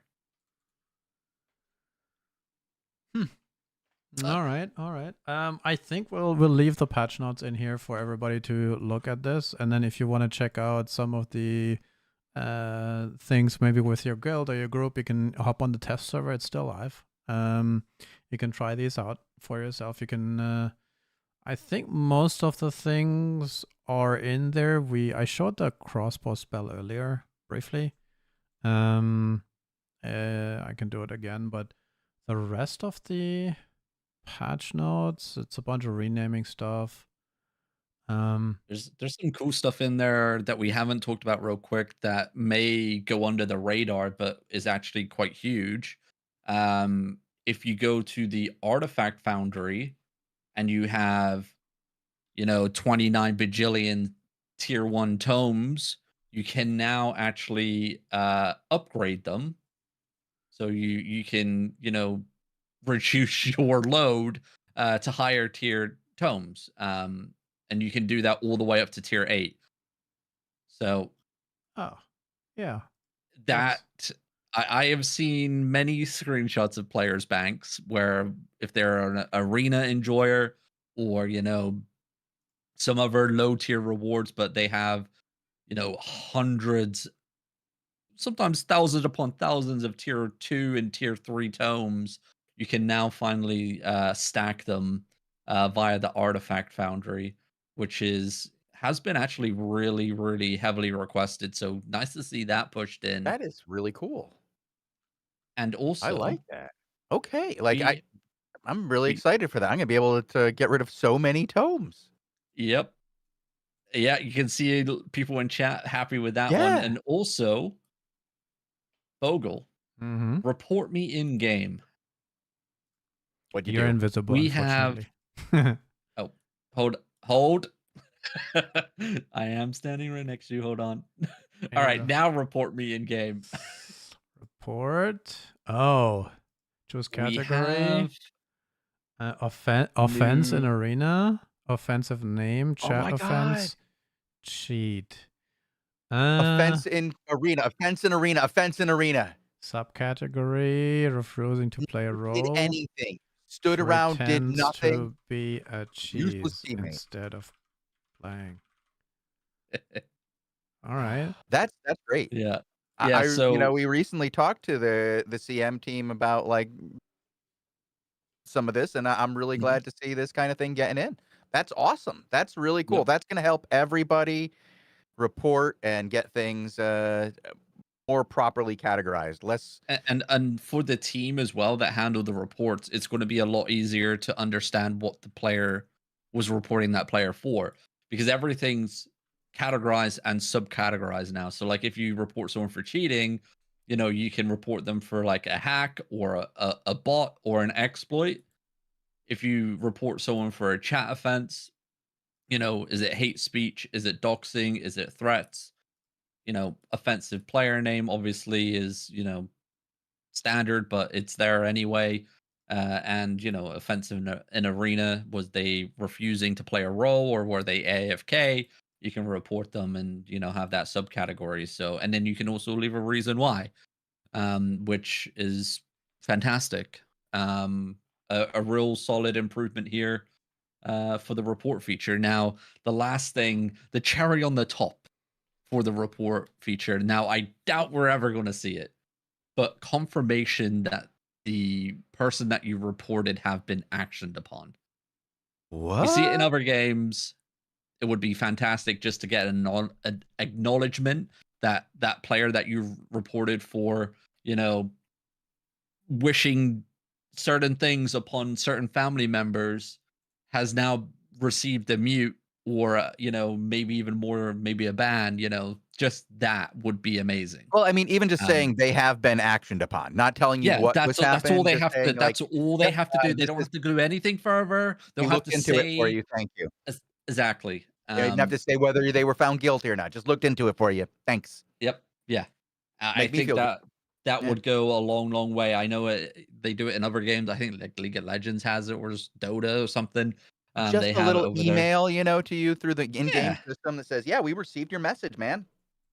So and Yep. so looked into it. Thanks for reporting it." You don't have to even I would give it some kind of personalization so that they know that a person looked at it, but they shouldn't have to be told what was done or if they were guilty or anything, because I don't think we need that. We just need to know, is there anything happening? Exactly. It would be fantastic. It would be fantastic. Yeah.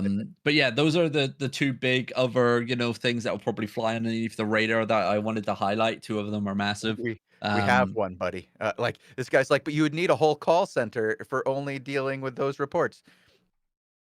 Yeah, we met those guys. There's a bunch of them there. there's a lot. There's Yep, a lot. there's a lot, Uh, uh-huh. and they just stare at the screen all day long, dealing with your reports. That's what they do. Mm-hmm. Mm-hmm. Yes. Well, we'll obviously go over all the other patch notes in a future daily show sometime next week, probably on the Wednesday. Yep. Because there's a lot of other things in here that we haven't talked about that's in the patch notes. So much. There's obviously combat balance changes as well that's listed here. So we'll be covering it all here on the channel. And as changes come in, because we are still what 5 weeks away, 4 weeks, 5 weeks away from the update going live. There's going to be new things, there's going to be changes, there's going to be fixes, there's going to be the whole shebang. We'll be Mhm. covering it as they unfold here on the channel, and listening to what you guys, the audience, have in terms of feedback on it. So yeah, make sure you're following the channel, be notified when we go live. But looking at the time, Chosen and Bogle, it is said time. It is time to step back in time to where it all began. The Yeah. beginnings of Albion TV. Bogle and I are trying to discuss like how far back do we go? How much backstory do we give you At the guys? How beginning, deep into it? there was the universe. I mean, Bogle, how long you been here? 11 years now? 111 years. You're supposed to say 211 years because it's how long you get banned for is 200 years. Oh. Did I get banned in the... No, a long time, bro. A long time. Yeah, No, we but can Bogle's go been into here the details, for but, 11. I've been here for 10. We got a lot of stories to tell. We'll probably even tell what. But for me, I'll tell you guys what even brought me to Albion, and it's a pretty good story. Oh, we there you need go. to go That's on a coming. small break, Bogle, though. yeah. Yes. Create a pause for you there. Yeah. I That need that a is drink. coming up. Good man. We need to play some ads. We need to actually draw one more code now, and then we'll have some more 7-day premium giveaways in the next show too. But let's round that out. Give everybody a chance right now to put something in Twitch chat, and then I'll draw one more code. Yeah, and then we could talk about history tonight. Usually on a Friday night we do have the spotlights, right? We do have various streamers or personalities on the show, and we sometimes do the burning questions, the live action where we play depths and talk about history. And this time around, it's us. So we have that to talk about. Look at all these nice pictures. Chosen, Azori, El Forward. Got a lot of old pictures to look at, old videos to look at. Do you have some prep? Because I think just telling the story is plenty. I'm going to just tell the story. I don't think we have time to even do any fighting or anything because the story is pretty long. Yeah, it's been a while, 10 years, dude. Yeah. So I'll be back in just a couple minutes. We're going to take a quick break. We're going to tell a story. It should be fun. All right. See you soon. Bye, Robin. Toodles.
Hello and welcome to the Albion TV interview series. I am your host, the Chosen One, and I am joined today by Bogle. And we have the great honor of getting the opportunity to talk to ourselves today and tell you, the audience, about how we got here, how AOTV came to be what it is today, how we started in Albion Online and went from players to, I'll say, like the voices of Albion Online.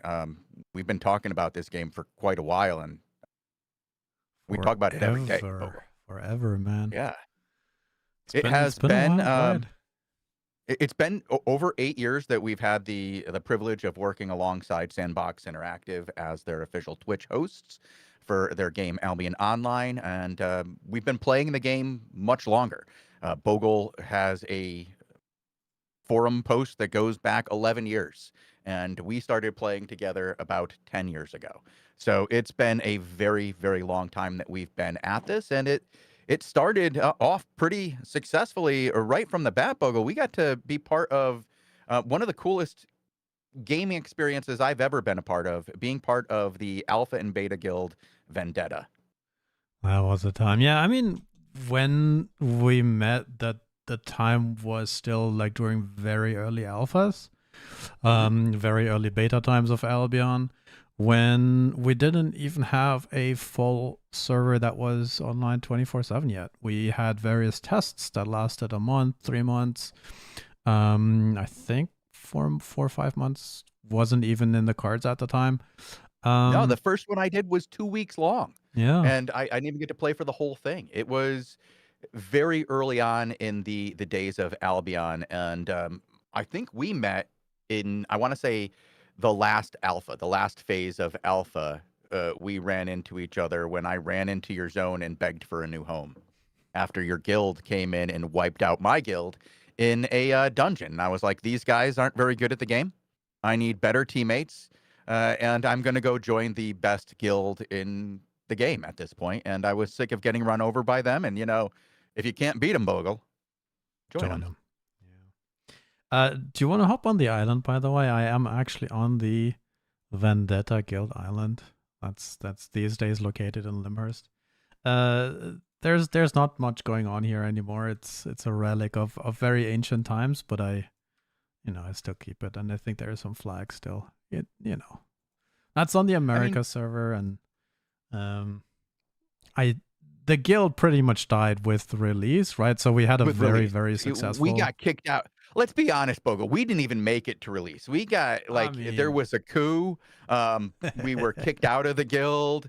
We weren't allowed to play with the guild on release. They didn't like the way that we ran the guild, and they booted us. It was disrespectful. I mean, I had the opportunity in the end to get the guild back, but no, it was the best guild at the time, and we even made one of the competitions was naming a item after a guild, and that's, by the way, how the fire staff got its name. The Vendetta's Wrath is from that ancient time, 8 years ago, 9 years I think was the competition. Wait, I want to show that. Infernal Vendetta's Wrath there. That's what it is. But then it quickly folded, and I mean, we had different things in mind during launch, right? That was a wild time where everybody was sort of looking forward to it, but we just had figured out something that we kind of wanted to do at the time, right? Mm-hmm. Yeah, we were. It was an interesting situation early on. I mean, I was trying to fix the game. I was very interested in Albion as a concept and wanted the game to be the best it could be. I was making cartoons for the game, talking about different ways you could fix the game. I was getting into arguments with the developers on a regular basis, going to all the round table situations. But we also had this pretty successful guild that we were running. When that ended, we needed something else to do. And you were like, hey, do you want to start like a podcast and talk about all these adventures you have in gaming and in Albion as well? And, I was pretty down for that. podcast is these days such an ancient word. I feel like no, but I don't know if people. I guess people still do podcasts, but it was Yeah, it was one of these things that you kind of started doing at the time, right? It's that was suddenly possible with technology actually catching up and people, actually listening to these. I think it was like at the height at the time of that, and then Albion was an up and coming thing, and what's better to do than talk about your favorite thing a few times a week? And honestly, we had met a few times, and I was like, wait, this guy has a voice for radio, and he's kind of funny. So how about we try this? also have a face for radio. Oh, yeah, I didn't see that, but it kind of worked out, man. Like, Yeah, absolutely. It did. But, I think one of the important things I wanted to say is that when we were trying to get the podcast together, I was like, Bogle, I don't want to do the podcast and just go on and talk about it. I want to figure out what we need to do to be a successful podcast. When I started playing Albion, it wasn't with the intention of playing the game. It was literally, I was looking for a game that I could make an impact in and start like a new phase of my career in. a career in a the couple sense of did you want to get into game design or what? Back into games. Not necessarily game design, but back into games. And at the time, I was looking at trying to figure out ways of turning player interactions, player events into the lore of the game, turning the player like stories into the actual stories that people followed inside and outside the game. And I looked for a lot of games that could possibly do that.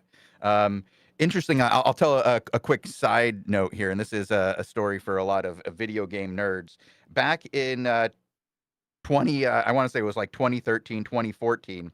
I was at a burlesque show in Boston at PAX, and I ran into Tim Schafer.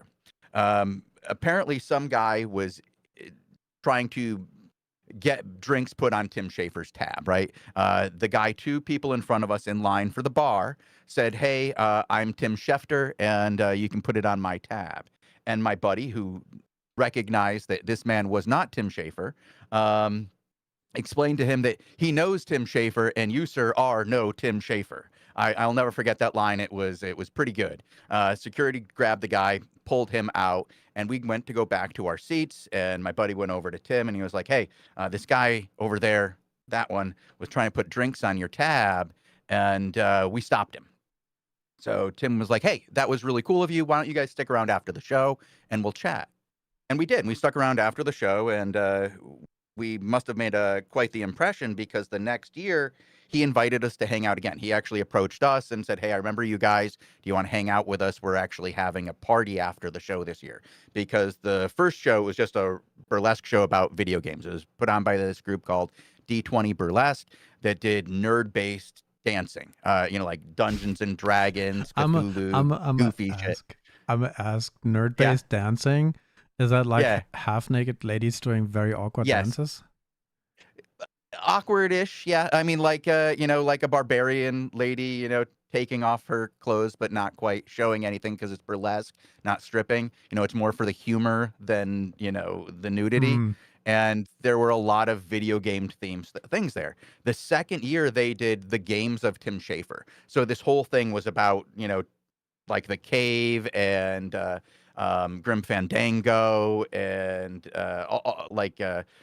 Aquanauts, all these different things that were like his kind of things, like like all his different games that he had done. People did like caricatures of and did stuff. So we hung out afterwards, and we got into a deep conversation about narrative design in gaming, and we were both pretty intoxicated, and we're getting pretty into it, as to like different ways you could turn player interactions into story. And he kind of like grabs me by my shirt and he starts shaking me and going, who do you work for?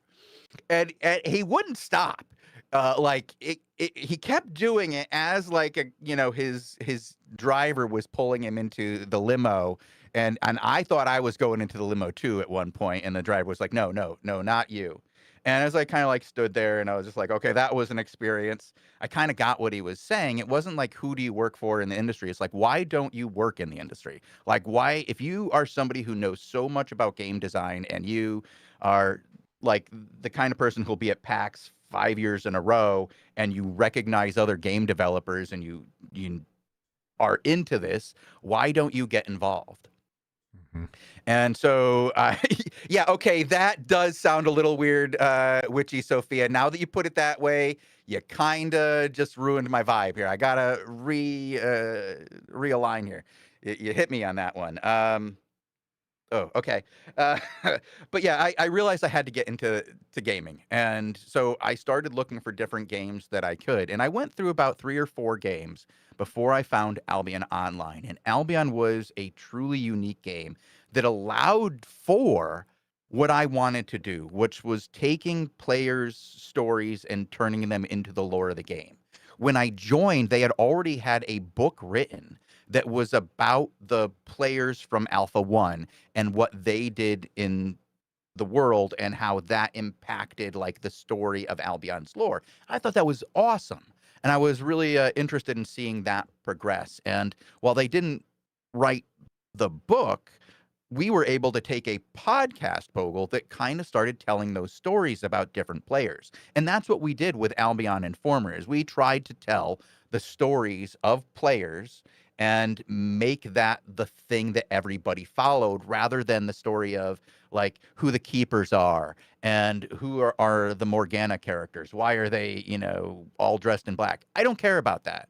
I wanted to know about what was going on with the Iron Bank and who they were losing all their money to. That's what I was interested in. I still remember some of the characters from the actual book. Like, I remember the twins. I remember Rook. Like, there's these, like, the twins were the other duo that was leading Vendetta, for example. Rook was one of the officers at the time. And that was, after we had been running the guild and winning the alphas, basically. Mm-hmm. So my story is a little bit different. I just basically found Albion on the mini site they had set up at the time, and I was like, oh wait, this is a cool game. I kind of played Eve before, so I was like, oh wait, this is Eve, but medieval and kind of cool with spells and swords and armor instead of spaceships and laser beams. I played Eve for like the economy stuff, and then with Vendetta, I got a glimpse of power, and then running and being a successful guild master is kind of amazing. Like, if you're the best guild in the game, all the best people want to join you, and then having an amazing group of people to play with that really put in time and effort and really try to make things work. Like, seeing people nerd out like crazy is a really amazing experience. And then I kind of got hooked on that, and then I was like, oh wait, this is a good game. How about I continue doing that? And then it was winning all the time while putting in 10-14 hour days. I was in university at the time. I had some time. In the end, led to some cool experiences. And then on launch, stuff had sort of turned around after doing this for, I think, 1.5 years or so, right? Yeah, I mean, like you were talking about the nerding out. I remember the beta 2 preparations that we had. We had a 27-page document for beta 2 on how to get a head start on the other groups in beta 2. Like, we were nerding out hard. We were there even when there was nothing left to do in beta. There were groups of us who were still there 12 hours a day trying to learn everything we could for launch. And it was an incredible amount of push. And yeah, we didn't quite make it to Vendetta with launch, but we joined up with a very successful group at launch.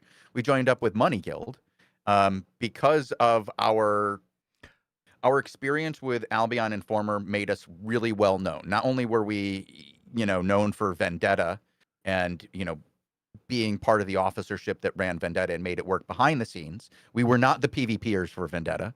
I yeah. I did do a couple of 5v5 matches for them. I still remember winning my first one. I won my first 5v5 match against what was it, Nilfgaard? That Uh, was the other big group that we had that we were facing every day. yeah. And it was on my birthday. I won the very first one I did, and they were so mad at me for winning the first one. They started sending the A team every time I would show up, and they would just pick on me and they would pull me out and just kill me over and over and over again. It was the whirlwind meta where they would use the ironclad and separate you and then pull you out and just absolutely delete you. It was rough. It was a rough 2 months of getting my ass kicked in 5v5s at least once a day. I have to be honest, like right after launch, I think I had a pretty busy time alive. So I think I was finishing up university at the time. So like a year or so after launch, or maybe even the first 6 months right after launch. I'm a bit hazy, honestly, on the timeline. But maybe it's interesting That to was where sort of we figure out what we did around launch and what happened to Albion Informer and how we transitioned that was the to death of AOTV. Albion Informer, kind of, and then the beginning of AOTV with me. So AOTV existed in beta. It was run by the community manager Evoke, and there was Kostian, Gusky, Lupac, and Vetus, and Metis Overboard.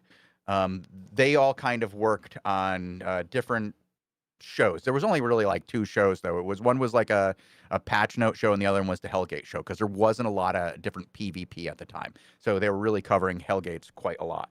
But when we were doing Albion Informer, we had the goal of actually selling basically Albion Informer and the concept of Albion Informer to Sandbox Interactive.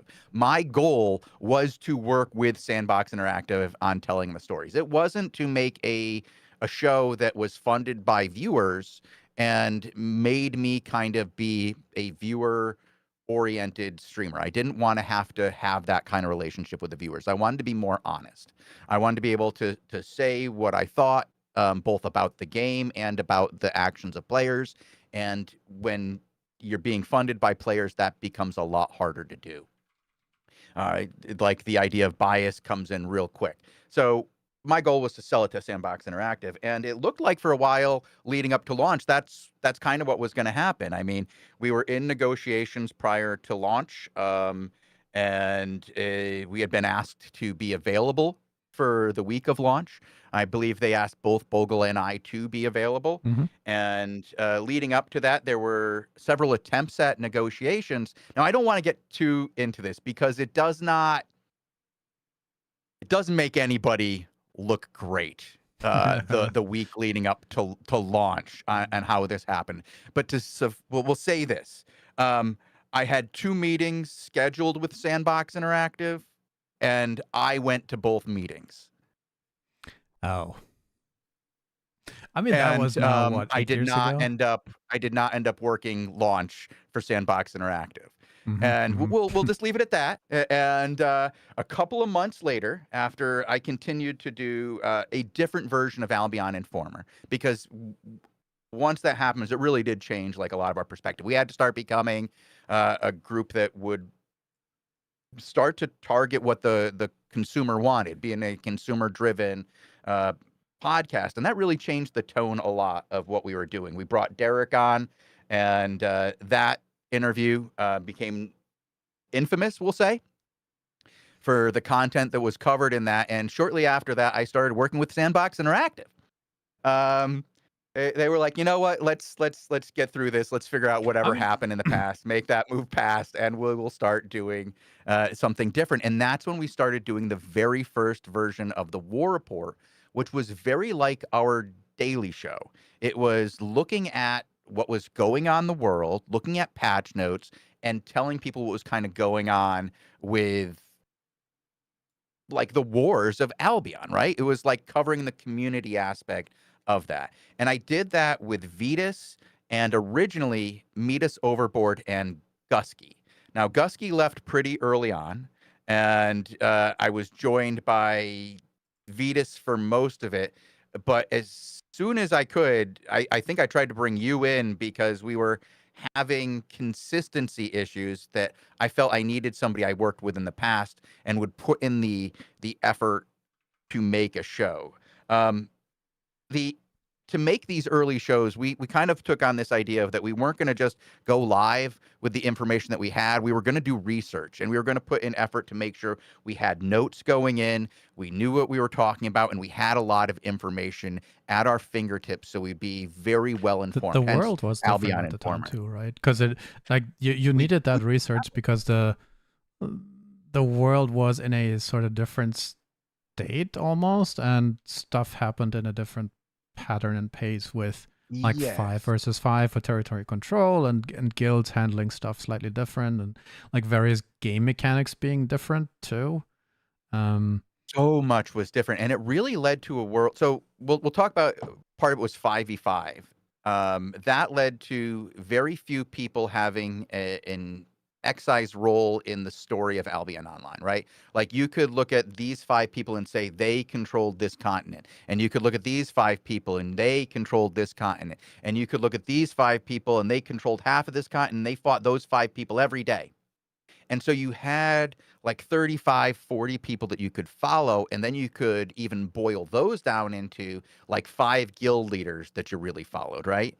And it made for telling stories very, very easy. You could say, this guy is the leader of this continent, and this guy is the leader of this continent, and they're going to fight. And they've got these 2 groups that are fighting. And covering it was pretty easy because the day beforehand, you would know there was going to be a 5v5 match. You know what time it was going to be, and you know all the people involved. And it was going to happen more often than not, especially early on, because territories were incredibly valuable in a way that they are not today. When we covered the Mercia fights, you were literally covering the 4 zones in the game that had T8 resources at all. That was the only place you could get them. If you wanted T8 resources, you had to own one of these zones. And only one group had them. That was the Oops Alliance, and that was led by Money Guild. And Money Guild had these 5 champions, including Derek, that absolutely just dominated everybody else. And that lasted for quite a while. It made for really good stories, Bogle. And it made for covering the war report really easy. And that's when we brought in Lupac. Lupac and I started covering the invasion days first together, and then we started covering 5v5s, and Tazik and I would record the 5v5s, and then Tazik and I or Lupac and I would cast the 5v5 match. And that was the first like expansion of the team to go from like myself and Gusky to bring in more people, and Lupac was already here, so it was very easy. And then we wanted to do, because that was so successful, we wanted to do like more like Albion Informer stuff, more news, more regular interaction with the community. So we brought back the kind of the show that we did with Albion Informer, which became the daily show that we still continue with today. And that's, you know, bringing that news, the talking about the patch notes, talking about what's happening on Reddit, talking about events that are between different guilds and stuff. And that lasted for quite a while. So surprisingly, like sometimes people ask, yo, do you even have enough content to do this? And over the last, 6.5 years that we've been doing this now, surprisingly enough, every single day we had content. Like the game has so much stuff going on all the time everywhere that there is always something to talk about. It's like if you think about that a little bit longer, then it's kind of crazy. Finding who's fighting with whom, or who has a beef with what, or you know, somebody posted a new clip, or somebody has a very strong season, or there's a new fallout between this and this group. It's kind of amazing what humans who, you know, play for pixels actually generate in terms of interesting stories. So we always had the luxury of a pretty alive world, even though with a slightly smaller number of players than we have today. Like I almost would say like at least 10 times lower, maybe more. I don't really know. When we started, I mean, we can talk about the hardest part of Albion Online was when we first started doing this, like in in 2017, right after launch, in the months of like October, Albion was at a really low point. We had launch, which was really rough because the servers were held ransom by a DDoS, Like and 2 many weeks. Huh? people couldn't connect for over 2 weeks. Yeah. It was really rough, and we lost a lot of players during that time. That's the most important time for an MMO, and it really killed a lot of the casual players in Albion. A lot of them just thought this was the experience they were going to have, and they hadn't had the experience in beta or alpha to know that the game really functions much better than that, and they just kind of like left. It was really sad to see, and the game got down to a really low number. I want to say like 37,000 active players per month, and that's just my guess. That's not official. Please don't use that as an official number. It just felt It's really oddly low. specific, though.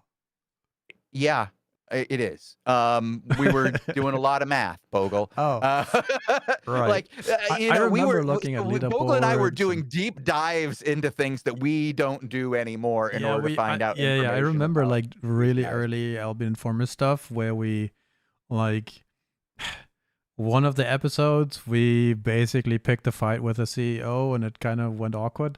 But that sort of still shows the point that there's plenty of stories and interesting stuff going on. And then as you said, with launch and all the troubles around launch, it luckily picked up after that, right? It got better, and enough people were still around, and it kind of, even though on a kind of low average number, still had stuff going on, and that was good enough for us at the time. There was plenty of content to do stuff around. There was so much. Like early on, it felt like the stories were hugely impactful because it didn't change as much as it does today. When we only had the three starting continents in the Outlands and the Royal Continent as the fourth, you could really follow the changes on the map day to day and have a story that continued. So it didn't change very often. You had your home plots, and I think you had 6 of them on Mercia, and they changed so rarely, like the guilds that lived on this continent, that it was a game-wide event when somebody would attack their home plot. So it'd be like the equivalent of somebody attacking a hideout today, which happens 40 times a day. Nobody really pays attention. This brought every single person out from all of Albion and started hanging out and watching what would happen. And they wanted to be informed. And so what we would do is like, Tazak or I or one of the participants would record the match as it happened live. And then the next day we would cast the match and everybody would watch. And this is how people kept up with the news of Albion. This is the only way the average person, or even like the somewhat hardcore person, could follow the story of the game. Because if you look at the map, you kind of see the colors change. This guild now owns this territory. But if you watch the show, you'd know which 5 guys beat which 5 guys at what time, who the guild leader is, and why those 2 groups are fighting, what zone they're fighting in, and what the resources are available in that zone, how long they've been fighting for that zone, and the different people that made it available to be fought over with the earlier declaration. Declarations were done by the very earliest ZVZing in Albion. You'd have to go to a war camp and fight NPCs, kind of like you do on Invasion Day. You go fight in some NPCs, you take control of a node, and then the next day you'd be able to attack the territory. And those were the first ZVZs. And with the update of Queen, the servers were changed in such a way that it allowed us to make the main part of the game, the main thing for territory control, ZVZ based instead of 5v5 based. And while that may have changed our ability to tell the story for individuals, it made guilds and alliances become the main character for Albion Online, where individuals had been the character before. So where 5 people were talked about incessantly before, now a tag that represents 300 is talked about, or an alliance tag that represents 5,000 is talked about. And so it was much more, I don't know, what do you say for that, Bogle? And it's just more people were involved in the story. I mean, maybe inclusive is a word there. Inclusive but less personalized. Yeah, yeah. Again, this is I think a time where I was still a little bit busy with stuff finishing uni, so this is where I'm a bit hazy about. But I think you're right. I think you're pretty accurate there. And then slightly or shortly after, I remember that I wanted to do some wiki stuff because I was like, hey, community manager lady, you don't have a wiki.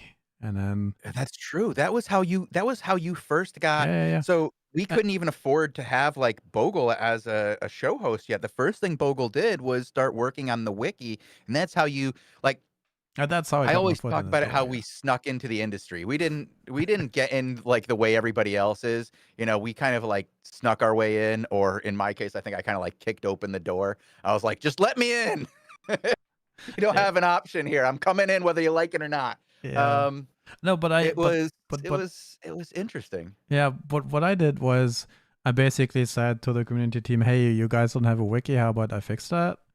And then we had to do like 3 months of transition from like a really bad old style wiki to another one, and then try to publicize that, and then that didn't quite work, and then we had to redo. Like I was busy for like 3 months trying to figure out how to wiki, like maybe 4 or 5. And some of that stuff is still actually active, and that gets too little of a plug. There is a whole group on the official Discord, the Wiki Guardians, that deal with the Albion Online Wiki. It over the years it has seen ups and downs, and for most of the time the wiki has been not as up to date as it could be, but that's partially because if you write stuff down and knowledge about Albion especially, then you lose your edge, right? You do. You lose your competitive edge. It's not fair. So there's a whole incentive problem of sharing information in Albion, which makes it kind of hard for people to just contribute to a wiki. But that's how I got sort of started, and then I think I like 6 months in, some opportunity presented itself where it's like, hey, how about we do a daily show? And then that sort of started up. Do you remember when that was? Like the first daily show? shows? Yeah. I want to say they're 2019, 2018. 2019, because we were there by 2020. Like when COVID hit, we were there because I remember when we were starting, it was 2019, end of 2019, and you were back in China. And I was saying, Bogle, do you really want to go back to China? There's a thing breaking out there. And you're like, it's not going to be a problem. I mean, before that, we had this and then Bogle brought it back to Europe. No, and... it wasn't me, bro. No, don't. No.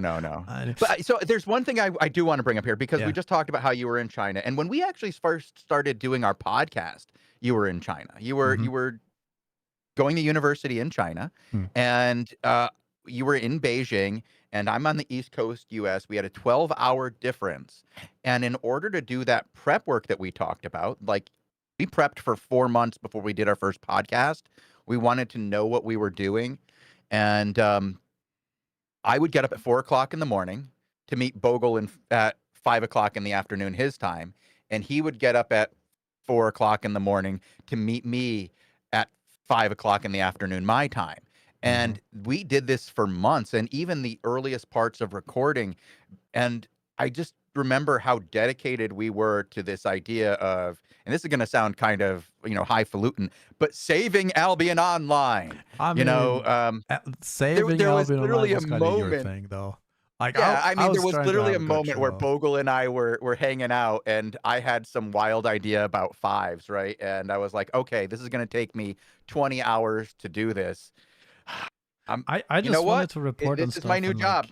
I remember making like a whole homepage. We collected like I had a whole spreadsheet of fights that happened. So the remember the kill board had overviews about who won fights and stuff.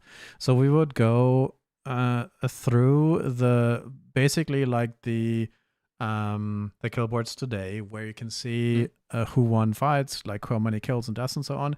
That similar thing, but for fives, and that way we could kind of trace who was winning, who was losing. So we would go through that, and basically every day, or you know, for the Crystal League, Yeah, once like the Crystal League started, not even Crystal League, like before that for Territory still, like trace who was winning the fights and who was in the fights, and then sort of give a report on that too. So we really tried to sort of be up to date, and I think initially we had like a show or two a week. During launch, we had I think I still have that somewhere. We had like 14 days straight of daily shows. That was awkward. And then by the time, you know, a year and a half later, with the actual AOTV schedule sort of taking place, I think we started with 1 or 2 shows a week and then try to expand over time, right? And then today we are at 4 days a week, 8 hours a day or something, plus minus 6 hours. 6 hours. 6 hours. Yeah. But when we started, like when we got to our peak of days, we were doing 5 and 6 days a week, but we weren't doing a lot of shows during the day. It was like 1 or 2 shows. But now we've kind of moved so that we are on the air longer for fewer days, but we can give you more of the content for all the different servers and all the different things that you guys do. And we're still trying to evolve on that. There are some ideas that I have that I really hope to bring towards, or bring to fruition in the next year. Over the last year, we've really worked on making our YouTube content better, created even a TikTok. You guys can watch us on TikTok with our shorts now.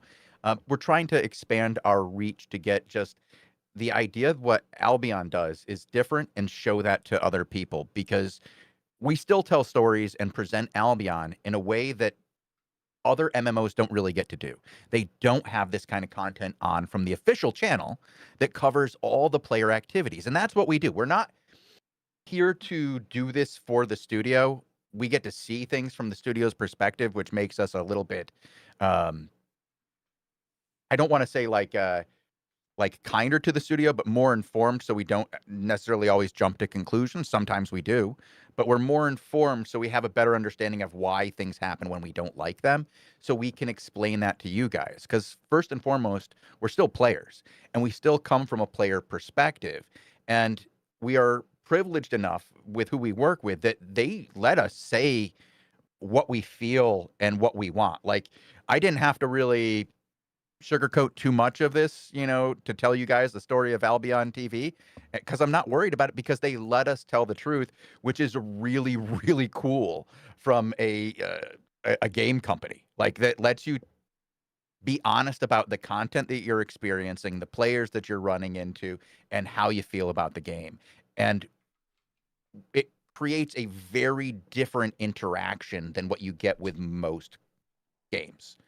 You can come here and be part of the real community of the people who play the game, not like the people who are glazing the studio. Yeah, I mean, streams as a thing have, some games do like big announced streams, like once a quarter or something, right? And having a Albion TV that is here most days of the week is pretty different in terms of what you can do and how you can show things. And yeah, you're right, that is pretty special overall. And for some miraculous reasons, we still have content like almost every show.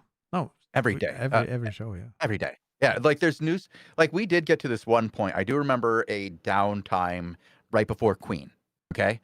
Queen was the biggest update Albion has ever had. It was the one that introduced all the new continents. It's the one that took us from 5v5 gameplay for territory control to ZVZs. It redid the way the networking was done. It changed all the cities. It changed Carlian completely.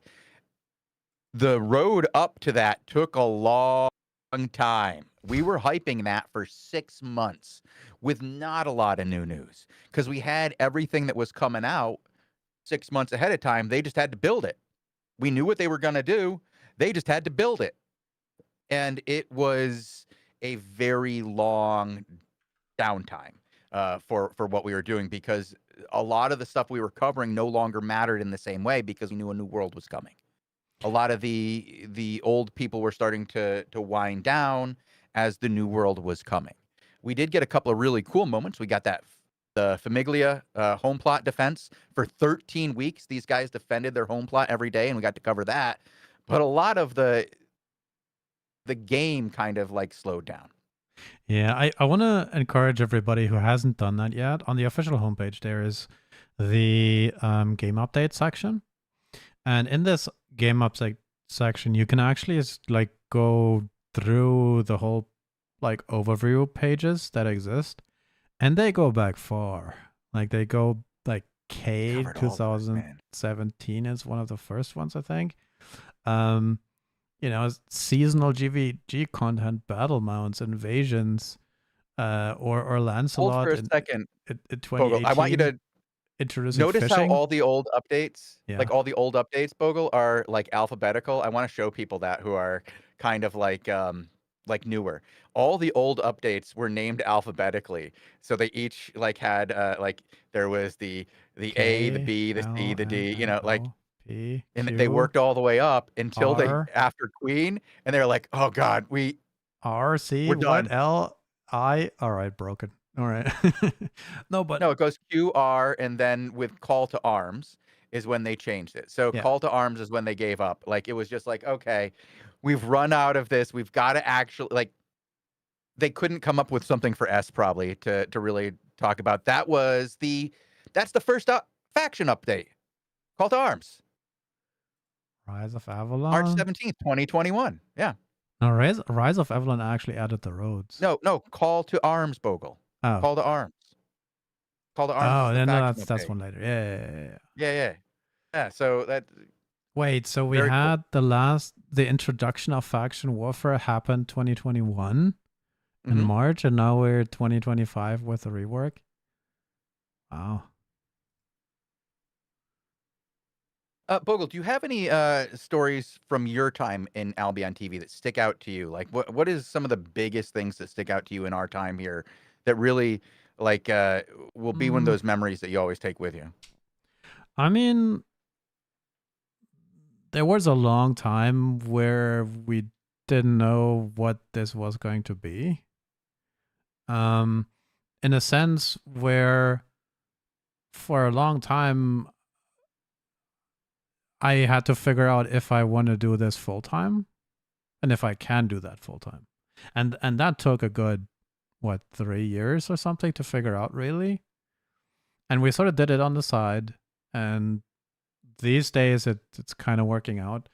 But that was one of the memories in terms of making Albion TV work, which is sticking to it and finding a way to keep doing it. That was pretty tough at times. And then overall, I think getting really lucky with picking the right game that sort of got successful. Albion turns out is a pretty cool game and stayed to be a pretty cool game. I mean, I could say, when I picked it in the very beginning, I knew this concept was going to work, right? Haha. But there's plenty of things that actually happened that, carried us partially. Like Albion being successful for 8+ years, and as it looks like it's going to be another, 8+ years. I would say, looking back, was pretty lucky. Yeah, some of it was luck for sure. I mean, I will say I looked at so many games because what I wanted to do was, and it's my tag now, and it's what I tell people I do for a living, is I wanted to turn players into heroes and heroes into legends. That's what I wanted to do. I wanted it to be a situation where you talked about a player in your game and what they did 10 years after you stopped playing the game. I wanted you to have like the memories of a game that impacted you far beyond the game because it was something that felt different and was above and beyond just the death of pixels on your screen, right? And there were so many games that came out right around the same time as Albion, and there were many out at the same time, and none of them let you do that. Even Eve doesn't really allow for that in the same way that Albion does, or did. I will say it's a little different now, and now it's probably even more like Eve, where it's kind of hard to isolate a single individual. But Albion really gave us this ability to tell the story of the individual, and I think that is an underrated reason for Albion's success. I think its ability to create a hero out of a player and turn a player into a legend allowed Albion to get through the days when it only had like 40,000 active users, 50,000 active users. And it was those legends that brought Albion to a point where it could have 400,000 active users. And it's on the backs of those stories. It's on this idea that players can become bigger than just another player that allows for Albion to continue to grow in a way that other MMOs of a similar style don't or haven't. There's a lot, not a lot, but there's a few that allow you to have large scale battles. There's a few that allow you to have full loop PvP. There's a few that allow you to have small scale PvP that feels meaningful. But none do it in a way that allows everybody, no matter what you do in the game, to feel like somebody important in your part of that game, and in most cases, known in many parts of the game. Like the shot callers in this game are known throughout all areas of this game. Like they're very well known in this game. The peak guild leaders of this game, the Derricks, the Syndics, the King Mojos, these guys, people know them and they remember them long after the time that they're gone. Like, other than Derrick, those guys aren't here anymore, but their names are still discussed, not just here on AOTV, but on Discords and guild rooms and forum posts. People are still saying free King Mojo. People Yeah, are still saying tax silver bags. It's and the crazy thing is that a lot of these stories exist in a certain universe that is even hard for us to all like show or even all know. Like some of these stories exist in this social group that get told and perpetuated over time that may not even reach the big stage, so to say, but still that build on this like social backdrop of Albion, where that in the end is such an important thing to the game. Like we always say, the game really opens up as soon as you actually play with and against other people.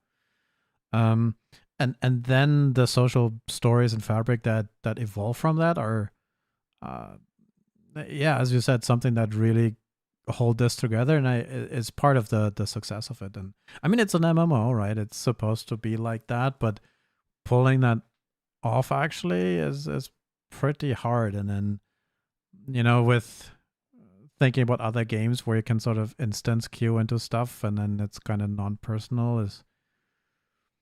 is a choice, I think. And then you were talking about big memories. One of the biggest other memories I had is when they introduced 3 servers or another server, and then I still don't like it. I understand it. I've sort of healed over the thought, but that makes some of it a bit harder, like telling the stories and it is so and much harder to tell following the stories. I do following the war same reports on chaos just 2 3 servers. times. Yeah, I just do 2 servers right now, like the Asia and Europe, right? And I play on Americas. It's so hard to keep the guilds and alliances straight on 2 different servers. There are these 2 players that have very, very different names, and for some reason I get them confused and always think they're the other person, and they're on 2 different servers. It's kind of much harder with multiple servers. It did feel like we lost something with multiple servers, storytelling wise, but I know what we gained as far as players and their ability to play the game.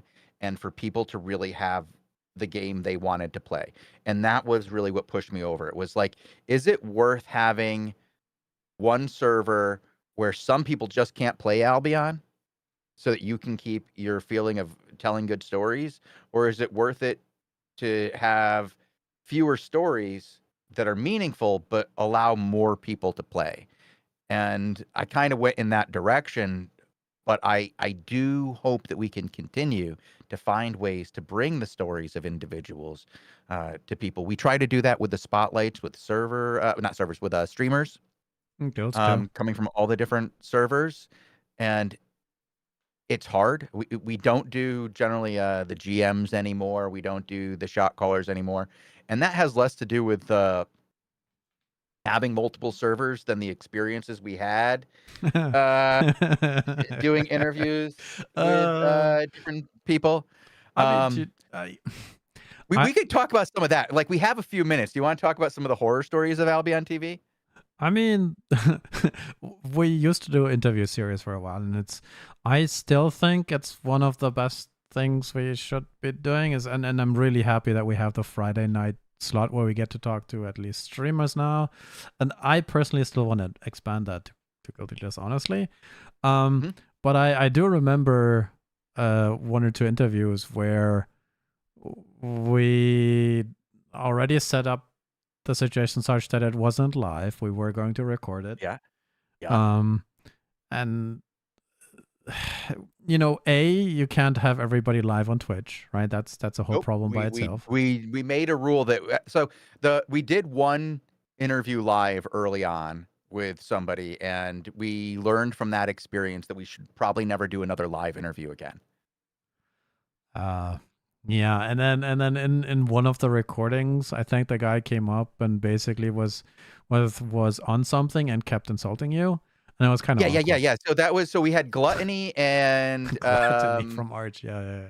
And Archer's non. So Jason EQMS thought it was, and it was not Jason, it was the other guy.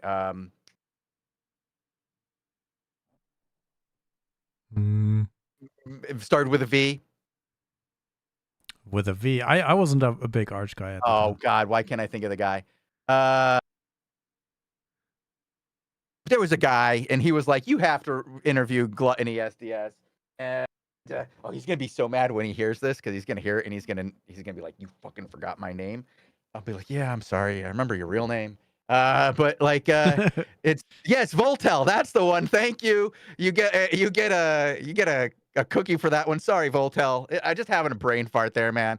But he insisted that I interview Gluttony because he had like 40,000 people playing in Arch, and they thought that there would be nothing more interesting than having Archer's Non as well. And we had done 2 interviews with Gluttony already. So like, maybe we should explain what Archer's Non is and was at the time, because I don't think a lot of people... I will. I was good. Yeah. So Gluttony was like, "Hey, I want to bring Archer's Non on," and Archer's Non is the symbolic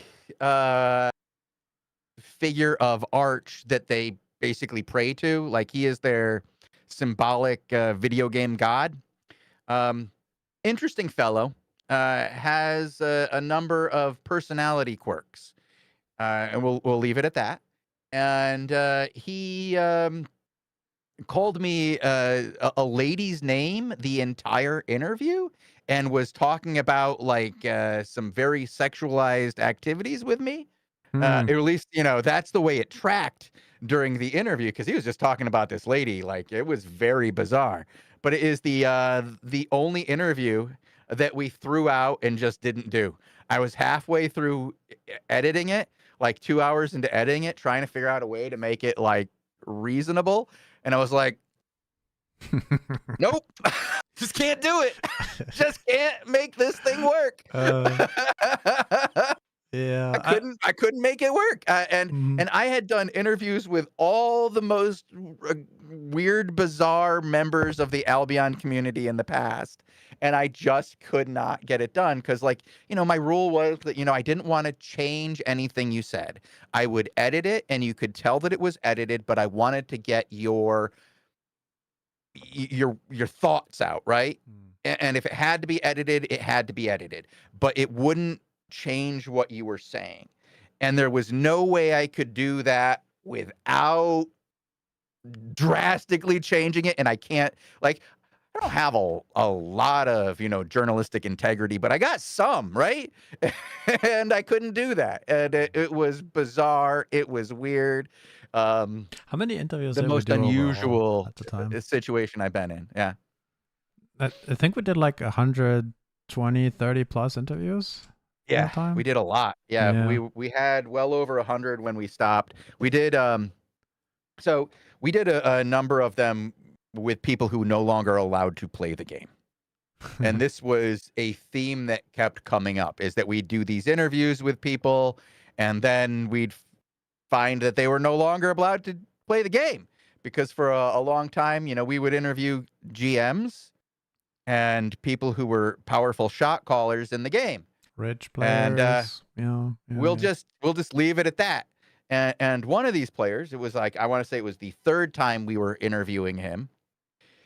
He explained that he was on the run from the law.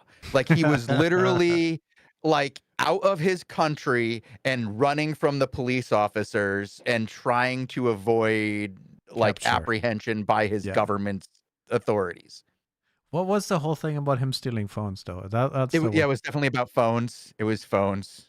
And we're just going to leave it at that. I don't want to give anybody his name out there. But yeah, apparently he got in trouble for some phone situation. That was wild. I still think it's hilarious to do that, and I still want to do that shows. I want to find a way to bring that back. We just can't do it live, and we need because I think in the last 3-4 years since we sort of stopped doing interviews, we have had many personalities grow up in Albion, like literally. True. But also absolutely grow up in Albion, come to power in a way that must have a lot of very, very important historical stories that and we're not covering them. Yeah, we're not telling them. Yeah. I mean, well, part of that is because there was this one time where we were telling this story about this guy who had come up in Albion and gained a lot of power and was now running multiple guilds. And he explained to us that he didn't own a bunch of restaurants. He owned a bunch of brothels. Yeah, that was awkward. Yeah, that was. How do you reply to that in the middle of an interview? Yeah. I was like, I don't know how to do that. I mean, shout out to the guy who called his racehorse after his guild. Like he bought good old Articulo Mortis. Yeah, the guy bought a racehorse and called it Articulo Mortis because Articulo Mortis was a very popular Turkish guild, I think, right at the time. And they were doing very well in Albion, and the guy had a lot of fun. But later on, he had to get back to his real life and his business. And I catch up with that guy occasionally. Nice. He bought another horse for an Albion Online player. Like a real one, not just a skin. Nope, just a real horse for an Albion Online player. I don't know if that counts as RMT. But yeah, an Albion Online player has a horse that he got from another Albion Online player who had a couple of horses, one of which he named after his guild. And I wish we could show that video of it, because we actually have a video of his horse winning a race, and we've shown that in the past. Yeah, an RHT, real horse transaction. And there are a few of these, right? There's a bunch of lore in Albion, like e-dating is one of these, kisses is one of these. God. There's some spamming the Q button, and then people showing up half naked on Twitch. That wasn't great. And then like Lupac's channel getting spammed with uncool images, and we call them big black daggers. Yeah, that stuff. There's BBDs. There's a lot of stuff that has been going on, and it's always fun to think back. But I every guild and especially long-standing guilds have a lot of these stories, and it would be cool to figure out a way to do that. And then it's just about finding a platform, finding the time, organizing, editing, and and then making sure these guys actually stay around, because we have told many stories about players and guilds that aren't around anymore, right? Yeah, And then yeah. most of them sort of reform, and that's kind of a popular thing recently, where you have your guild or your alliance rename every other season, and then people moving around. Mhm.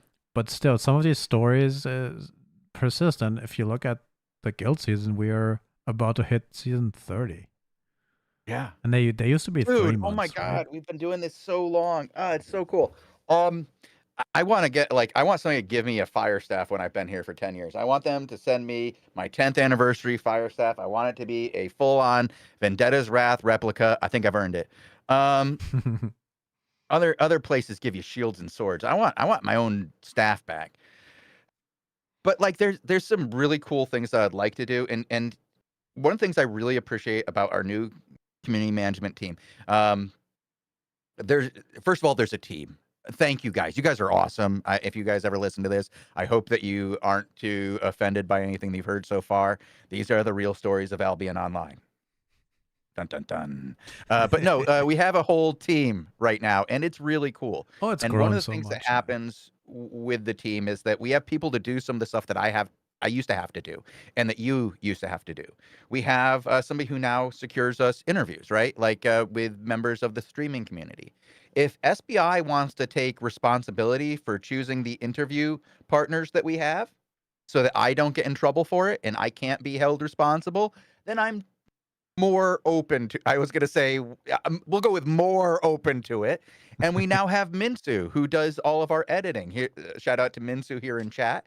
Fantastic 5v5 player in his own right, does all of our shorts and long forms now on YouTube. Thank you, Minsu. If he wants to edit the interviews so I don't have to spend that time doing it, I'm much more willing to pay him to do it than do it myself.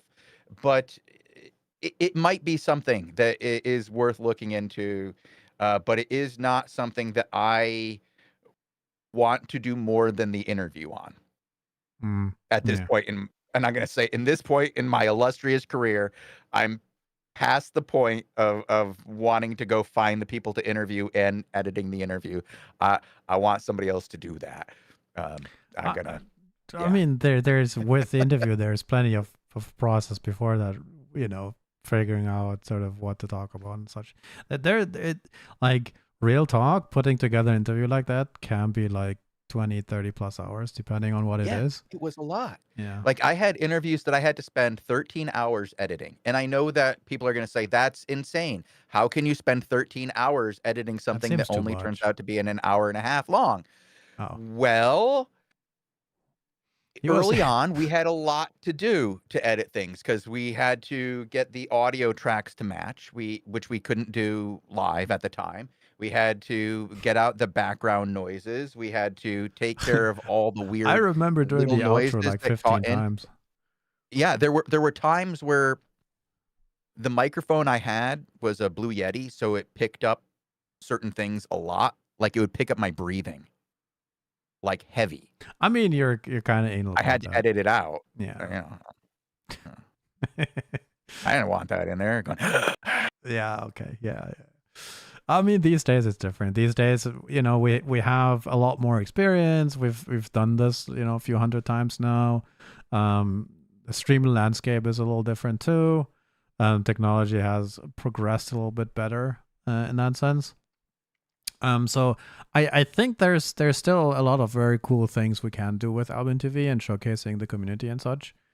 And as you said, with the growth since then, I want to show this picture, by the way. This is from the Spotlight, the story of AlbionTV. oh no. Where Will Berger went and told, a little bit of what we just talked about, but, in a written form. But it has a bunch of the pictures. I'm not on that. I haven't shown my face yet on the internet, but in case you haven't seen the guys it shows in, Nazori, Elfwood, Tazik, Robin Hooders, and Lupak. And then if you want pictures from some of the old crew that exists, you have to dig, but you will find it on Twitch and other areas. But I didn't want to miss out on that.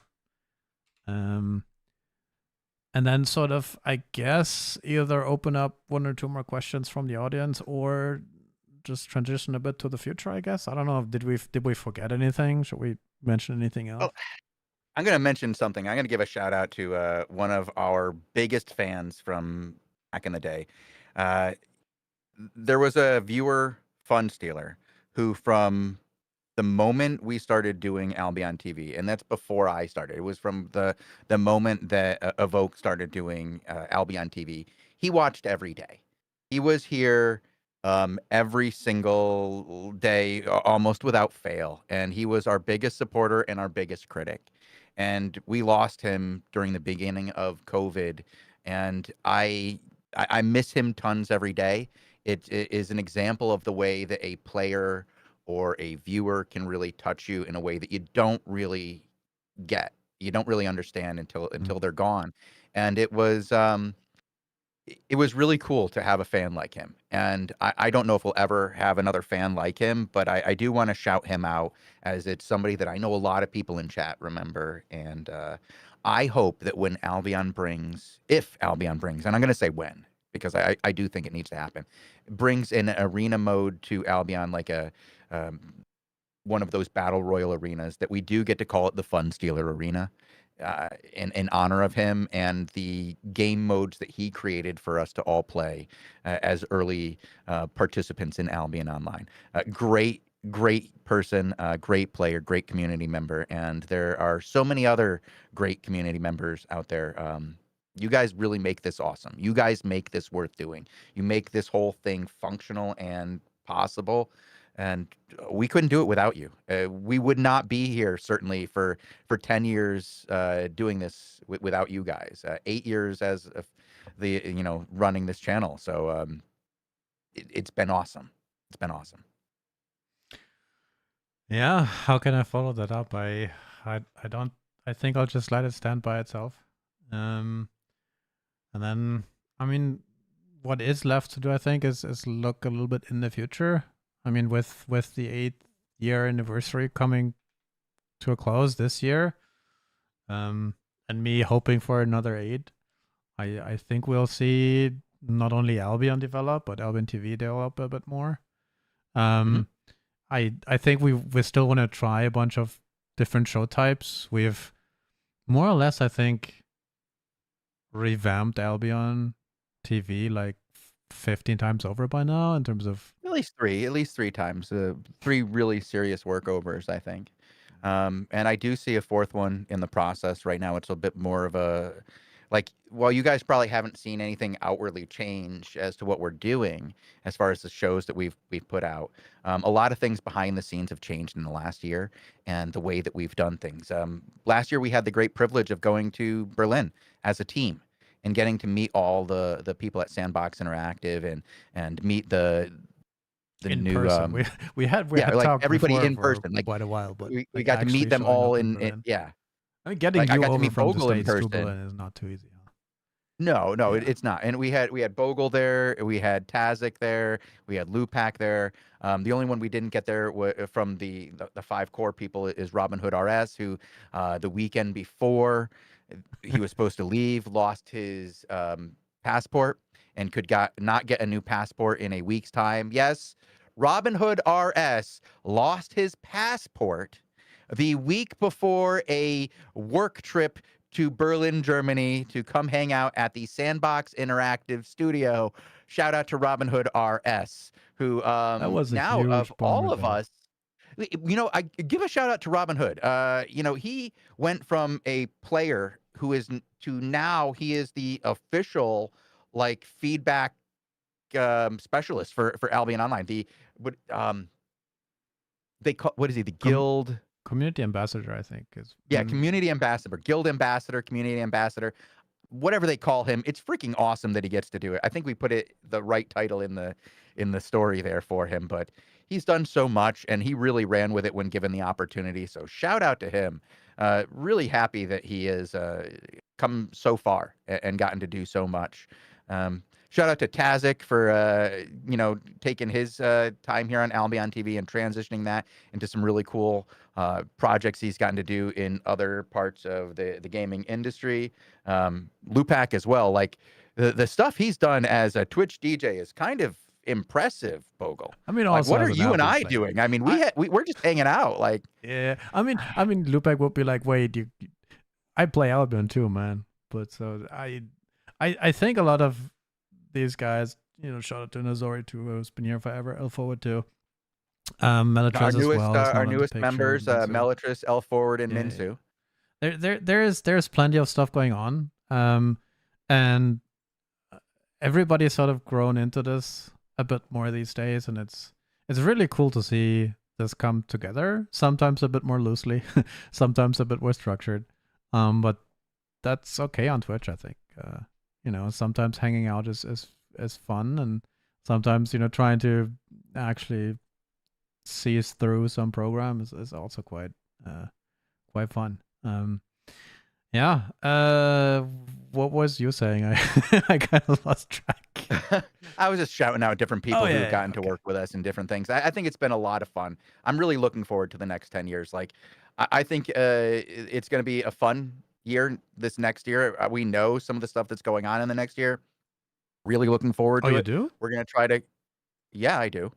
For example? I'm really looking forward to going to Berlin again in early March, which is, I don't know if you guys have been paying attention to like how every 4 months we get a new update, but we might try to go to Berlin for the next update and be there live in studio when they release it, so that when we do like an event like this, we're doing it live from the studio for you guys. And I'm really looking forward to that opportunity. And I think that's going to be a special time. It's going to be cold as hell, and I'm going to have to stand outside in the freezing cold in Berlin waiting for noodles, but I'm going to do it. Mr. Lees, I'm coming. Very excited for that. We're going to have a lot of fun in the next year. What else do we have to look forward to, Bogle? I know you're working on a little side project. Do you want to talk about that, or you just want to... No, that's under wraps still. Okay, under wraps still. Still a project under wraps. We're going to have new art one day. Funny story for all of you guys. You guys want to hear a funny story from Albion TV? In February, we put out a contract for art. For new overlays for our Twitch stream. I have not seen new art yet. When was that? In February? Yeah. 2025? February, March, in that area. I'm hearing that this is a normal amount of waiting. No, I don't think so. I don't know. Anyways, there's plenty of things to improve still. When you have this kind of big project, there's always things you want to do and change and do whatnot, and then that applies to Albion too, right? We've seen so many things that for Albion and for Albion TV, we're like, if this only had another 1,000 man hours put into it, it would be kind of cool. But there's but the art, yeah. Yo, by the way, there's some I really cool things I'm looking forward to with that art overlay. I want some cool emojis, like Twitch emojis soon. We still that's have something we should look into, is new emojis for our viewers, because we've had the same ones for, I want to say 2018. It's been a while. The F is pretty good. I love the F, but we need new ones, and I think it's about time. I'll look into that in the relatively new thing. I'm gonna open up this up to audience participation a little bit. We've been here a little bit extra, but it's been fun. If you guys want to ask some questions, I'll answer a few questions. And in the meantime, Bogle, could you pull a raffle so that some of these guys could earn some premium? I'm thinking pull 2 or 3 of them. We didn't have a special skin to give away. I didn't tell them what my favorite skin was. So my favorite thing is more premium. Let's do it this way. Put something in Twitch chat. I've reset the entries. Put something in Twitch chat right now. And ideally something that either is a question or a comment or something you would like to see for Albion TV, or something that you would maybe like to see differently, or anything, maybe related to history. Anything in the next minute or two, and then I will draw, let me look at the budget, at least 2, maybe 3, maybe 5 7-day premium codes. Thank you, Ricky Bobby. How do you plan war reports? Oh. So I'll go to the earliest days and give a little bit of history how they have evolved. Earliest war reports were that we would look at the map and we would watch where different guilds took territories, and I would show recordings of the different 5v5 matches that led to the changes on the map. As it evolved to ZVZs, we started being able to follow what areas were going to be conquested the next day. Like, you'd have the attack scheduled for the next day, and we could follow that pretty easy. Now it's a little different in that we have a bunch of shot callers that we have made a list of, and we go through each name every day and try to find out if they're online. And if they're online, we mark them down that we'll go back to them, and we keep looking over and over for them getting fights. And when we get into fights, we try to have one person on them to just make sure that, they're casting it. And then another person will look around for more content. Or if we find a second fight, they'll follow the second fight so we can give you guys a perspective on multiple pieces of content so that you know that there are more fights going on in the world than just one at a time. Because I believe that showing that there is a lively world in Albion Online in the Outlands really does encourage more people to get involved in the Outlands. Some crazy stories that we need to know about. Okay, let me think of a good one that is tellable. Or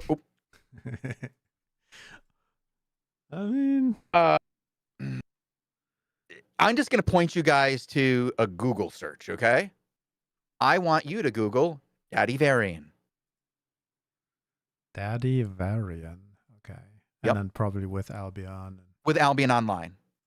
Uh-huh. And if you have ever seen anything weirder than that, let me know. Hey, Rook won. Congrats. That's number 1. Number 2 is... Wait, Minso. Can Minso win? Minso AO. No. No? Wait, actually, no, I think, no, actually, Minsu, do you get premium from me? If the answer is I don't give you premium already, then you can get this one and we'll pull another one for somebody else. He said I'm good. Yeah, let just pull another others. one. Just pull another one and Wow. give him that one. All right. I'm gonna get him premium next month. I don't think I get him there. Nice. Okay, okay. Shalasa, you've won before as well. Congratulations, congratulations. And then let's pick 1 or 2 more questions and then draw some more later.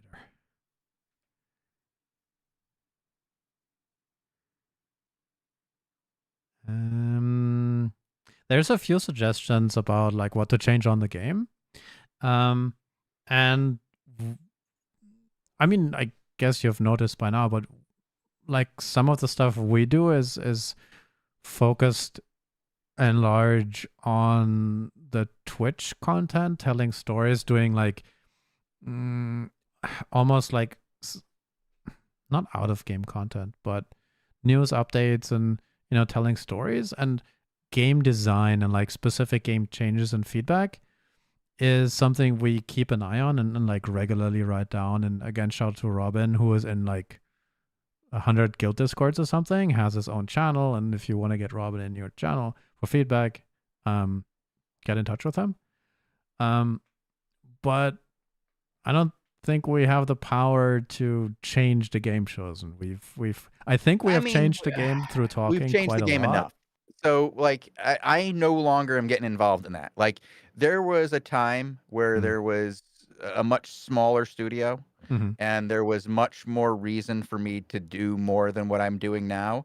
Now all I have to do is run Albion TV, and I don't have to do anything else, and I don't feel compelled to do anything.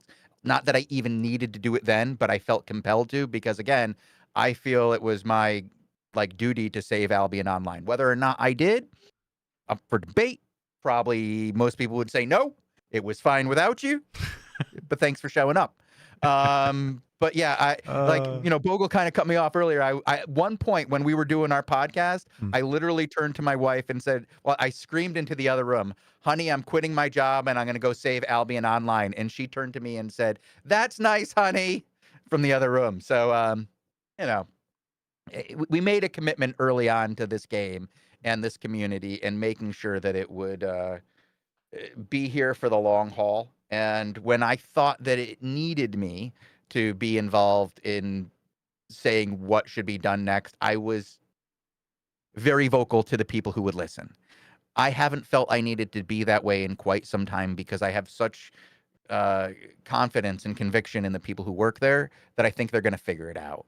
Even when they don't get it right the first time, like they get something wrong and they have to go back to it, they do that right away and they actively work with the players in a way that they didn't do in the past, and I'm happy with that. And this is good. That's what I want to see, right? So I don't feel like I need to get involved anymore because they're doing the things that I wanted them to do from a gaming studio perspective, right? Like I wanted them to talk to the players and get information on what they wanted and change the game to be more like what they needed and to take the concerns of players into account when they would make changes in the game. And they're doing that now. And not that they didn't then, but they're doing it better now.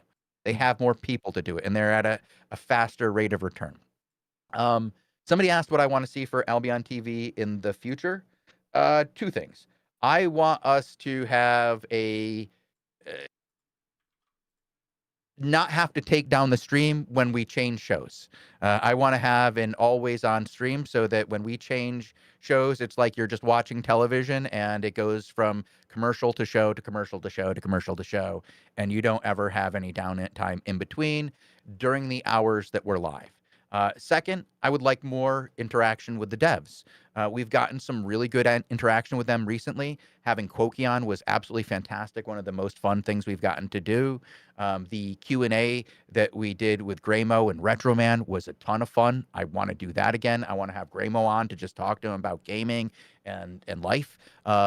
The interviews we got to do for the 5th anniversary where we had that roundtable with Robin Henkes and David Zaltz. That was a ton of fun. I'd like to bring more people in like that, more developers. We had Lucrative on when we were in studio last November. That was a ton of fun. Doing things like that is what I'd like to do more of on AOTV, is having more time with the developers and getting them in front of you guys so you see that they're people who play video games and make video games, not just the thing that churns out your content. To me, that's really important. I want that and more interviews. You've always been on me about those interviews. You really like those. I recognize the problems with trying to make that happen, but I think not only talking to the developers on the official channel, I mean, that's part of the priority, of course, but showcasing the community that way is, pretty unique and can be extremely interesting. Like, I really kind of want to know how some certain guilds run their day-to-day business, or how some certain power struggle came to be. That's one of the coolest things I want to see. But Hey, Bogle, can you not whisper, but can you say something as the Albion Online account so that these guys can whisper you? Hi. If you won the draw, you can whisper me. Don't whisper me if you didn't win. I got these like people do that a lot. You get a lot of those. So Flaming Dusk, we do the interviews with the streamer spotlights, and they're very easy to do with the streamers because they're on Twitch and they don't want to lose their ability to be on Twitch, so they don't generally do crazy things when they're on. And there's something about a live interview on Twitch that doesn't have to be perfect, right? Like it can be off, you can have a little bit of miscommunication, it can just feel like a normal conversation back and forth and have mistakes. But when you have a recording, it has to be a little bit more professional, really. And so I don't mind doing ones where we can just go off the cuff and have a conversation, even if they don't come out great, because it's Twitch.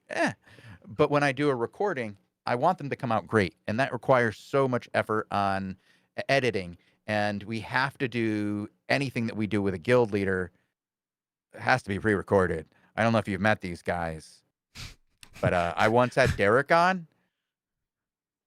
Oh, I mean, you can kind of say like, don't swear, don't use explicit words, don't say stuff that's bannable. We can't show that. But these guys will do it anyways, right? And then you're like, all right, I gotta edit this out, and then there's my channel for 3 days. Yeah, you don't want that to happen. I got a short vacation. Yeah. And you only get so many of those before they just don't let you back on. And since this is what I do, kind of important. Yeah.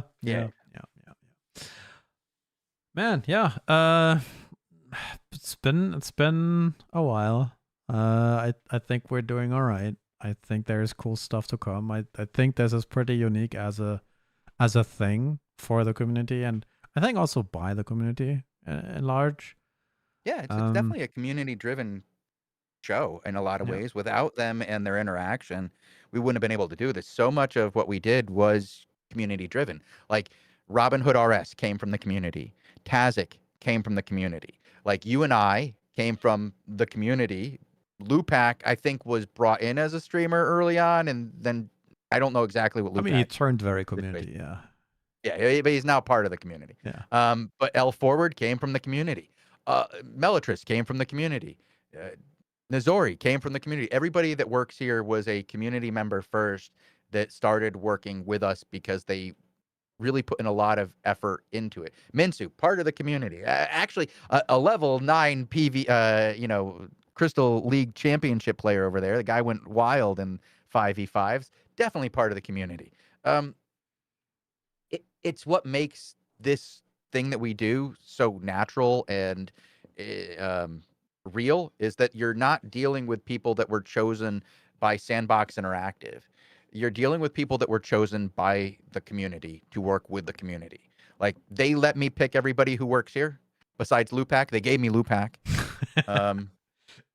He's all right. He's all right. No, we kept let's just say he's the only one we, from the beginning who's still here. So that says a lot about him. He's stuck around through all the tough parts. He's definitely a part of what we do here and very valued member. So it's, but they let us pick our team and what we do and what we've built. And we've gone through the people in the community who really showed interest and did something that was more.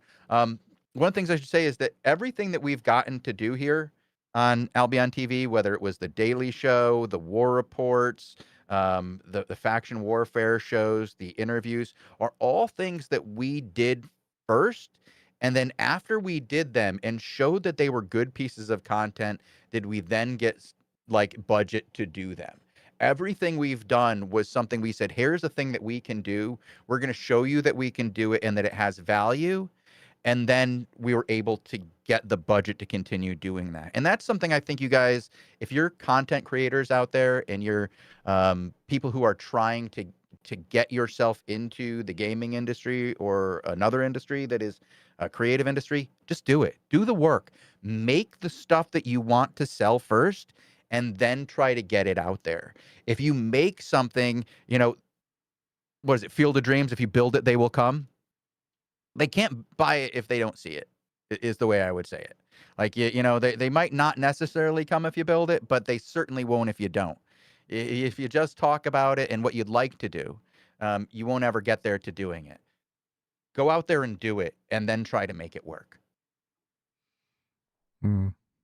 I guess the only thing I have to add to this is send a DM if you want to do something. Right? So Yeah, yeah. there's the option, right, to expand on all of this with more community always. Right? So if there is something cool that you're like, yo, we have to show this, we have to do this, this is absolutely amazing, get in touch. And then we'll see what we can show, what we can do. And maybe you or we or it will end up in AlbionTV at least, or more. So there's always cool projects, always cool stuff going on in Albion. It's kind of cool. Absolutely. And I think that this is time for us to end it, Bogle. We've been here an extra long time. That's all right. More than we an were hour. talking about us shows. Yeah, I mean it's our favorite topic, right? Right. I hope you guys really enjoyed this. It was a lot of fun to do. Thank you to SBI for not only giving us this opportunity to do this amazing job and for making this amazing game, but also today giving us the opportunity to talk about this. It was so much fun, and it's been a incredible 10-year experience for me, from just being part of the community to getting to do what I do now. And I really look forward to another 10 years of this. It's been the highlight of my working life.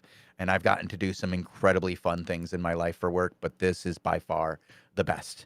And thank you guys, community. Thank you, Bogle, for whom, if it wasn't for you, I absolutely would not be doing this ever. Not just today, Same.